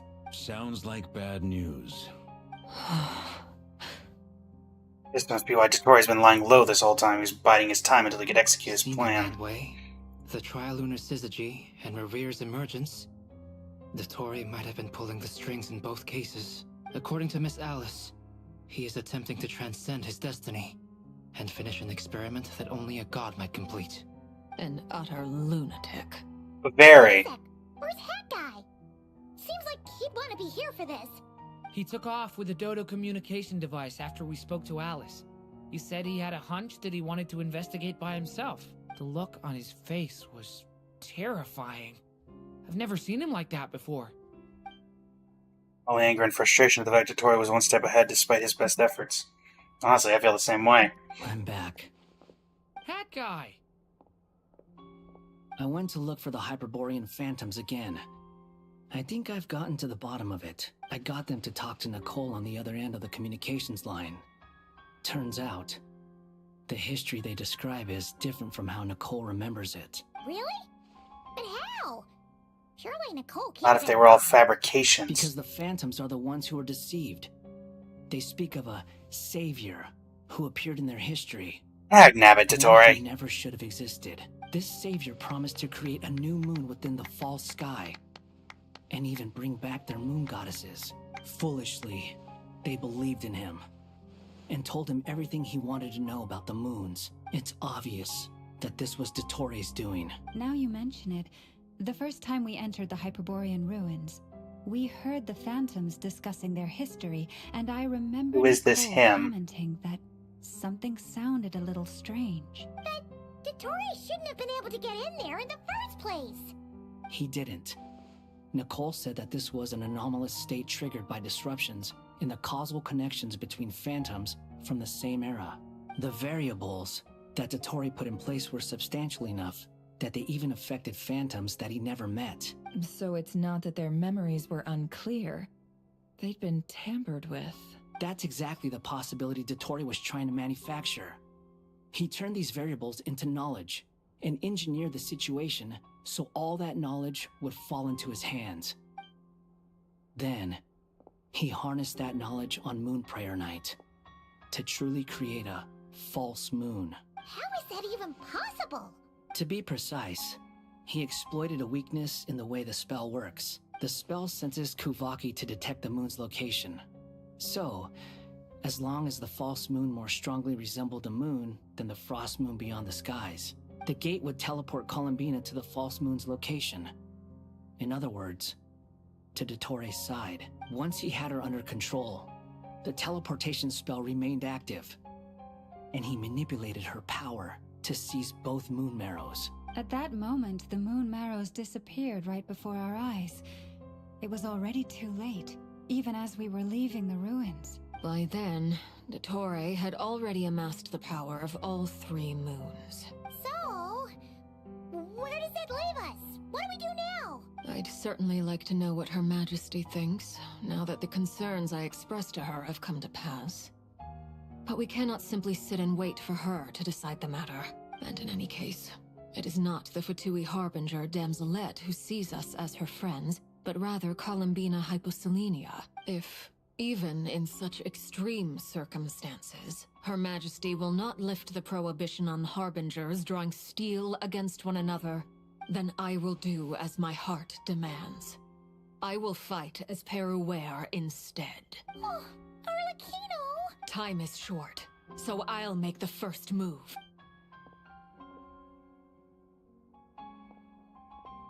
Honestly, I bet that Sandrone's gonna do the same thing. Even Arlecchino seems to be losing her cool now. Sure, she feels partly responsible for this, as so do I. Time to go kill a doctor. All right. Lose those dejected looks for a moment and let me get a word in. It looks bad, I won't lie. Very bad, in fact. So Dottore's pulled some real dirty tricks to gain the upper hand. For now. And yeah, it's to the point where even the mages say that his variables have affected destiny. I'm not so sure, though. Many have told me that Tevat's destiny is fixed. And that does appear to be the case. Well, what makes Dottore so sure he'll be the exception? And since he was able to stack these variables up, who's to say we can't do the same? You of all people should not be discouraged, traveler from afar. This isn't over yet. Well, I can't help but blame myself. You're not alone in that. Everyone here does, whether they've spoken thus far or not. But none of us are the type to sit back and wait for the sun to shine again. It's exactly how a knight should roll. If they knock you down, you get back up and get back in it. Don't forget, honorary knight, you're a legitimate member of Mondstadt too. Mark is right. This is far from over. Dottoro's already way overdue a butt kicking given his past shenanigans. And after this, he's earned himself a double dose. That's what I'm talking about. How's everyone else feeling? I'll use Kuvaki to investigate Columbina's whereabouts.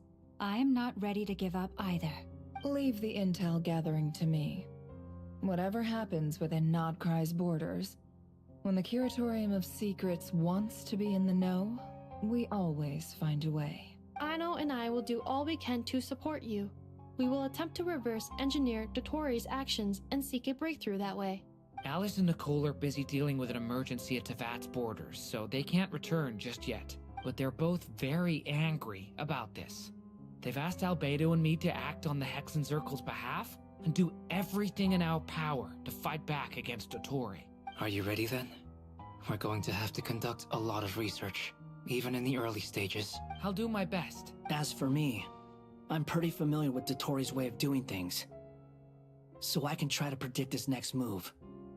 I'll help with your investigation. Nice! Looks like we have our basic division of labor. I'll get in touch with Flints and Itlua, get them to have a chat with their Starshiner. It couldn't hurt to bring the Lightkeepers on board as well. At the same time, I'll pass on instructions to the Knights present in Nod, Lightkeepers, and other organizations in ensuring the safety of those living here. Gotta be prepared for anything. We'll show him! That's it then. Good luck, everyone. Look. I'm gonna find him, I'm gonna kill him. There's no way that he gets off the hook. There's no way he gets out of Nodcry at this point. Huh? Columbina. I never thought that Columbina would become my real name. It went from being a Fatui code name to something my friends call me. And remember, come night or day, the moonlight shall always connect us.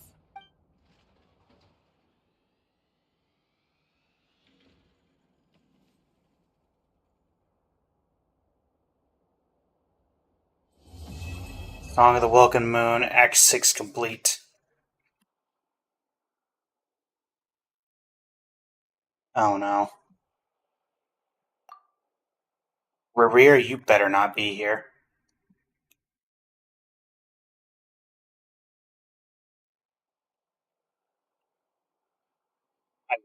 You. Oh no. I don't like that at all.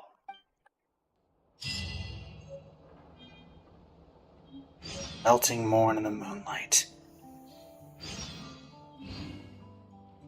Now I'm just curious, what happens if I do this?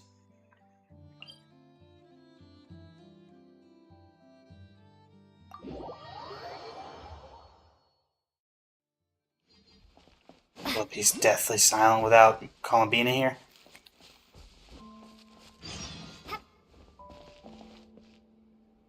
I think we're going to save this one for next time, chat. Thank you all so much for joining me. It's been an absolute pleasure. We're going to go ahead and figure out a raid target. We knew Dottori was going to be a problem, but my word, that guy, they get him they really like to just hit you with that guy every time and make it worse and worse for everyone around you. To those who don't know, or maybe are not as familiar with Genshin, Dottori effectively constituted in the torture of the Archon Nahida, who's effectively a child. So, you know, take that as you will. But yeah, thanks so much for joining, everybody. It's been an absolute pleasure. I'll be back tomorrow to continue this. Until next time, this is Blaze of Blazing Flame Studio, signing off. Thank you, and have a great rest of your evening.